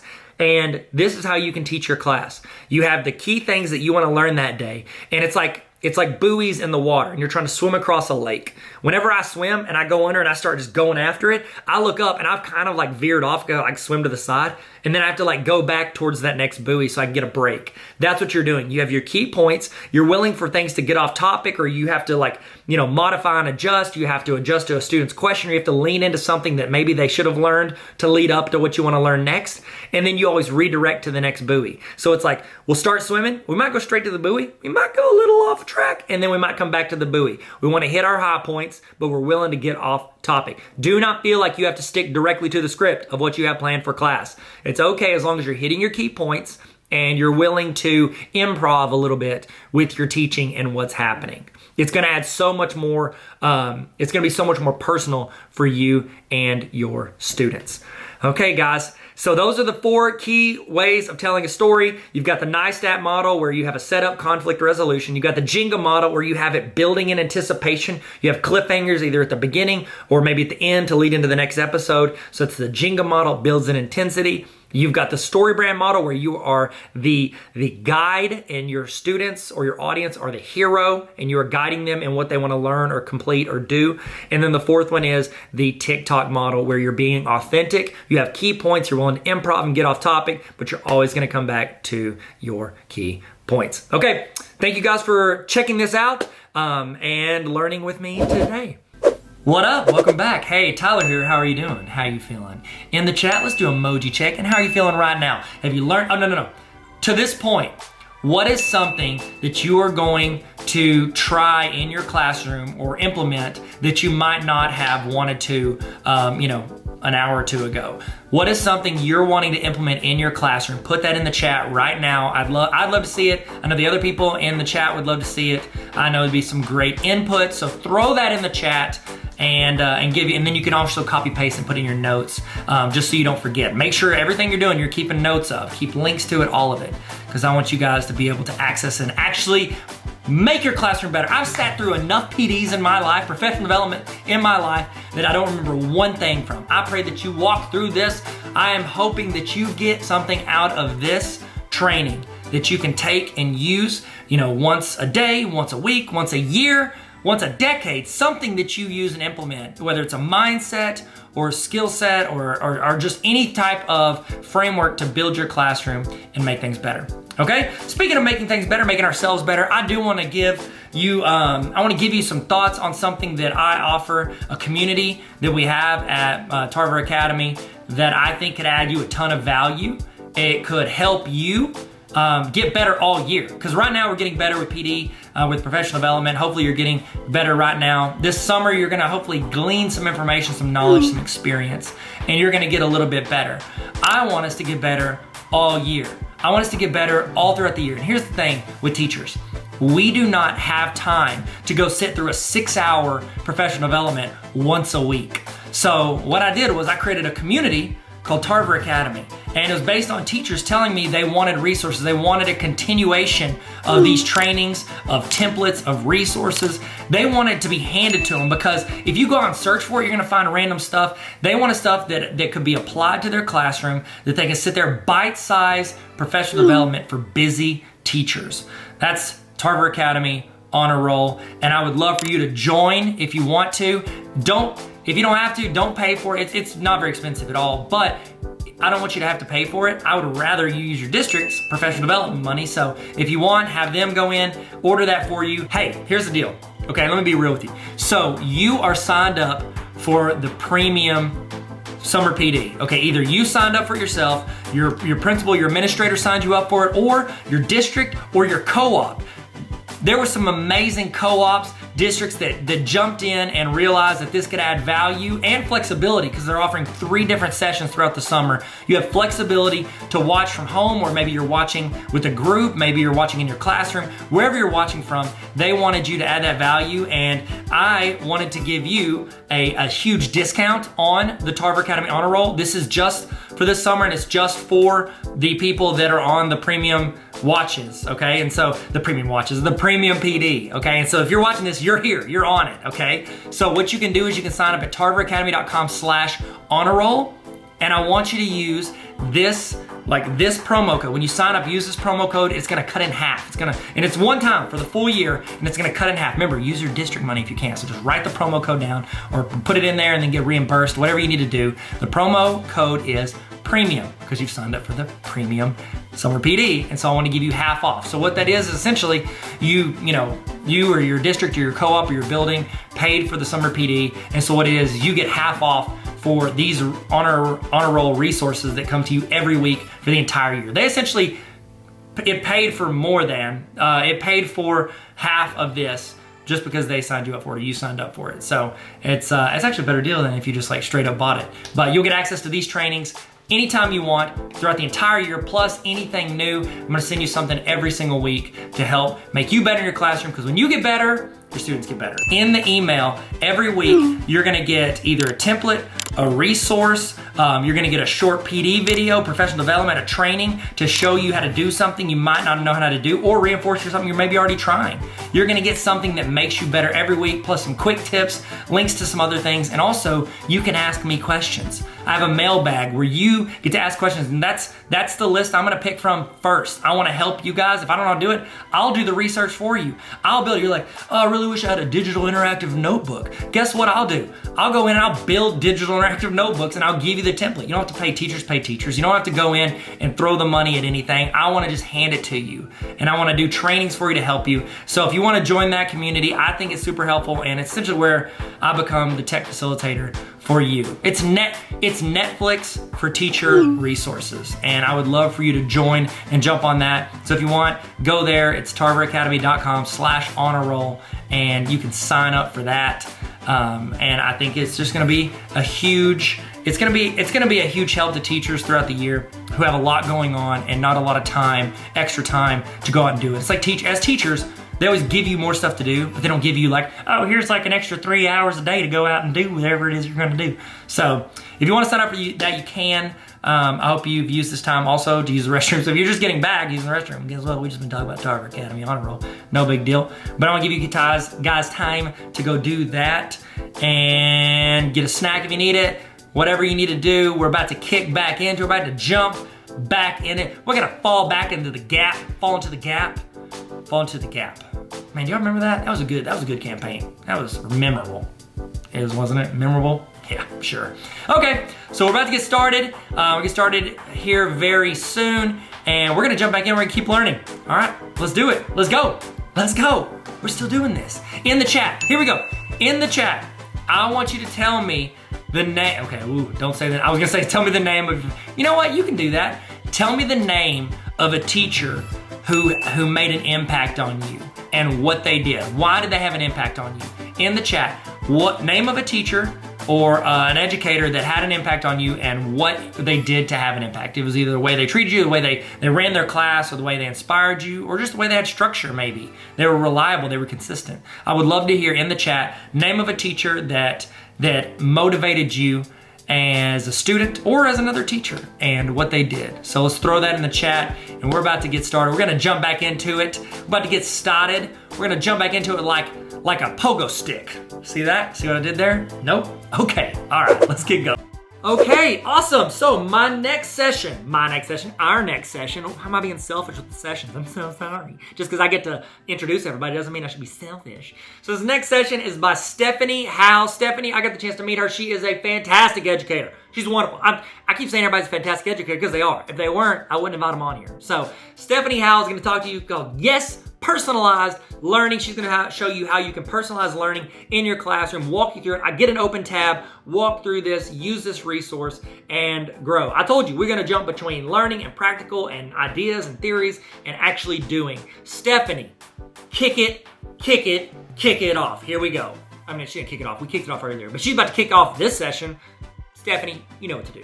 Go for it. Hi, everyone. So thank you for joining this session. This session, we're going to be talking about personalized learning. And I know a lot of people are fearing the upcoming school year. Same here. There's a lot of unknowns There's a lot of questions. There's a lot of, can we do this? But this is a time to kind of take education and redesign it. And so one of my favorite ways to organize a lesson is called the grid method. And I'm going to walk you through why I use it, what it is, and then you're going to get a chance to kind of be the student to see what the grid method is. And so the grid method, it personalizes learning. So that's why I love this title, because it's all about personalizing learning. Students are able to go at their own pace. They can sit wherever they want in a classroom. And then there's teacher check-ins. So you can do a teacher check-in whenever you want throughout the grid method, and then you can schedule teacher check-ins. You can also use a Google spreadsheet, which you'll see later, to track it. So again, if you are unable to click, the bit.ly is SYD and then yes. So capital SYD and then lowercase YES. And that will get you to the slide presentation. The slide presentation has a ton of hyperlinks, and feel free to reuse any of these resources. So the reason I fell in love with the grid method is because it really did change my instruction. When I was a student, I was awful at school. I hated school. It was a lot of direct instruction. A lot of times people had to move at the same pace. I'm very type A, so I would have to sit there and wait for a student who was last minute to finish their work before moving on. It was boring. I didn't get a whole lot out of it. I just hated it. My parents had to force me to go to school. With the grid method, students work at their own pace. They're able to go along lessons and take more time on certain content that they need more help with. They're able to go faster on things that they understand, like vocabulary. You might have really good students that know the vocab for this unit, and they're able to fly by because they completely understand that material, and rather than waiting for another student to finish up. Another reason is because every student learns differently. It matches up with DOK, and my Google Innovator project was focused on students with disabilities. So my problem in education was, there was a student, her name was Bella. It was my third year teaching, and Bella struggled in school. She had dyslexia. And what happened with Bella is a lot of teachers focused at the DOK level 1 area, which is basic recall. That was not beneficial for Bella. She has dyslexia. She struggles with short-term memory. She struggles with retaining information that way. Her strength, though, was in drawing. If I was a really good teacher like I am today, I don't even know if I am, I'm still learning. But if I was amazing, like I'm trying to be, Bella would have been able to do sketchnoting in my class. But no, I forced her to use recall, and she was having to recall back and forth information on vocabulary words, when I could have had her been using her strengths and drawing out the different vocab words, and it would have made a better connection with Bella. I could have moved her to the DOK level 4 area. And yes, students with disabilities can do this. I've done it, and I've seen them be successful in this area, which is justifying. She could have had an argument and justified. A lot of our dyslexic students are really good at justifying why they're right or wrong. So it allows all the DOK levels, because you need all of them in order to help you with teaching. It doesn't just skip a level, but it layers it, so it becomes kind of like a gamification also in a way. And then again, I was bored in class. You're waiting for students to finish up, but no, with the grid method, it just keeps going. You're able to do Genius Hour projects at the end, and you're allowed to let students explore on their own if they want to. And again, the link for all the slides, they should be at the bottom, but just make sure that you are able to get in. I don't think we'll hit the limit, but you never know. I do like to break things with Google, so you might want to make a copy. And then a lot of you heard this when I was talking with Abid during his It Just Works event. And we were talking about tradigital learning. So my boss, Brian Seymour, he came up with this word. It's called tradigital learning. And what tradigital learning is it's taking the best teaching practices from a traditional classroom. So yeah, direct instruction is good some of the time, not all of the time, and using those in a digital classroom. So now my students have a device. So how can I take what's really good in a traditional classroom and just add it into the grid method That's going to be good for a blended type of classroom. I know some people are going to be hybrid. So right now that's our plan, and it's changing every day. We were going full back, and then it just changed a couple weeks ago that we're going now hybrid. So if you're full instruction and you're going to be in class with students every day, that's awesome, and the grid method will work for that model. If you're going hybrid and you'll only see your students 2 times a week, it will work for that model. They can do some of this online. If you're going full virtual, the grid method still works. That's why I am so in love with this model to help communicate and organize lesson design. And so we are really big on tradigital learning, which is just kind of our word for blended learning. And blended learning has a ton of different definitions. So with our blended learning, we have these different focuses. So we have planning, and every single teacher is at a different phase on the blended learning rubric. And it's not a grade. We want teachers to move exactly where they are. So some teachers are at this pre-phase 0, okay? They're just starting to dip their feet into blended learning. Right now, a lot of my teachers are at the phase 2 or 3, and it's been 4 years of working with them. So you can see how long it does kind of take for some teachers to get there. But the phase 1, so that was kind of like my first year with them, it's just 2 stations. You have a whole group, which has like 12 students, and then another group with 12 students, and you just flip-flop them. So you'll do direct instruction with 12 students, you'll do another with 12 students. And then from there, you go to like 4 different stations, and then you go to differentiated activities, and then you go to individual based playlists. So the grid method kind of falls under phase 2, but you can definitely make it a phase 3 activity. And then we try to look at data. So the grid method collects a lot of data throughout the activities.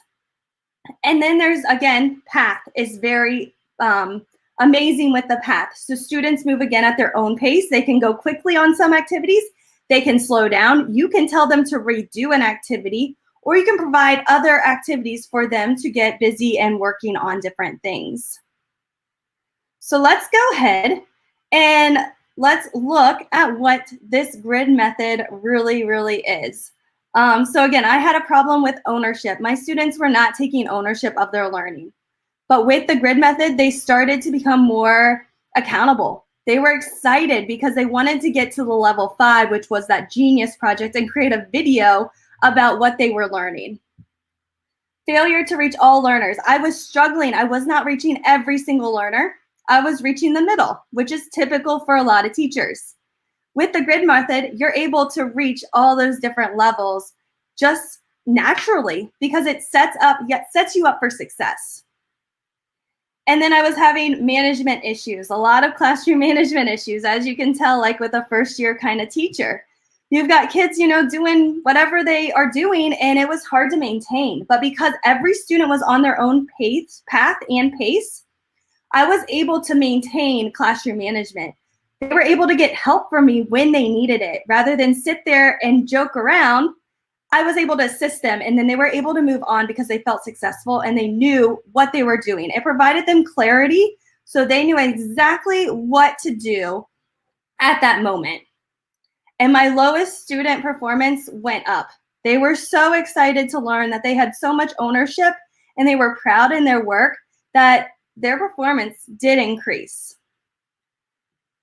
So here are 2 models of the grid method. This is the first one that I used in my classroom. So on the grid method, down here we have level 1. So this is the basic recall. It goes with DOK. So DOK level 1 is the red. DOK level 2 is the yellow, and it's like apply and demonstrate type of skills. And then the third one is compare and contrast. And then the fourth one, they're like designing. And then the 5th is kind of like that evaluate/genius project kind of mindset. So down here in level 1 is where we put the target. So every single level has a different target for students to know what are they trying to do. So this is what you're going to do in a second. It says, I can hold a pencil properly and I have identified what it means to color inside the line of a picture. It's your I can statements. Then you put the different activities in the boxes. So for a level 1 recall activity, for this type of learning, the reason I did how to hold a pencil is because I want it to be able for everybody to understand. However, I have tons of examples that are geared towards subjects. So if you want to see a subject example for like math or ELA, just let me know and I can send those out. They're also in the slide deck, so you'll see those later. But right now it's just about holding a pencil because it's everybody can hold a pencil, right? That's something that we need to know how to do. So there's different activities on how to hold a pencil. First, they're going to watch a YouTube video. Again, basic recall, not hard to do, pretty easy to do to watch a video. And then they're going to do a quick check on how to hold a pencil. Once they do that, they're going to then watch a video in Edpuzzle, and then they're going to do a quick Google form. So you can see here, they just keep moving on the grid. Here, they have to have a teacher check because it's orange. Okay, so this is just the Google Doc example. This one I really like. I just found this recently, and I think I'm going to start switching it because kids kind of struggled elementary. This would probably be really good for high school students or junior high, but middle school and elementary kiddos might do better with a Google slide. So here's all the different levels. The kids just click, and then all their instruction for level 1 is on this slide deck. So there's 2 different examples for you to look at. So what my teachers normally do is they will add the student's name. So they usually have a roster with all of their students, and they just copy and paste their class list onto this grid. And they usually will, at the bottom, you know how there's different tabs down here? I know it's kind of hard to see. So mine says original at the bottom. What my teachers normally do is they will duplicate where it says original. Let me try to, and then they'll do their different classes. So they'll have all their classes in one big spreadsheet, but then they can just toggle between class 1 and class 2. Other teachers add all 70-some students into one spreadsheet. Other teachers will duplicate and have many tabs at the bottom of the sheet. Totally up to you, okay? Also up here, where it says C through G, you'll notice that that matches this Google slide. And these match the different levels. Where there's a black line means that that's a break, and then they're going to go to the next level. I typically, this is up to you, add a teacher check-in right before the black line. So I know I need to check with these students before they move on to the next level. Okay? Over here where it says status is how the kids communicate with me. I can say, I need help. It's going to turn red. I know right away that Stephanie needs help. And I can go over there and assist her right away. I can come down here where Susan is, and she might just need a check. She might be on an activity that needs a teacher check, and she's able to change that, and it changes to orange. So I know, okay, Stephanie needs help. I'm going to go see her first. And then I'm going to go over to Susan, and I'm going to go check her work and allow her to move on. Okay, and then the kids move it back to I'm good when they are good, and it's all green. Okay, so you're going to go to 1A, and we're going to click working. This should all be blue. We're all going to start at 1A today. Now, if I had a pre-assessment, I could say to some of my students, I want you to start out at level 2 because you got this material. I want you to skip level 1. I know you understand it based on that pre-assessment. And you can move on to level 2, or maybe you can move on to 1C. You don't need to do 1A or 1B. And so then kids are able to move ahead if they need to. This is great for remote learning. I can be teaching in the class, have my computer up with this spreadsheet because this tab is always, always open with my teachers. And they're able to say, all right, this kid, Aaron, is at home and they need some help. I could say, okay, I've got a free moment here. Let's jump on a Google Meet. Or, hey, here's a video to help you. Go ahead and watch that. Because if kids are stuck, they're going to struggle with that concept. And then I can also say, Kathy, you haven't moved yours to working. So I'm waiting for Kathy to move hers to working. I can go over to Kathy and have a conversation with Kathy, and I don't need to interrupt the whole class. I can see exactly on here who has not changed their colors. I can see over here that Paula needs checked again. And Denise needs help. Yeah, it looks like Denise really does need some help because she is ahead of us. So she's not even paying attention to me right now. So it's so quickly able to see which kids are doing what. Okay, so we're gonna go back to the grid, which is this Google slide. I'm gonna put it again in the chat just in case anybody needs it. And if you're just joining, just know that the slide deck is in the description. And if you need these slides, they're on slide number, I believe it's 8. Yes, slide 8. And you're going to click right here, getting to know the grid. Over here, my teachers are providing this year class syllabus. So they're going to be able to hyperlink their class syllabus right to the grid. Everything's going to be on one spot. That tracking grid is right here. So they will always use this. Then the Google Classroom, I can link my Google Classroom right here so the kids always have that information. And then I can list my standard operating procedures so the students know how to behave in my online learning classroom. So those are just some important things that I have for my class. You can, again, make it whatever you need to do for your students. Up here are the different levels. And we're going to start at level 1. So again, everybody should have working on level 1. And you're going to jump over to the slide deck now. Our learning target for today is I can hold a pencil properly and have identified what it means to color inside the lines of a picture. So that is our learning target for level 1. Okay, 1A, we have learning how to hold a pencil. You're going to change 1A to blue. You guys did that. Okay. Then you're going to watch this video, and then you're going to do the quick check. Once you do the quick check and you're good, you're going to change this to green. So once I'm done, I'm going to go here and click finish, which is green. My 1B becomes working because I'm going to start 1B next. Then you're going to go over to 1B, and you're going to do that task. But what I would normally do is I would see here that Paula, she has a check me. So I would probably pull up a Google Meet with her to have that conversation about what she needs help with. With the live stream, it's kind of hard to do that because it would just be a conversation with myself. But I would just check in with the kids that need help. And then we can say, okay, you're good, keep going. And then the kids just keep working. But over here, you can see here that it's totally okay that Stephanie B is only at 1A. And over here, we have Steph Carter, who's at 2A. That's totally fine. They're able to work at their own pace and own speed with this activity.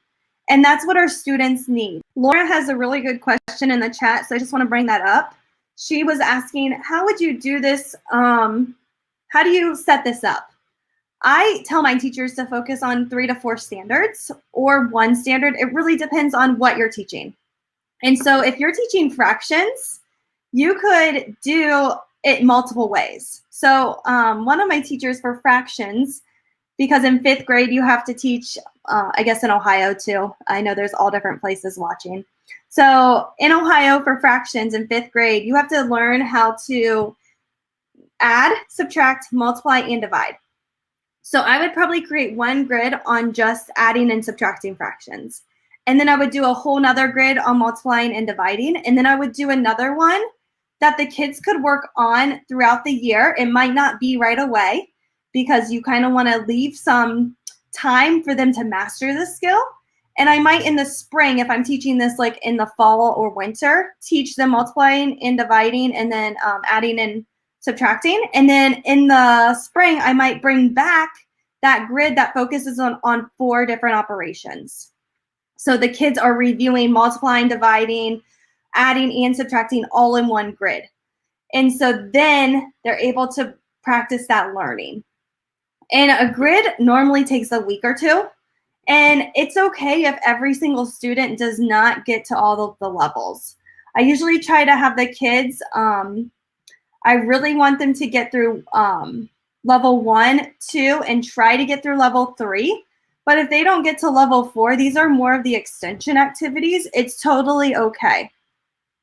And same with 5. A lot of times those students will not get to level 5. I can then see, okay, you probably should have got to 1B throughout that time. So I might pull these students and talk to them about why they didn't get there.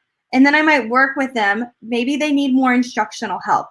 Maybe they need to come sit by me to make sure that they're on task throughout that time. Maybe they had a question and I didn't get to them. So that is kind of what that looks like in a quick time limit. Feel free to ask any of your questions in the chat. I'm going to keep going.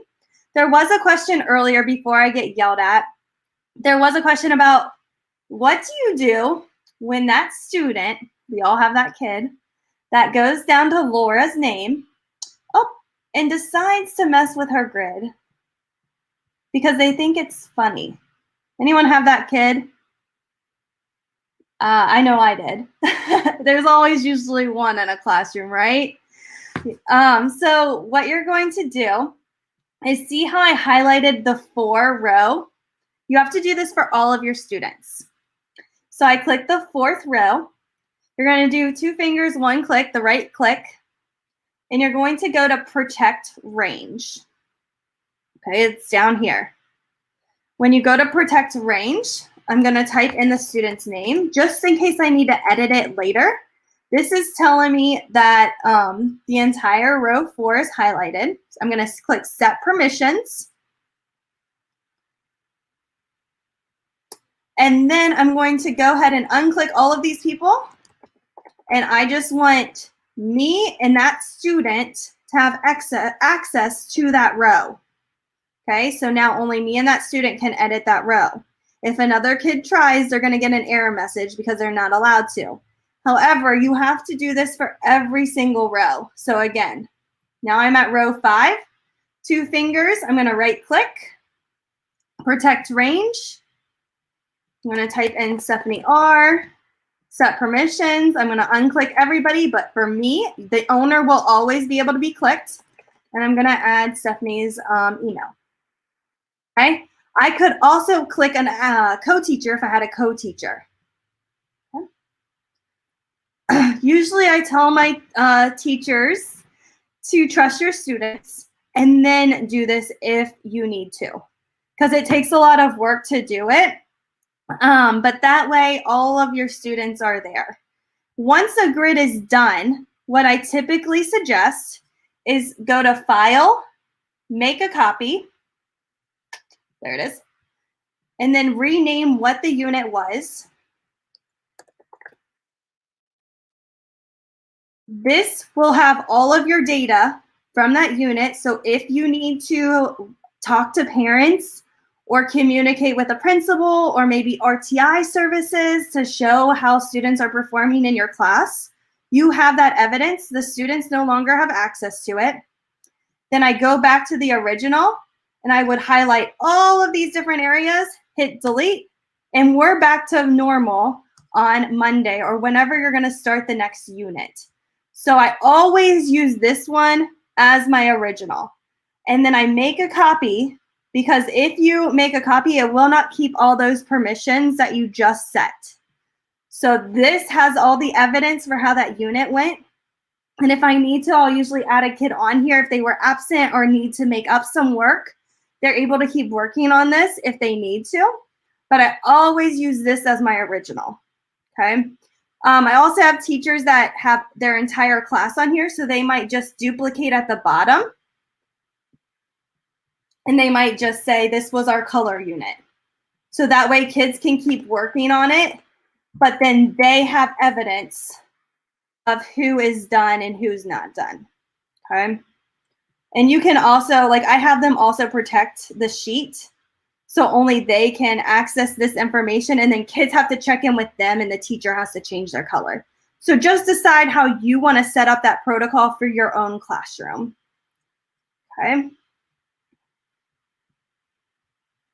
So again, I like the Google Slide for elementary and probably middle school, so K to 6 students. The document, I still would probably choose the Google Slides because I love Google Slides. However, high school could definitely probably use the document. I have used this document with 5th and 6th graders before I found this slide template, so feel free to use whatever way you like. All right, so in the chat, how many of your students does a traditional lesson or activity in your classroom generally reach?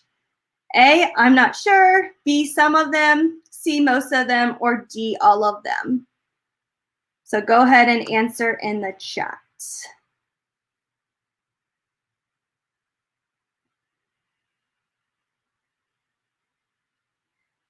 And to get access of the Google Sheet, I will show you, it's all in the slide deck. And the slide deck, again, is in the description.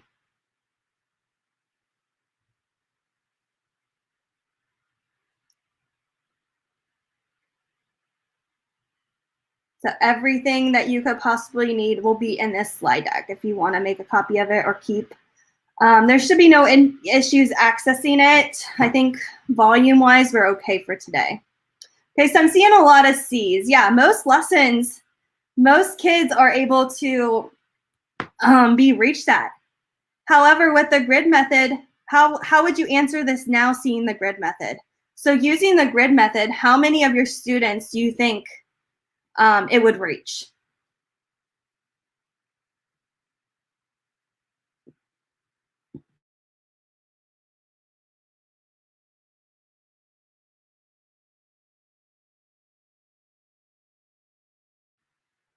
And what I really love about the grid method is level 1, there's usually always like a Google form type of check or maybe an Ed Puzzle check.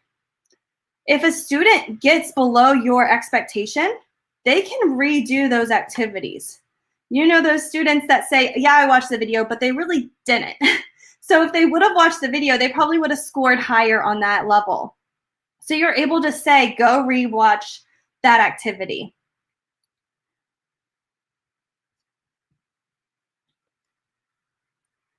So again, it's learner pace. The kids can move at their own pace. You completely saw that in action. Every single student was moving at their own pace throughout the lesson. There's accountability for students. They have to get an 85% or higher or whatever's required to pass your lessons. If they don't, they have to redo that. Or you provide additional resources for them that might help them. So we use iReady in our district. I might provide some extra resources that allow students to review using iReady or working with me in a small group. Remember how on our tracking sheet, I could go to D and I could go, all right, whoever is working or not even there, they're working with me. There's my small group. I can pull those students up quickly. I can quickly see based on those colors who I need to work with. So I could probably pull a small group here, and then I could say, oh my gosh, these kids are moving so quickly. They understand the material. Let me pull them together and provide enrichment for them because they have mastered this skill, and I can move them a little bit forward and push their thinking. So you're able to review anything at any time and pick your small groups based on the different levels or however you kind of want to pick them. And then every single level is connected to a standard. So someone asked, how many standards would you put together? Again, 3 to 4 is probably like that magic number for a unit. And you can look at your standards, and it all depends on what the standard says, obviously. But looking over your standards and deciding, okay, I have this unit coming up. How can I teach that? And I've got this coming up soon. How can I provide instruction that's going to help them be successful there? I think, Paula, you have to figure out why they don't care. There's always some type of reason as to why students just don't care. I found for me, a lot of the kids that didn't care didn't understand the material I was teaching. And so I think pulling those kids into more of those small groups and working with them more one-on-one and providing feedback really do help. And yeah, we're K to 5, we're standards-based grading. And then 6 to high school, we are letters-based, but we also believe in mastery grading. So a lot of reteaching and a lot of retesting if a kid needs it. So again, the grid method allows for scaffold learning. It provides them multiple different chances to understand material. It goes along with depth of knowledge. And then they have access to content that allow them to go at their own pace and different learning opportunities to reach that. And then there's formative assessment at every single level. So I'm going to go ahead and go back to the grid. So 1D, there was a formative check. It was a Google form. I'm able to real quick look at who did what on this check, and then I can talk to those students based on how they did. And then on level 2, there's another formative check. It's 2B. And I like to leave sometimes spaces open on my grid. So this one, the kids had to meet with a partner and give a feedback chat. So they just had to meet with a partner, give them some feedback on their coloring. And then I just look over and talk with them about how they did. I like to add partner or group work in here. And then if I saw that a student made a mistake, I might say, okay, go ahead and take your break. I want you to now do this second activity. I'm able to type that into their grid. I usually assign this on Google Classroom as every kid can make a copy. So every student gets their own copy of it. So then I can really personalize it for their own learning. I could also go in and say, okay, this kid does not need a relaxation break. I'm going to take that off. Whatever I need to do, I can do that.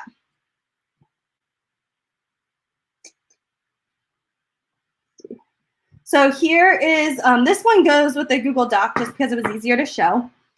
So level 1 is, again, that basic recall. So all the information in level 1 is just basic information that the kids can quickly recall back and forth. Level 2 focuses on that skill or concept. So right here, I can see that the kids are actually kind of focusing on what they learned from level 1 and then doing it.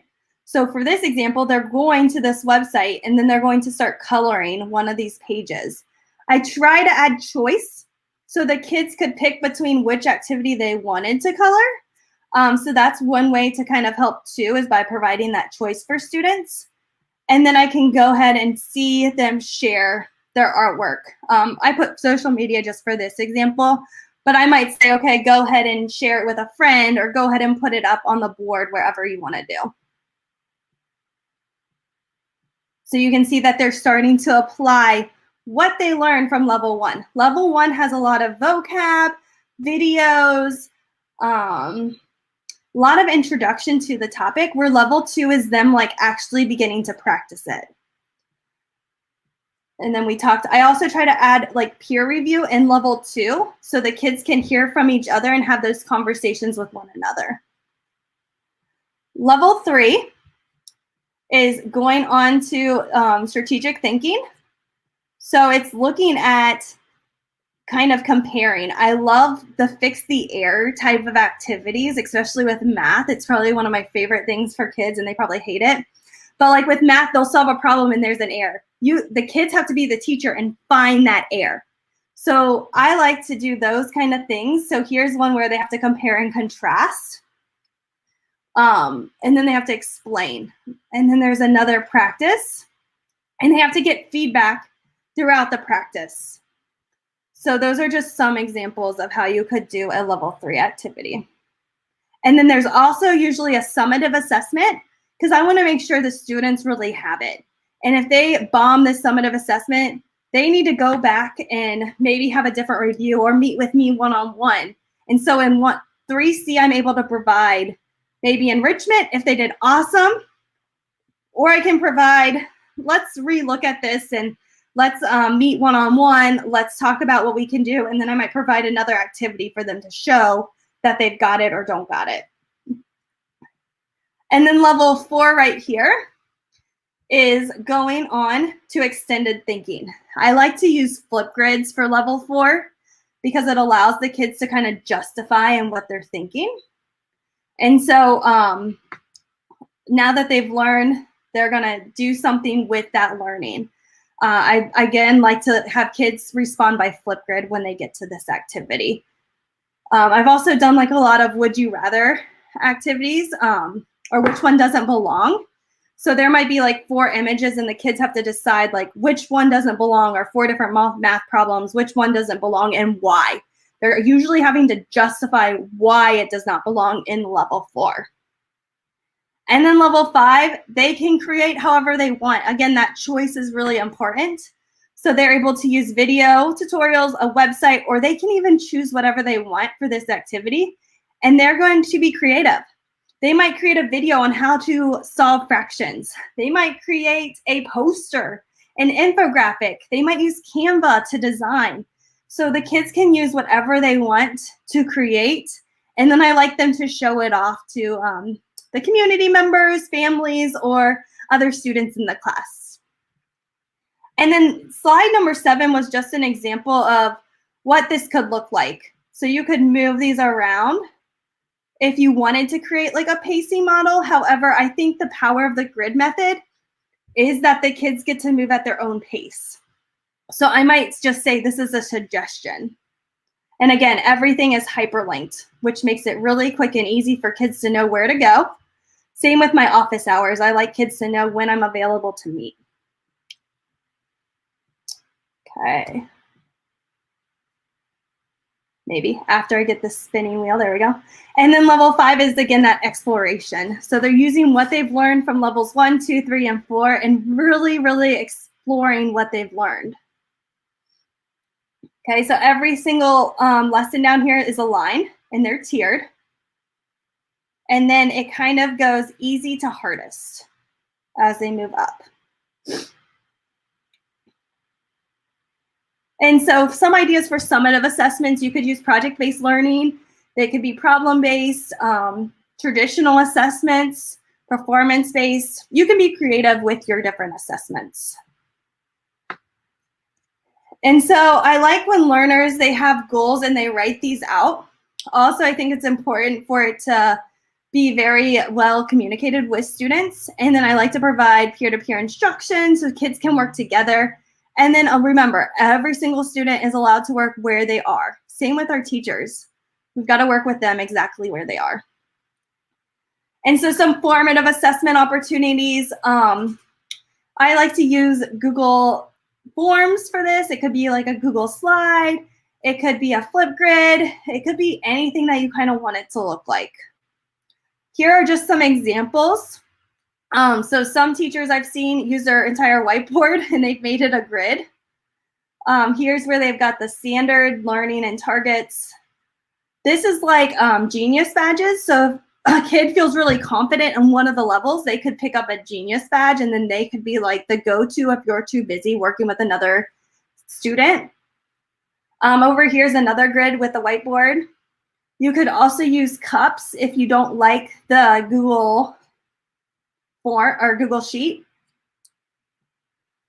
And then here is where the kids go to get their worksheets. So I've seen teachers take the filing folders and then putting the worksheets in there if you have any papers for the kids to pick up. And this, I mean, I've seen them just have it laid out and then whatever one they don't use, they just take it out for the day. But it just makes it really easy for kids to go to that assignment. I also like to hyperlink everything. That way kids know what it looks like so they know what they're looking for. But again, that's all you setting it up at the beginning of the school year. And so again, it looks like this. Students are all over the place. Some students here are working on an experiment where these kids are watching a brain pop video, which is probably DOK level 1, and they're working on a worksheet. Over here, these kids are working on a peer assessment, and then these kids are working together too. So it looks different. Every station, every activity is different. Here's the examples if you want to see some for math. These are examples that I've done. ELA, and then science. And then there's other ideas here. I've seen it be used for parent-teacher conferences, refusal to work. And then there's a website here that has a ton of ideas and templates that you could use. Like level 1, I like Quizlets, Frere models. So there's just a bunch of different ideas that I've just brainstormed that you could use with your students. And then here are the blank examples if you want to make a copy. So it's just example 1, 2, 3, and then here's the blank tracking sheets. Let me see if I can pull these up. So here is a blank tracking sheet that looks like the one that we have. There's one, this one looks a little different. So you can, again, figure out what you need for your own classroom and your students. This one, the kids go in and change the colors, where this one's the drop down like you did. So you got to decide what do you like and what works best for your students. I don't like this model. Again, I'm very type A, OCD. Everything has to be the same color. When I use this model, you had all the shades of green that you could imagine. It doesn't work for me. So that's why I don't like this model. However, if you love all the different shades of green, go ahead, but I warned you that the kids will pick every color of green that they possibly can. And then there's another tracking sheet here. So this one matches the one that we did today with the colors at the top.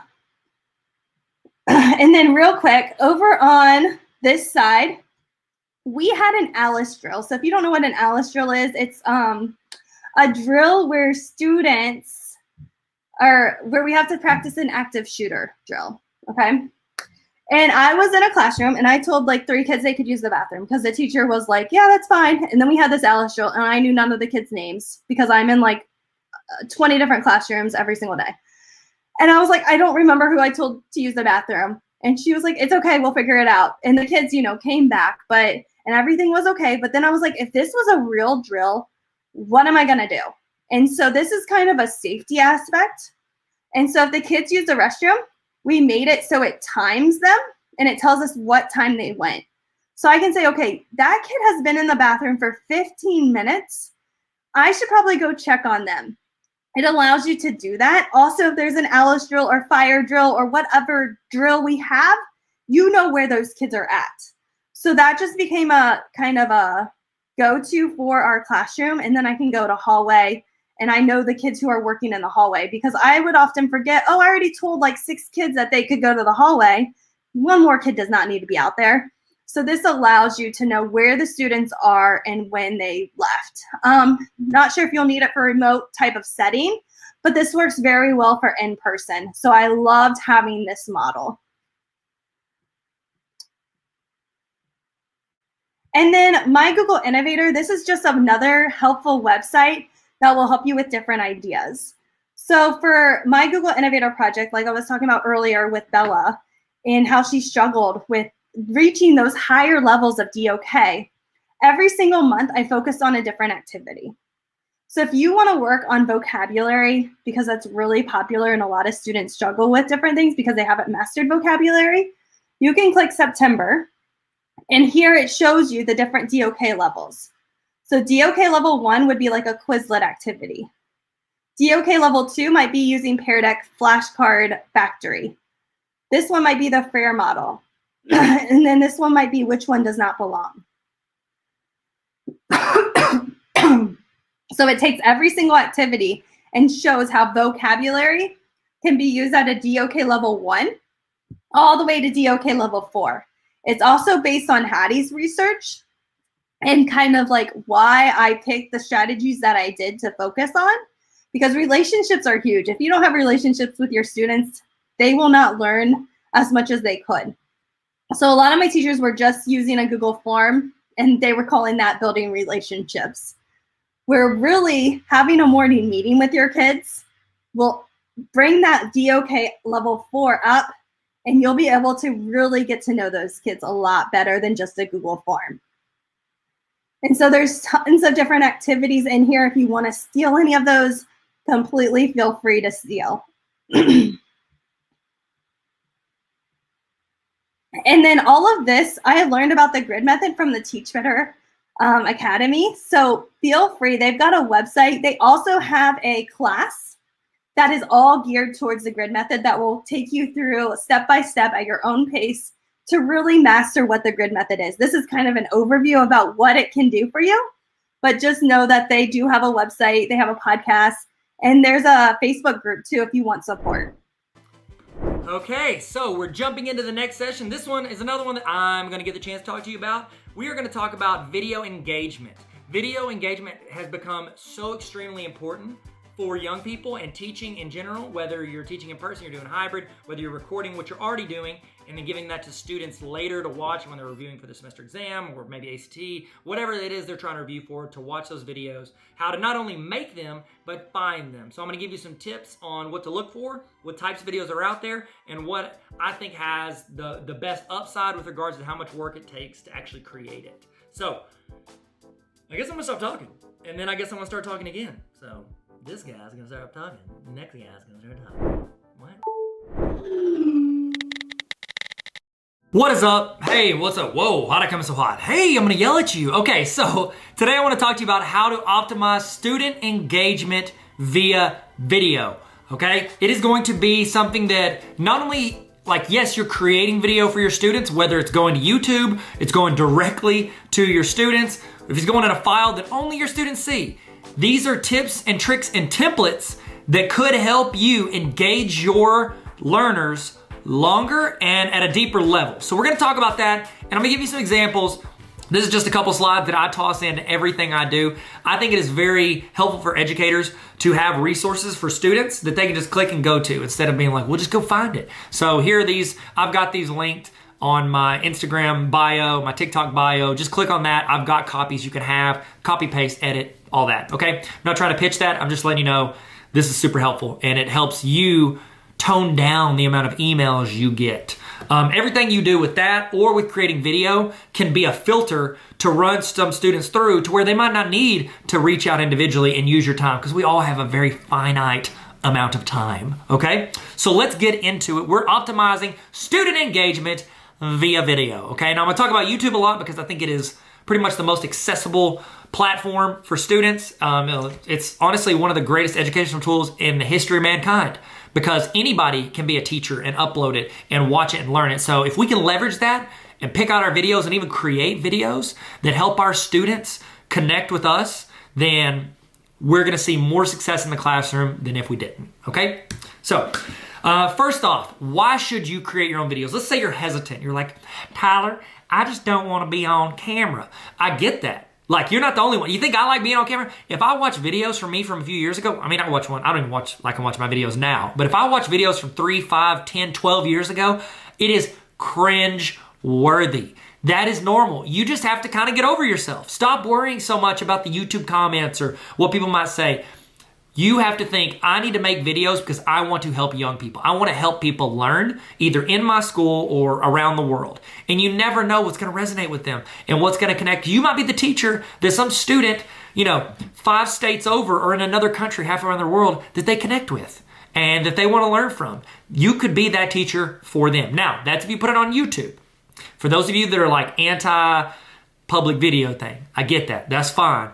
I'm still applying this to you because you can go into your LMS, like I know Google Classroom. It's got a little button on there where you can click it, record the video. Hey, what's up guys? How's it going? Record it and then upload it directly into Classroom and only your class sees it. It stays a private Google Drive file. So you should make videos for your students. If you are virtual, you have to, or you are doing them a disservice. If you're blended, you need to. And if you're in person, you should, okay? And that's what research says, okay? Why should you make videos? Number one, students like them. Have you ever been in your class and you hit play on the TV or on the smart board or Promethean board, or whatever you're using?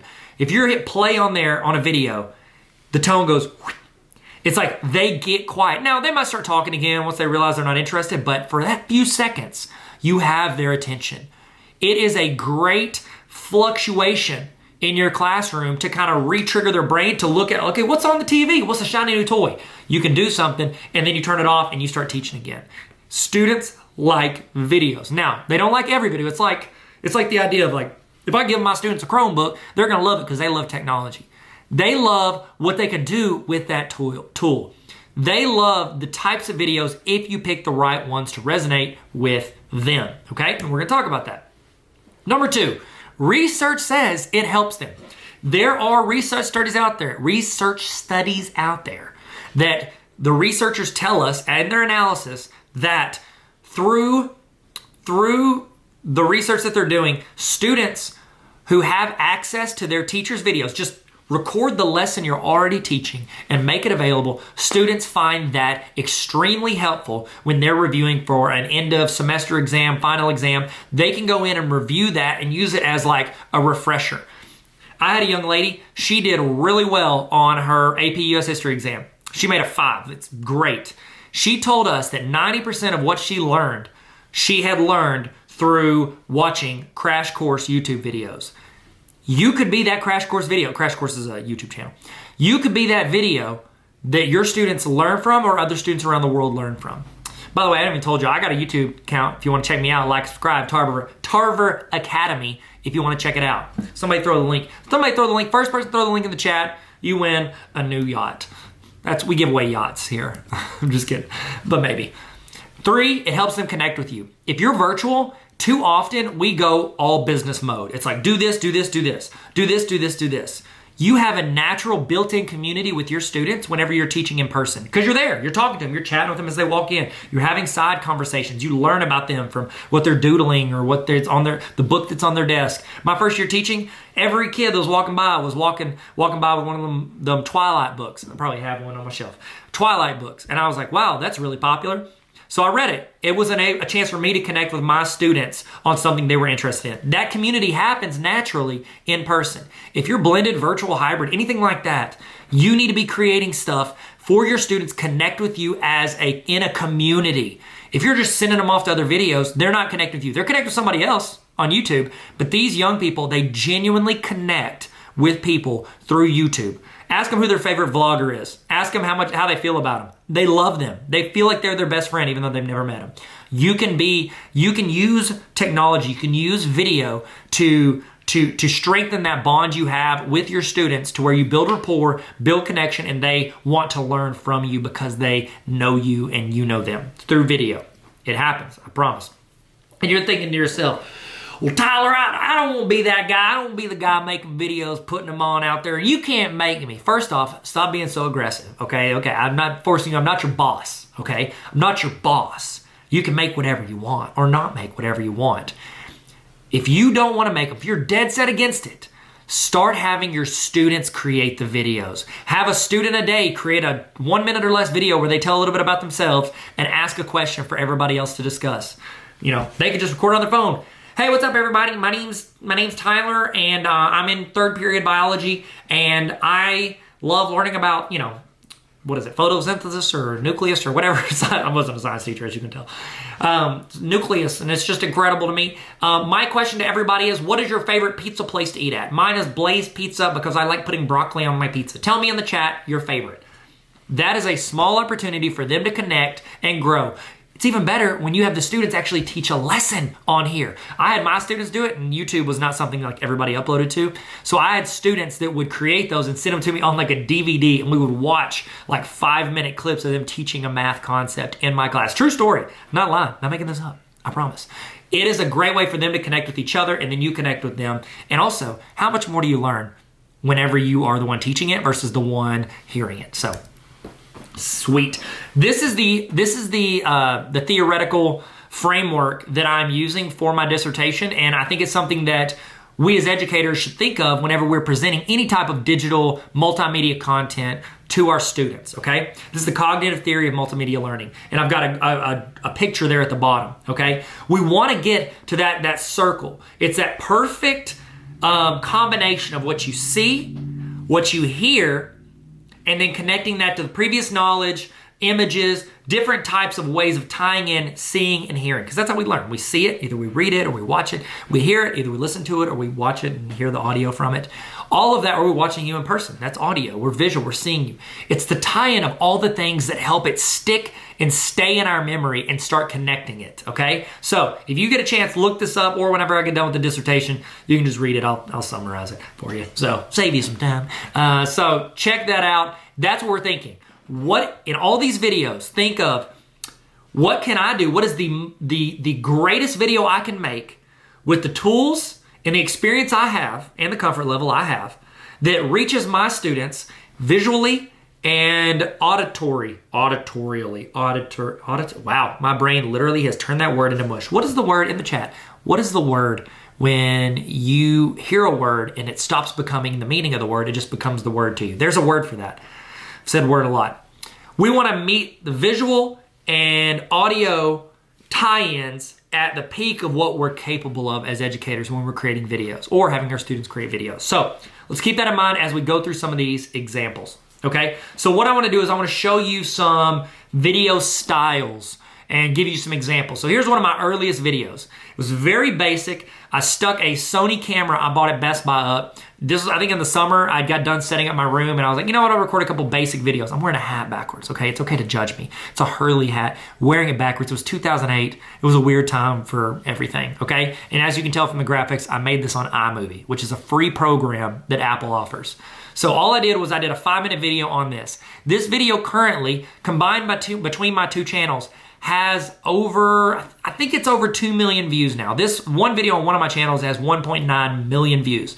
That means I've had the chance, now granted I didn't help all those students, but I've helped, I think it's like 40,000 plus likes, so at least they liked it enough to hit the like button. That's a huge amount of students I would not have gotten the chance to help if I had not put it out there. All I did was I set up a camera and I taught what I normally teach for 5 minutes, recorded it, and then uploaded it to YouTube. And then the algorithm helped it for a while. It did really well for a while. So the pros of doing this is it's easy and it feels comfortable for students. You're getting the chance to do graphics on the board while they see your face. In research, I'm finding that it means something to the students when there's a human being there. We're gonna show some other examples where there's not. I call it the Wizard of Oz, the man behind the curtain. But it helps when they see you. This is the easiest, most basic way to do that. Literally, now, since then, phones have come a long way. I think the iPhone 1 was where we were when I made this video. But now you can do this with your phone. You buy a $5 tripod or just prop up books is what I used to do. Prop up books, set up your phone, and just record you teaching on your screen. You're making a resource for your students and maybe students all around the world or teachers that are trying to relearn this before they teach it. It is easy. It's comfortable to most of us. It is a chance for you to make and you could record whole lessons. I've got several up here. I've got the whole course of geometry that I recorded as I taught it 10, 12, 13 years ago. And now anybody can access the full lesson, including my current students or my students I had then. So record what you're doing, easiest way possible. Just use your phone, okay? If you got a decent phone. If you got like a Razor flip phone, don't do it. Does anybody remember their first phone they ever had?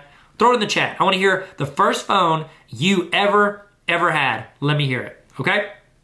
So that's the example, really easy, it's comfortable, it's great for shorter topic videos. Highly recommend it there, okay? You can also put these into Google Forms. I've got links in here. If you've jumped in and grabbed this, I threw you a link at the beginning. I should have recognized. I think it's tarveracademy.com/video. If you want this, Tarver Academy, TARVER Academy.com/video. I've got links to all this whole presentation, so you could go in and you could click on this and get these templates. You can make those short 5 to 10 minute videos and you can insert them into a multi-page Google form directly in there. Because guess what? Google owns Google Forms. Google owns YouTube. They want them to work together. So you could easily record those, put them in there, and now you've essentially given yourself a co-teacher. You could have, hey everybody, and this is in person. Hey everybody, in Google Classroom, I tossed a Google form. You're gonna work through it at your own pace, put your headphones in, I'll walk around and help anybody that needs help. You now have a co-teacher that is you. You could be then there teaching a concept for 5 minutes, and then they answer a question. And then you teach another concept for 5 minutes, answer a question, concept, question. And then you're walking around the room. You're helping students. You're looking at them. You're asking them questions. You're having them walk you through it. It is a great way to expand your classroom, essentially hiring a free teacher to help teach with you, which is yourself, because you know you are the smartest teacher in the building. Okay, in the building, in the world is the correct answer. So you can embed them directly in Google Forms, and it's super easy to do. The next one, a lot of you guys have probably seen that. This is actually one of my videos. Khan Academy does this as well. You can use a plethora of online platforms to do this. I did this one back, I guess it was when I was a principal, so it was 7 or 8 years ago. I would have students that I didn't even teach some that I taught, but some I would just open it up to anybody on my YouTube videos. I said, hey, I want to help you with math. I was like, screenshot or take a picture of a problem you're having trouble with, tweet it to me. Remember Twitter? Tweet it to me. And I'm on Twitter, by the way. Tyler Tarver. What's up? Holla at your boy. Tweet it to me. Always plug. Always shout out. Tweet that to me, and then I'll upload and try to work the problem for you. So random students would send me pictures or screenshots of their problems, and I would sit there and I would pull it into an app called Explain Everything, which works well with any device, Wacom tablets, all of that. You can use that and you can write over it. You could do this in your PJs. I've helped people with like this, put them out there, upload it to YouTube and send them the link. And then anybody can get help with it from here on out. So it's a great way to address individual problems very easily. I mean, the workflow is super easy, and I think that I have that as a pro. It's very easy to do. However, it is the least engaging of all of them. It's like you want to use the graphic side of it, and you also want to use the human side of it. And it's like you're choosing one. Whereas in the first video, it was actually both, right? You're seeing the drawings and the diagrams, and you see me. You have a face to who's talking to you. I have expressions, body language, all of that. It'd be the difference if you're just listening to me talk right now versus see me talking, use my hands, and seeing the photos. You have the opportunity here to just do it easier. If you just need to get it done, go for it. I recommend this for any say you're teaching math or art or anything to where you could bring in a photo and talk over it and give them examples. This is a very, very easy way to give tutorials on specific problems that students miss. So say your workflow in Google Forms is that if a student misses the problem, you want to send them feedback immediately, which you can do in Google Forms. You want to send them the feedback. You can actually have that YouTube video to where it's automatically embedded and emails it to the student when they get it wrong. And so you can have their assignment, hey, work through the problem with me, write out what you did wrong, and then let me know where you messed up and how you'll learn from it. The opportunities are endless. Obviously, you have to engage your students. You have to get them to want to do it. But if you need to get quick videos, you can get an app, you can get a tablet, you can get the Wacom attachment and stick it on your Chromebook or your PC or your Mac, and you could work through it super easy with this. So it's a very simple way to get those videos. Okay, a great online whiteboard tool, and there's a screenshot from it, is Jamboard. I've got a longer tutorial on Jamboard if you want it. You just click that link. Remember, tarveracademy.com/video. And why did I do my head like /video? It's like Ace Ventura. Alrighty then. So I'm so sorry. I watch a lot of movies. Whenever you're in Jamboard, it's jamboard.google.com. And it is a free program if your school uses Google to where you can just go in and you can work through all this stuff and you do it essentially like a whiteboard. You can use markers, you can use pens, you can write on it, you can import photos, you can have those little Post-it notes I've created, that's in Jamboard. All this stuff is super easy to use and it's free if you're using Google, if you have a Google school. So that's Jamboard. I just want to let you guys know if you've heard about it, it's a great program, especially if you're doing the walkthrough and the writing stuff. Now, you would need to record your screen or do it live on YouTube if you're going to. So it's like you could do screen record with your phone or your iPad and work through Jamboard or, the Wacom tablet if you've got that on a device. Or you can do, what's the other one? StreamYard. And then you could just project your screen and, just use your tablet or your Wacom to do that. So those are the options there. Here's another one. I just call this traditional lecture style. This is me. I set up, actually use my camera, but you could use your phone, get some decent lighting, and you're just filming yourself talking. It's essentially like what I'm doing right now, except for you have the graphics and the pictures, but it's what you do in a classroom if you're not writing anything on the board. You're just talking to students. You're showing them your hands. You're talking. You're doing this, whatever. That's all you're doing here. It's super easy to do, and you can upload it, literally record it on your phone, upload it straight into YouTube or Classroom or Vimeo or whatever you're uploading your video to. You can upload it immediately from there. So it's like super easy. I would recommend this user tip.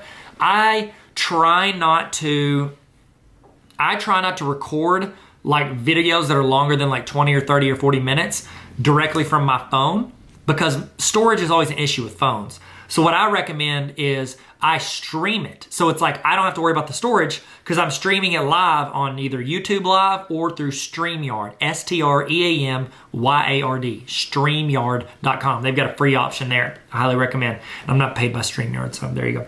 It's just it's a good website. Those, I'll just run live, let YouTube handle the storage, saves it for me, and I just shoot the link out whenever I'm done. It's very easy to do. It's simpler. It's actually easier to do than the other one because you're just talking. You're saying the stuff that you know, and you're just like if you were standing in front of your class, and you can talk directly to the audience. Now, here's one piece of advice I have for you.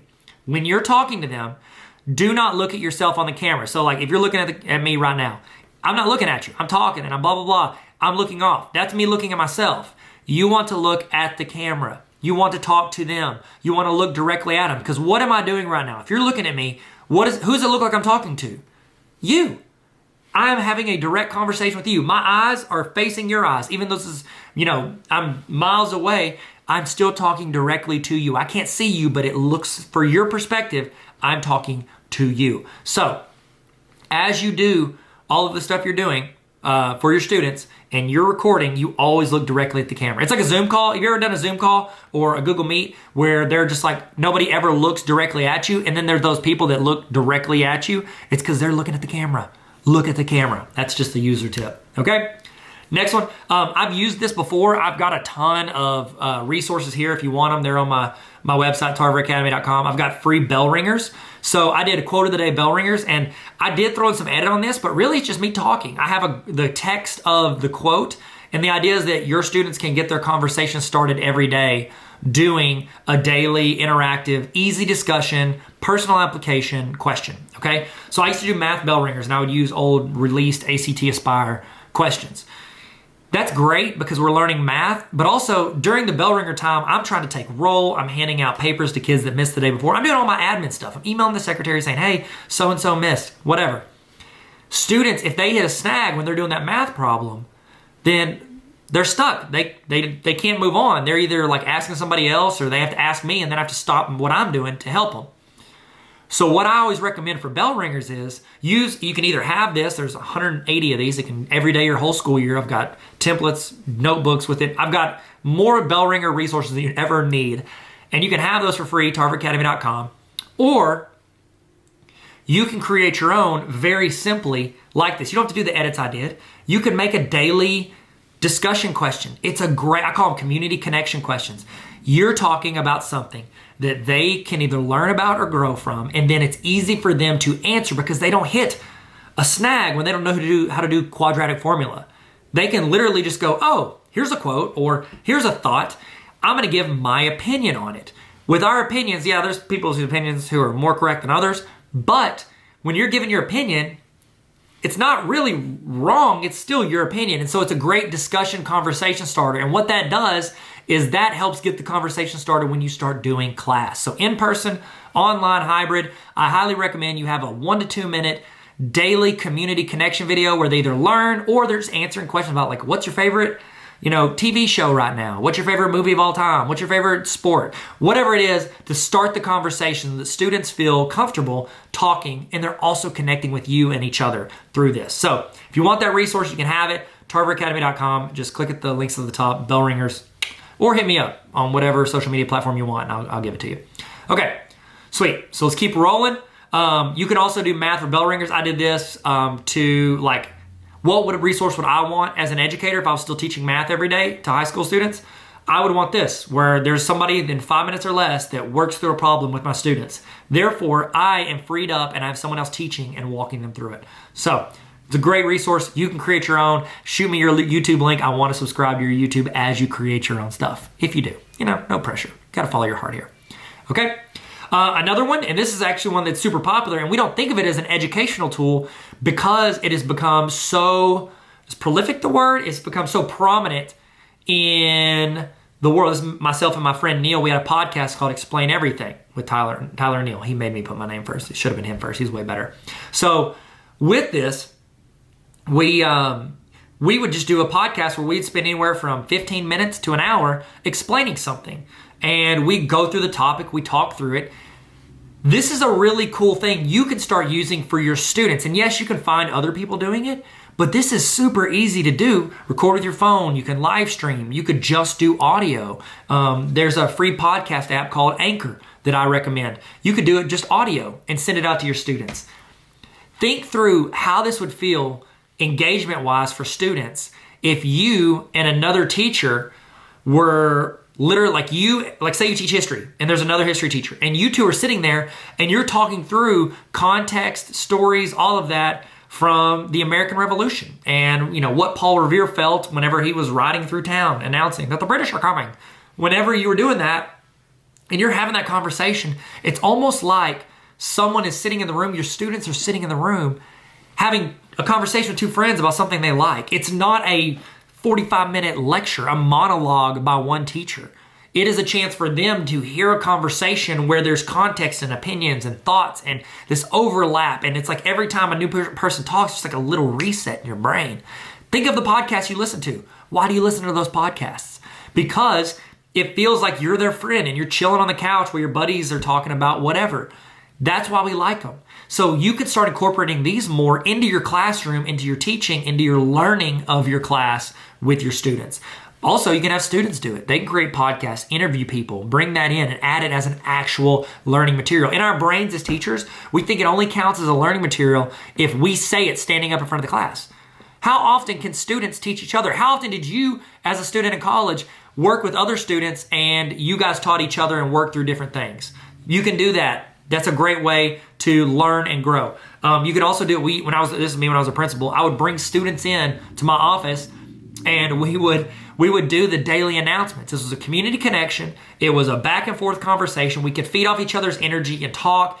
And it was just a fun way for me to get to know these students, but also other students to get to know them. So it's another way you can interact and do that on a very easy basis. And look at the quality of this. It's not great quality. Students didn't care. Not one student ever complained and said, it's too blurry. Where's my 1080p? Can you not get it in 4K? No kid ever said that.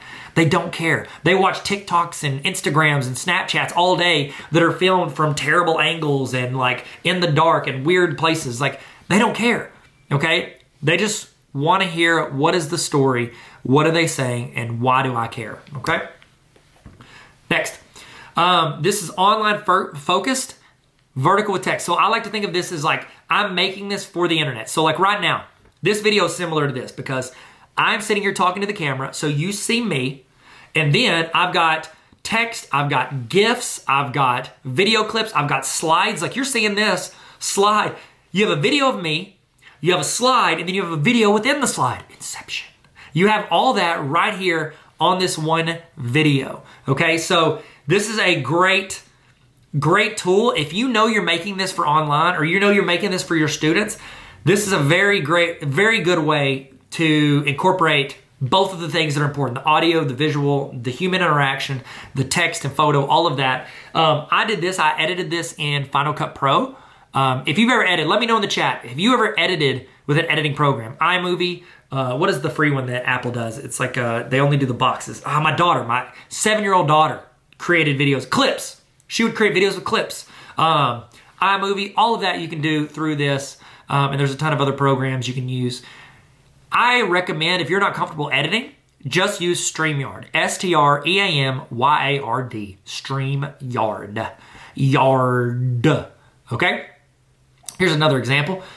Here are some screen recording apps that can record your screen. I didn't put StreamYard on here, but I did this one. So I'll tell you everything I used for this example video. So I used my camera that I'm using right now. I just turned the camera this way to record vertically so I could get that like Instagram story view. That way I can move myself over to the side and it gives room for me to put this in there. I edited this in Final Cut Pro. Once you get your template, I'm really just dragging and dropping. It only took me like maybe 10, 15 minutes to edit this video. Didn't even rewatch it. I don't rewatch it. And there I am. I used the Wacom tablet to go in and write on Jamboard. So like if you go through here, you can see me writing using the tablet, writing right on top of it. See how it zooms in whenever I actually click on the text?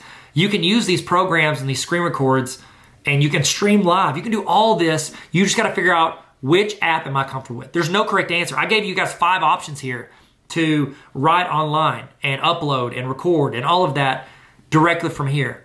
Okay, because there's no one size fits all. Just like with your students, there's multiple ways to get to an answer a lot of times. There's multiple contexts to any historical event.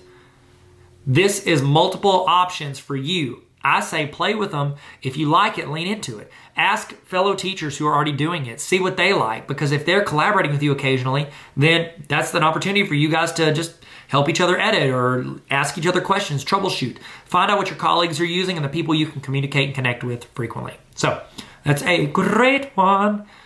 You can also connect with teachers via laptops. I did this one. I just did a screen record. And I recorded this in my trainer application. I did, no, this is through AutoCAD. If you're not using AutoCAD, you should. So you can use Screencastify, Loom, Canva. They're all super easy to use. And a lot of districts are buying like full licenses for people. Screencastify, I think, has like a 5-minute limit. You can show just your screen, you can show just your face, or you can show both. 5-minute limit for Screencastify on the free one. Loom is 15 minutes. And then Canva, guys, I love Canva. bit.ly/Tarver Canva. Get Canva, it's free to educators. It is incredible. I've got the link in here. You should check it out. It's awesome. These are ways that you can record your screen and publish it out to the world. Okay, here's another one, Online Focus. This is what you're watching right now. This is what you're seeing right now. I recorded, my friend Leanne and I, we did a session for a conference I did last summer, a virtual conference, and we recorded ourselves on a camera, and then I recorded my screen, and so I had the presentation going. Pre-recorded, I edited, I have more options. It looks a little bit better than like a StreamYard or like anything that's streaming live, but it's not hard to do if you know how to edit a little bit, and I can add, look at all this stuff I got to add in. It's a really cool way to be interactive with your students or fellow teachers. So, great choice. Why am I singing? I'm not really what you call the singing type. This is Crash Course. They do extremely high quality videos. It's scripted stuff. It is, they script it. They have writers. They've got editors. They bring stuff in. They've got a set, green screen. They have video, photo. This is kind of like the pinnacle for online learning videos. This is what you watch on the History Channel for fun, not because you have to learn it. So if you can figure out, if you learn to edit, if you do a little bit of preparation, yes, it takes more time, but more people want to watch it. You're hitting them with prior knowledge. Here's a photo of something you learned last week. You're talking to them, you see a face. You're clipping in between like a movie clips. Watch every movie ever. Within 3 to 4 seconds, they clip over to a new camera angle. Seriously, count. 3 to 4 seconds, they clip to a new angle. That's because it keeps your attention. It's like a brain reset. Watch them. I bet you they don't have any clip that lasts over 4 seconds. Still hasn't yet. That's their intro, so of course it doesn't. But watch him start talking. 1 Mississippi, 2 Mississippi, 3 Mississippi, boom, transition. Photo, text, voiceover. It's all the above. Again, this is once you really get comfortable, okay? Don't think you have to jump into this. But when you're looking for videos, say you're not creating, and you're finding videos on YouTube, I would highly, highly recommend you go in and find videos like this that connect with your students on every audio, visual, previous knowledge level. Okay? Cool. All right, I think the next one's okay. So this is a video I made. Just watch the beginning of this video. It starts off with me. It looks like I'm about to hit a computer with a baseball bat. I go in and it clips it. And then I start talking, okay? I've included clips. I did like Crash Course did where I included all those clips. But then what I did was I did what's called dual narrative storytelling. So it's like there's these 2 layers of a story happening during this video. At the beginning of the video, you see me about to hit a computer. And then I'm leading up, I'm practicing, I go do some practice swings, come up, and then at the end, I hit the computer. That's one story of me hitting a computer with a baseball bat. There's another story along the other, like the whole way I'm talking about how students can be successful in remote learning, online learning, virtual learning, blended learning, all of that. How students can be successful in online learning. And I'm giving them tools for that. That is the other story. If when you're telling a story, you can add 2 different levels of storytelling, you are going to see deeper engagement because if they don't care about remote learning, even if it's a fun, engaging video, why do they want to watch it if they don't see how it applies to them? But if they want to see me hit a computer with a baseball bat, maybe I'll keep them long enough to get them through the end of the video. Another thing I'm finding in a lot of the research is that they've got the nose of your video, they've got the body, and they've got the, I don't know, the end. I'll call it the end. They call it the tail. Nose, body, tail. The nose is the first 10% of the video. So if it's a 30-second video, that's 3 seconds. If it's a 100-minute video, it's 10 minutes. If you can keep people for the first 10% of your video, your odds of keeping them through the rest of the video increase dramatically. So if you're going to put engaging stuff in your video, we always kind of want to wait till the end to put that in there. But most of the time, people don't reach to the end. I think it's like, on YouTube, it's over 80% of the people that click on the video don't see the end of it, 80 to 90%. Facebook, it's even less. It's like, I think like 5% see the end of the video. So don't put the best stuff at the end. Put the great stuff at the beginning. Keep them long enough to where they want to watch the rest of it, okay? So dual narrative storytelling is a great way to do that. If you want this video, it's something teachers use to show their students. Students watch it, and then they walk through and they identify different ways to make themselves more successful in remote learning. And it's a social and academic connections, and I actually have students fill it out. I've got Google Docs, PDFs. If you want that resource, take it. You can have all of it. It's free, obviously. It's obviously free. Why is that obvious? Because I said so, okay? Here's another one. This is exactly what I was talking about with StreamYard. We actually did this through StreamYard. My friend Lindsay and I did a session at a conference last year where we talked back and forth. We had that back and forth dynamic, but then also we have slideshows. We did all this through StreamYard. If you want to check it out, StreamYard.com. I've talked about it a lot. Again, I don't work for them. I don't get commission. I just highly recommend their product because it makes your life easier and you don't have to edit as much. It just builds it in. So check that out if you want to do live presentations for online focused audiences. Boo! Vlog style. Okay, so here's another. This is a really fun one if you can do it. Once you get more and more comfortable editing, have you ever seen a vlog? In the chat, let me know if you've ever seen a vlog and who you saw. What was a vlogger you've seen that you liked? Vloggers, what they do is they take a camera and they hold it up and they're like, hey, what's up guys, blah, blah. I don't need to do that. Okay. And they walk through and they show themselves and they show their surroundings and they talk to their audience and they'll throw in text and stuff like that. I had a layover. I was doing this thing with Apple and I had a layover in DC, obviously, because it's DC. And so what I did was I had like 5 or 6 hours. So I got a scooter and I rode around DC and I made like 5 or 6 vlog style videos where I do fun facts about different locations. This was Washington Monument. I'm sweating profusely and I'm walking around talking to rando people and I'm at the Washington Monument. I can show them this. This is an awesome visual to help people learn and to add that element. Now, granted, you might not be close to DC. You might not be close to wherever this is being, shown or done. However, if you can find people like me that have been there and they have a video you like, this is a very engaging way for learners to watch something and learn something and actually in the environment it's in. So one of the beautiful things about YouTube, it's out there in the world. There's people that do this. So if you want those, I've got vlogs of all DC, but I highly recommend you find some great YouTubers that are doing this. It'd be my dream to just travel around and do like videos teaching people in the different locations of where it happened. That would just be my dream. That would be incredible. Okay, so there you go. Check that out. That's linked in here, tarveracademy.com/video. It's got the link to this presentation and all these videos in here. Okay, so let's do a template. Say you're like, Tyler, I need a template. Give me, what is research? What are you reading in research? What is your analysis? What is your recommendation for a template for a video? The perfect video. There's no perfect video. But I say that. Have you guys ever seen the movie Spider-Man Into the Spider-Verse? That'd be the perfect movie. Okay, so here's a template of what I recommend. So when you watch my videos, you see at the beginning, it pops up my logo and says, Tarver Academy, learning and having fun. That's branding. It's 5 seconds or less. It's the beginning. It helps people remember and get comfortable in recognizing your product. It's the reason when you see Nike, something with Nike, you're like, oh, I know Nike, the brand. That brand is ingrained in our brains. We either think highly of it or not highly of it. We think highly of Lululemon or Reebok or whatever company it is. We know their brand and their brand has a feeling attached to it. You want to build up a brand of what you're creating on the internet. That way it all ties together, okay? Right after that first few seconds where you brand it, you address them as an individual. Don't say, hello, class. You want to say, hey, how are you? Are you doing okay today? Are you having a good day? Because guess what? They're probably not watching this video with a class. They're watching it by themselves. So they want to feel like you're talking to them. So look at the camera and say, how are you? Are you doing good today? Let me know in the chat. Did that not feel like I was talking to you as opposed to, hello everybody, welcome. Today we're going to learn about, how to make a perfect pizza, whatever it is. And so talk directly at the camera and say you. How are you doing? Okay, so address them as an individual. I try to say you in the first 2 sentences, at least twice, okay? First sentence I say you, second sentence I say you. 2 times I've hit them with, I'm talking to you. This is for you. It is not an accident you're watching this video and I see you, okay? I don't see them, that'd be creepy, okay? Remind them of who you are and how to connect.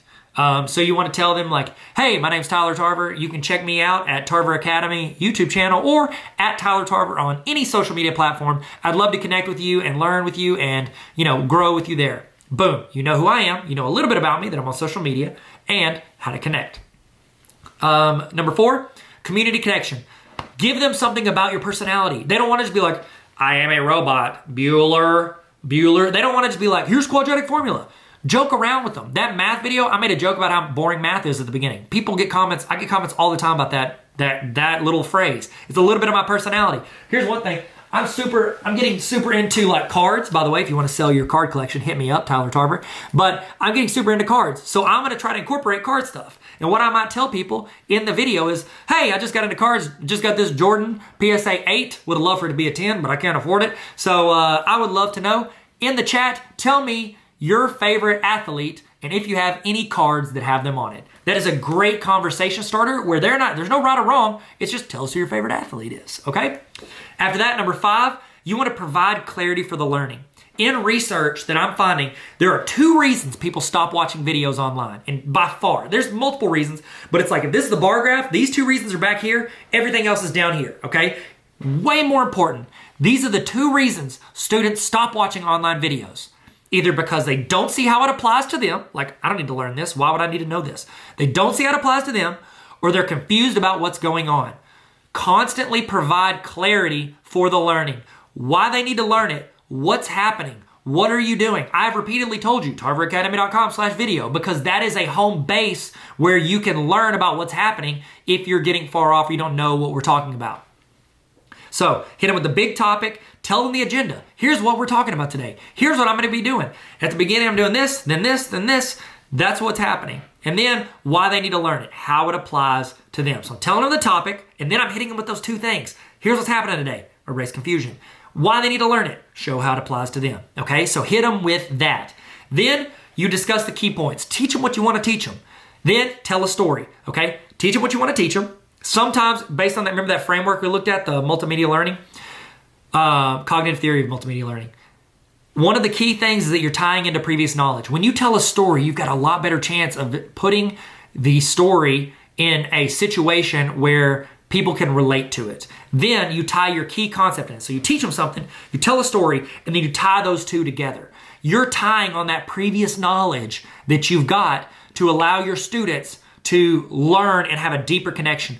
Think of the last time you went and saw somebody give a lecture for 45 minutes or a keynote at an education conference. What's up? And think of what you remember. Do you remember the 3 points they had? Or do you remember a story they told you? Stories stick, okay? Tell a story and then tie it into your key point. And then at the very end, give them a challenge. Give them something to do. My challenge to you today, go out and make a YouTube video, 2 minutes or less, where you tell me a little bit about your personality and you ask a question for your students to know about them. That's your goal. That's your challenge. My challenge is you go create a YouTube channel. Or my challenge is you go subscribe to Tarver Academy, leave a comment so I can go subscribe to you. Give them a challenge. Tell them what to do next. Next steps. That's what you want to do. Okay? I'm going to roll through this pretty quick. I just want to tell you some YouTube video upload options. You can upload it directly. You can do a live stream. You can schedule it to go live in the future. Or if you have not looked at YouTube Premieres, you need to check out YouTube Premieres. It is an incredible feature. I've got videos showing you what it is, how to use it. YouTube Premieres are the next big thing. I highly recommend them. What camera should you use? The best camera you have on you. Okay, ladies and gentlemen, I hope you're having a great day, and I hope you're learning everything you've ever wanted to learn. I told you, I got some pretty great friends. I got some pretty legit great friends, and I wanted to kind of change up the pace for a second. You've watched some sessions, you've watched some stuff where people are presenting, they're showing you things, they're talking on video. So this one is pretty cool. I got the chance to partner a while back with my friend Ben Kolb. He's a director out of a large school in Colorado. I always call him like the Colorado version of myself. He's a fantastic dude, super funny. Like he's like me, but better. And so this is a different type of style.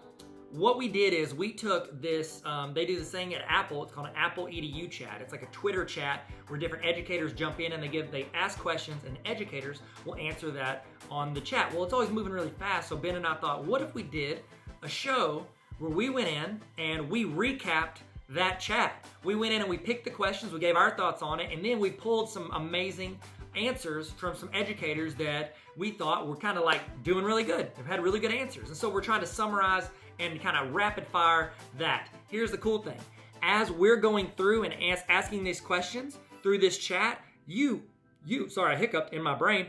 So you can go into the chat, and it's almost like you guys can start the chat here in this video or in your notes. You can start this chat here, and you can answer the question. So whenever you see the question, you can, yes, say, oh, that was a great answer by so-and-so or whoever said that. But you can also give your thoughts on that question. So when we ask the question, as we go through here, you can answer and put in the chat and add value. And we're gonna talk about one of the Apple EDU chats that happened in the Americas. So in the chat, you get the chance to answer these questions as well. You're gonna hear from us, you're gonna hear from other educators that we thought had some good answers, but you can also give answers to these questions. So when you see the questions pop up, you know what to do. Put in the chat or put in your notes. This one is actually called Promoting Creativity with Authentic Assessments. Hope you enjoy it. It's about to go down. And this is actually the last session of the day. So we're gonna end strong, get in the chat, give all your thoughts, and then at the very end of this, you're gonna get a link to get your evaluation, your certificate for day 1. And then remember, day 2 is gonna kick off all of our Google trainings, all of our Google learnings. We're gonna learn from some great educators and me. So it'll be all them and then me. And we're gonna learn from them tomorrow for day 2. Thank you guys so much for watching, and I hope you enjoy this last session. Recap the chat. We promote authentic assessments. Let's go. What's good? What's good? What's good? Welcome, welcome, welcome to Recap That Chat. I am Ben Kolb. My name's Tyler Tarver, and we are so excited you are here. Why are we doing this, Ben? Yeah, so we know that every week on Twitter, amazingness happens in the hashtag Apple EDU chat, but that catching up to that sometimes takes like 10 minutes just to scrolling to find the chat, and it's like drinking from a fire hose. So we thought each week we're gonna bring you our favorite from the chat. That's exactly correct. And this chat that we're talking about today is on promoting creativity with authentic assessments. Ooh, I like creativity. I like authenticity. That's the right one. There it is. Nailed it. Nailed it. Is a charm. All right. So absolutely. The people that hosted this were phenomenal. Ben, tell us a little bit about them while I look them up straight here from notes. Yes, definitely. So yeah, that's another cool thing. We're gonna model Apple tools as we do this. So today I am rocking Keynote using an Apple Pencil. Just love it. I think you're gonna see some really neat stuff that you cannot do in Google Slides. Tyler, which are you using? I'm gonna go with Notes. I'm using the good old-fashioned Notes app. It's convenient, but also super powerful. Like I just looked up Liz, one of the people that hosted this, straight from it. But you know, it's whatever. Yeah. Notes is just dope, man. I'm just letting you know. It's really cool. I love that it syncs between your iPad, your iPhone, your Mac as well. Super amazing tool as well.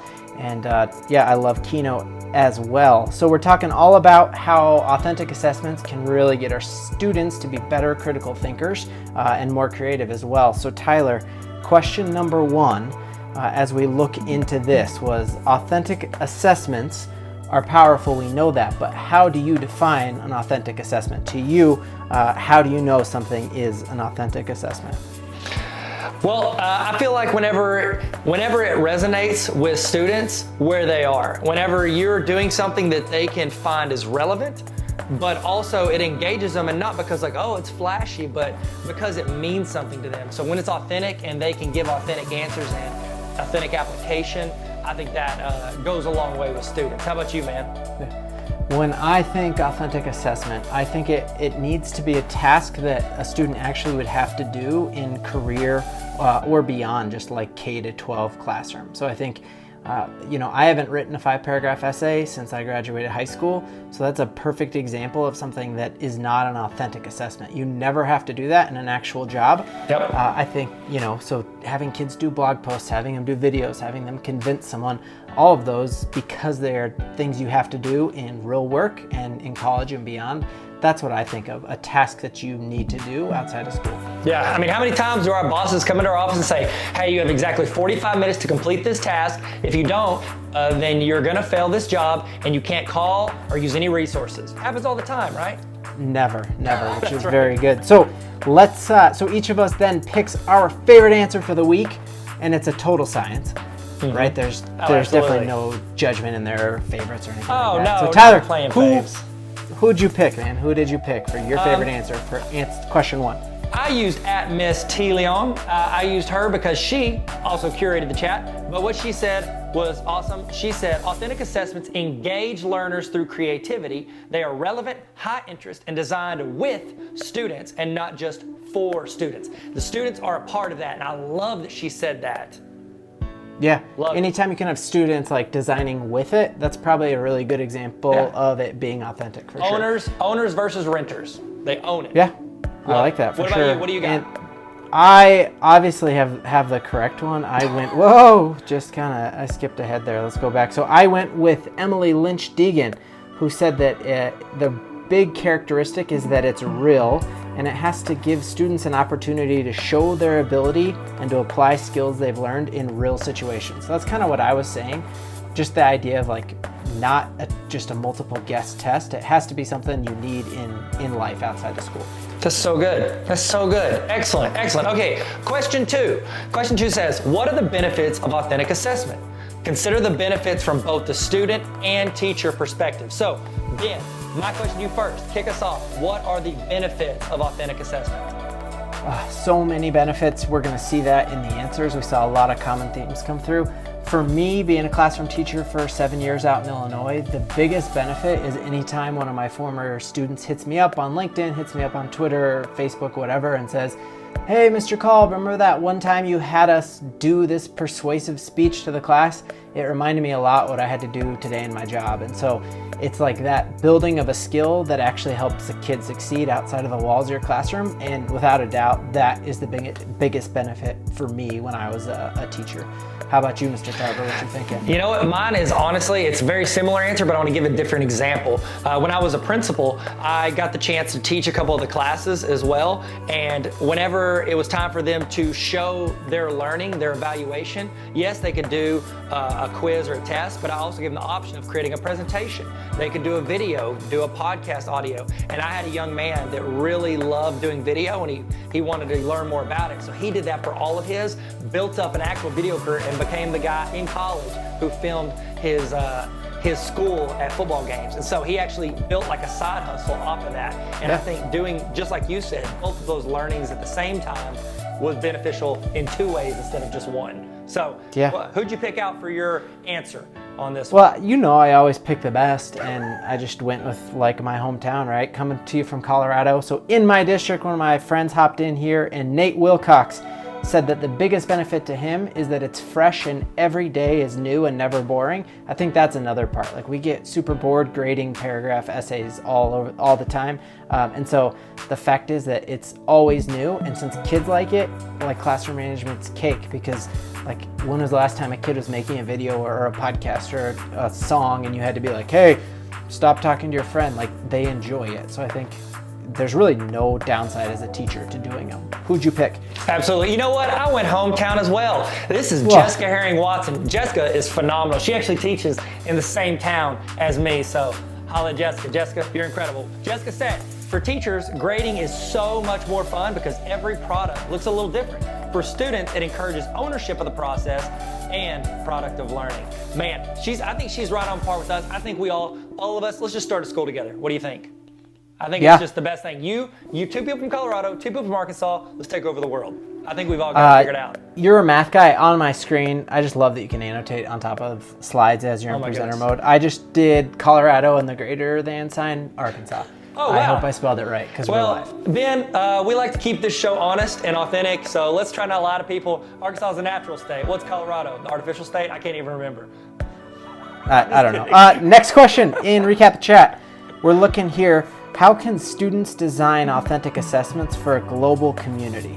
How can students share and showcase their work for authentic audiences? What do you think there, Tyler? Man, Ben, I thank you for asking. I've been wanting to tell you this for years. So I love this because the internet has connected us. And not only is it a way for us to create and show people what we're doing and what we're learning and building in the classroom, but it also gives us a chance to see what they're doing. And then we can have not only empathy, but we can you're traveling to a different place essentially because you're learning with other students in other countries. And I think that's incredible. And I love that the internet connects us. And I think we can create it, in a ton of different arenas. You could do podcasts, you could do YouTube, you could do Twitter, like we're doing Twitter. We're doing a combination of Twitter and YouTube right now. It's incredible.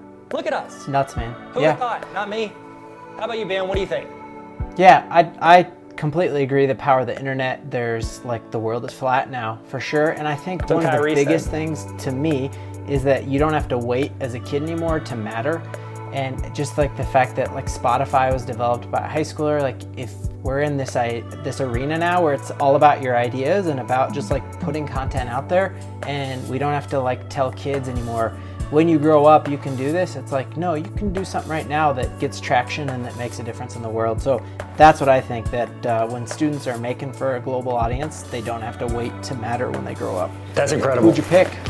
I went with Katie Conway, Miss Conway ICS. Check her out on Twitter. She said, one way my students create for an authentic audience is when they write an argumentative essay about their favorite restaurant. We format the essay into a letter and send it to the restaurant. We often get responses and the kids love it. They are connecting with real people and real businesses, and they're showing that what they're doing isn't just like in their classroom. It's connecting with an outside audience. I love that. Yeah, man, I love that one as well. How about you? What do you got? Well, I picked another hometown girl here, just like an hour south of me. We have Katie Manzanares, incredible educator. You got to go follow her at Miss Tech Goddess on Twitter. She had this really cool point that I liked, which is this whole idea of exhibition nights.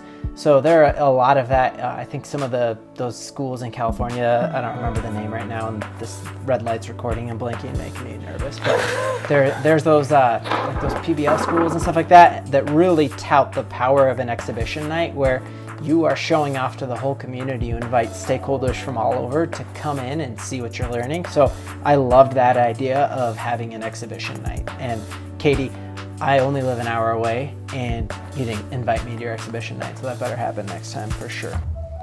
Next question, in recap the chat, what tools and skills do your students use when they're creating their authentic assessments? Tools and skills. We got a two-part question here, Tyler. Choose either of them. Okay, I love it. I'm gonna go with, the skills and tools, because they're combined, because you need skills to use the tools. So my students love making video.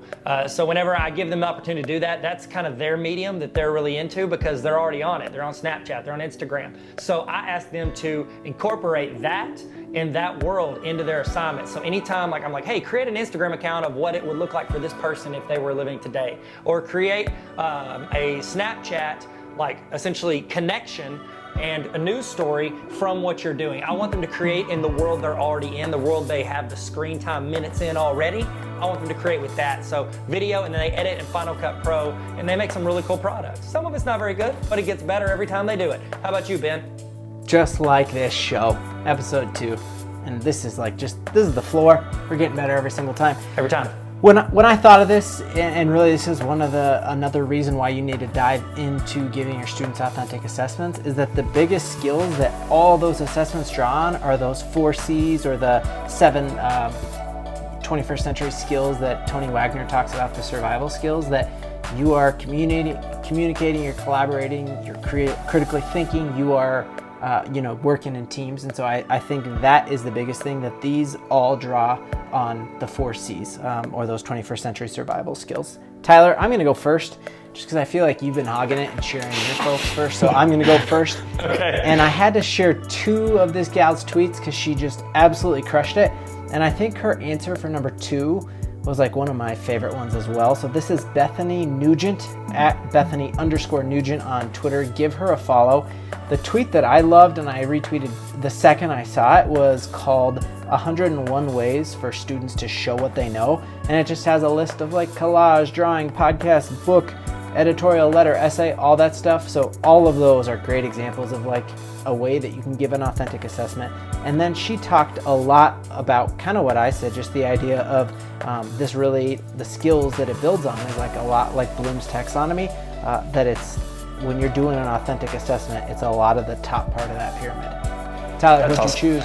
So good, so good. I went with Rachel Mickle. Is that, do you think that's correct? Did I say that right, you think? Blink twice if it's right. Excellent, thank you. Okay, she said, I'm going to go with the 4 C's here. Just like you said, they use tools. Did you steal that? You stole it from my person. That's fine, man. It's okay, it's fine. They use tools to demonstrate creativity, collaboration, communication, and critical thinking. Anything from iWord tools to crayons and glue. My favorite's Keynote. You know what? I love Keynote too. I was actually making a presentation in Keynote today. Yeah, it happened. It's a real thing. Get you some of that. I actually just made a video. I say just made a video. I recently made a video on the 4 C's where I talk about it. So if you want, check that out. I don't know. Ben will just tweet Ben. He'll tell you where it is. Okay, I'm going to shoot you the next question. It says, question 5.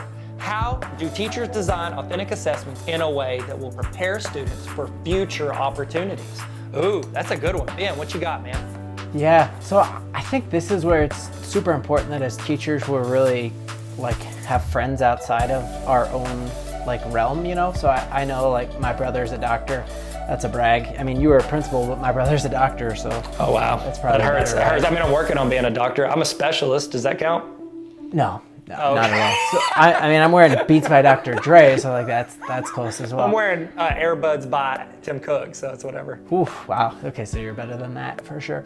So yeah, I think, you know, I have friends outside of school who are in advertising or in other things, and it's just being like curious and asking them like, hey, what does an actual day look like for you? You run a nonprofit or you do development for a big organization, and just being really like curious about what are the things that you do on a daily basis and need to do really well, and then trying to backwards plan your class to meet those skills. And maybe, oh, I know that to be in charge of marketing, you have to convince a boardroom of this. How can I make my students in this next unit convince a boardroom of something? So I think it's that being curious, figuring out what other realms need to be successful, backwards planning your content to fit that.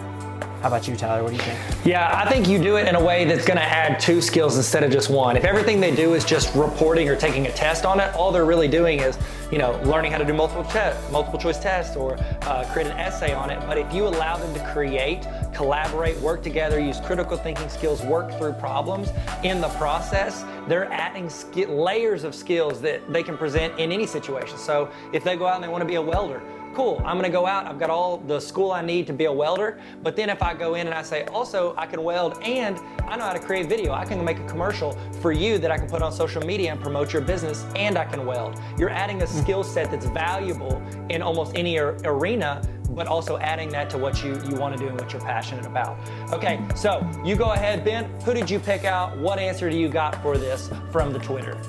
Yes, at Langston, EdTech, Chuck Langston.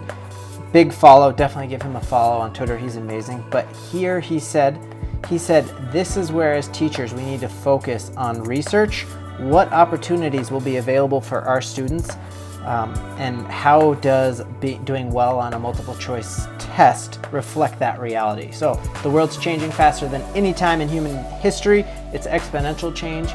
We know that, like, we just in Colorado had a Budweiser truck go from Fort Collins 2 hours south to Denver with no driver. We're building Amazon stores that have no cashiers. The world is changing faster than ever. We as teachers need to research, like, what are those future careers? What are the skills that students need to crush it in that career? And then how can we assess those skills using our content? That's good. That's good. I went with Jason Trumbull, at Prof Trumbull. Check him out. That's probably short for professor, don't you think? I think so. He looks like a professor. It could be. He said, or professional. He's a professional Trumbull. That's awesome. Congratulations. He's also a doctor, like my brother. Just kidding. He's my brother. My brother's not a doctor. No, Teachers, he's not. No, definitely. Teachers consider both soft and hard skills and incorporate them into the expectations we teach and assess. I love that. I love that he's talking about different levels of skills. You know, Jason and I, we're cut from the same cloth. Look at this. We had pretty much the same answer, both correct. The right answer. That's incredible. Absolutely. So good. So good. Okay, I'll hit you with the next question. You ready? Question 6. I am. Coming to you, Ben, says, what artifacts, data, or tools do you use from authentic assessments to drive learning in your schools? Do you say data or data? I say data. I say data when I want to be pretentious. Is this the situation where I should be pretentious? Yeah, I think so. Excuse me, Ben, what artifacts and data or tools do you use? Yeah, I think one of the biggest things that we can collect from this is kind of using authentic assessments as formative assessments for changing up our instruction.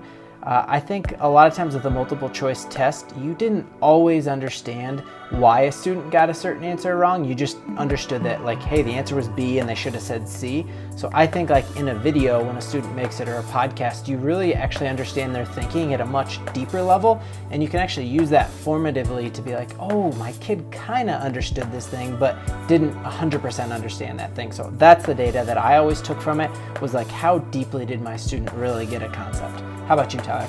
That's excellent. So what I started doing was, and I'm going to try to stay in the realm of what I was talking about, where the students are creating it and putting it out on social media. Yeah. What they would do is we look at the analytics of the videos they're making. So when they put it out there, after a day or so, you can see how long they're engaging people in their video, and then also the communication that happens underneath it. And so we'll look at data tools based on like, what's retaining visitors to your video? Is it the length of the video? Is it the style? Is it how you started? And helping them not only to learn to make video and to learn the content, but also to keep the attention of the people in their video. Like hopefully we've kept the people that are still watching this, which I'm assuming we did, or else they literally can't hear us talking. So what question did you, or what person did you choose as Yeah, their I answer? went with Miss Megan Randolph on this one. She talked about how important it is to carry forward that feedback with authentic assessment. So just the feedback that this gives teachers, kind of along the lines of what I was saying, just like that.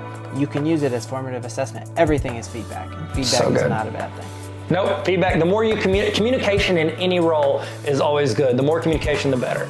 It's excellent. That's excellent. Okay, I went with Lori Wetzel. She said, my students are currently working on the Sphero Lift Challenge. Promoting, refinement, and video to support both have been fantastic. Of course it has, because you're a great teacher and you do great things in your classroom. That's right, Lori. That's a super Shout cool out, idea. Lori. She links to that on her website as well. Really cool. I'm more of an Uber guy, but what a cool authentic assessment to have kids program a Sphero as if it was a Lyft car. We know that actually Lyft and Uber are both trying to go driverless, and so that actually is something that probably will happen sooner than we think. Tyler, can I give one more shout out before we wrap this thing up? Yes, only if I can do the same. No, only you if I can't. can shout out Mia after you get done. Go ahead. All right, you can. So there is a person that everyone should go follow on Twitter right now, at Miss Peak Teaches, Caroline Peak. And this is so cool because I just did like a little Twitter like clicking and clicking. She is actually pre-service teacher, so she's not even yet a teacher. She dove in and learned with us all, and this is her line. She said, we want our students to go from learning to living. And I can't really think of a clearer way to sum up this whole topic of authentic assessments than that. We want our kids to go from learning in our class to living successful lives. Authentic assessments and using Apple tools are an incredible, incredible way to do that. That's awesome. Wow, touche to her. Yeah. I don't think I was ever on it like that. That's incredible. She's not even in the classroom yet. She's killing the game. I know, That's it's incredible. crushing it. I'd also like to give a shout out to Mia Morrison. Mia is out there handling business with the Apple EDU chats, and I just think she deserves a follow. You probably follow her already, but if you don't, please check her out. She's doing a great job, and she tweeted about what we're going to do next week on Recap the Chat, starring Ben and Tyler. She said we're talking about responding to the resistant learner. So if you could stay with us, mark whatever you need to mark. Check us out on Twitter. Ben, give me your Twitter handle. Yes, at Mr. Kolb. Show us on your screen. Show me your Twitter on your iPad. Can you do that? I mean, that's all the way back on slide 1, but yeah, I got you, fam. It's fine. Can you go to Twitter? Does your iPad go to Twitter? Hey Siri, of course my iPad goes to Twitter, man. Of course it goes to Twitter. Hey, thank you so much. If you think we should keep doing this, let us know. Yeah, man. Yeah, everybody out there, thank you so much for watching this long. If you did, you're pretty much a best friend of the show. And you are friend of the show. We're sending you stickers. You guys $20. I have stickers. I have stickers. Cool. Tarver Academy. Hit me up. I'll send them to you. All right. Much love. Thanks, All right. y'all. Thank you, guys. Y'all be good.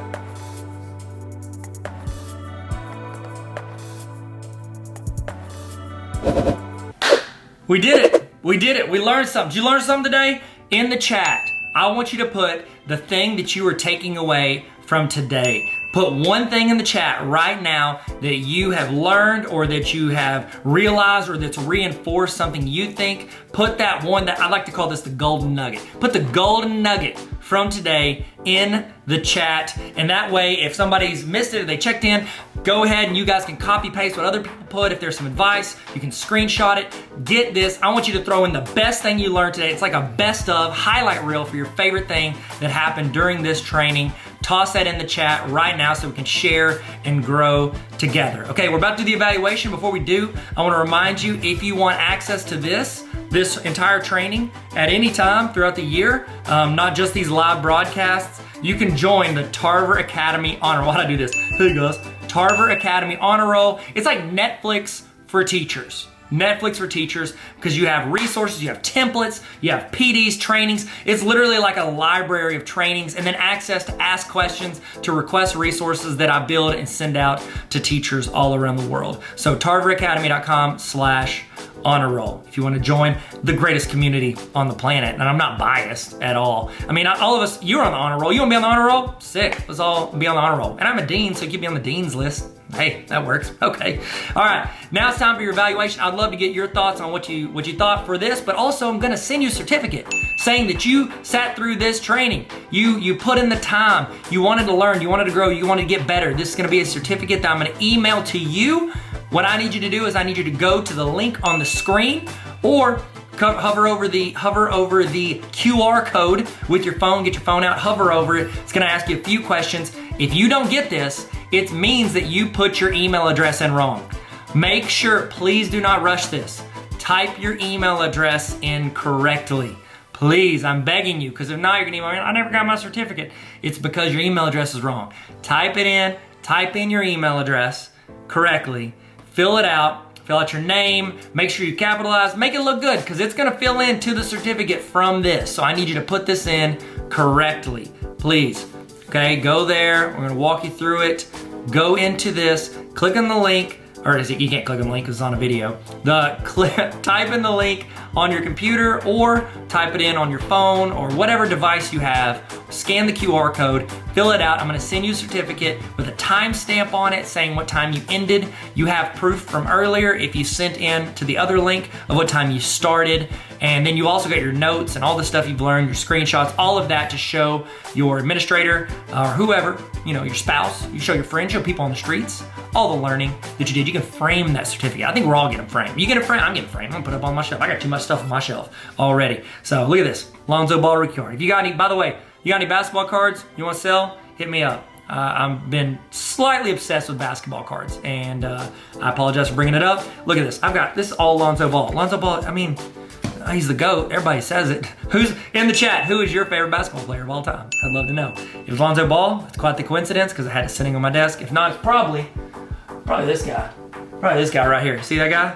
That's Michael Jordan. No big deal. It's whatever. Don't like to brag about it. I mean, it's not that expensive, that card. But if you got any cards you want to sell, holler at me. I don't know why I said that. I'm just stalling so you guys can fill out your evaluation. All right. Y'all feel good? I'm going to leave this on the screen for you for a little while in case you had to step out for a second. I'm going to leave this up. Thank you again so much for your attention and your time and everything that you put into learning and growing with us today. I'm Tyler. This is Tarver Academy. Let's learn and have fun. See you guys later.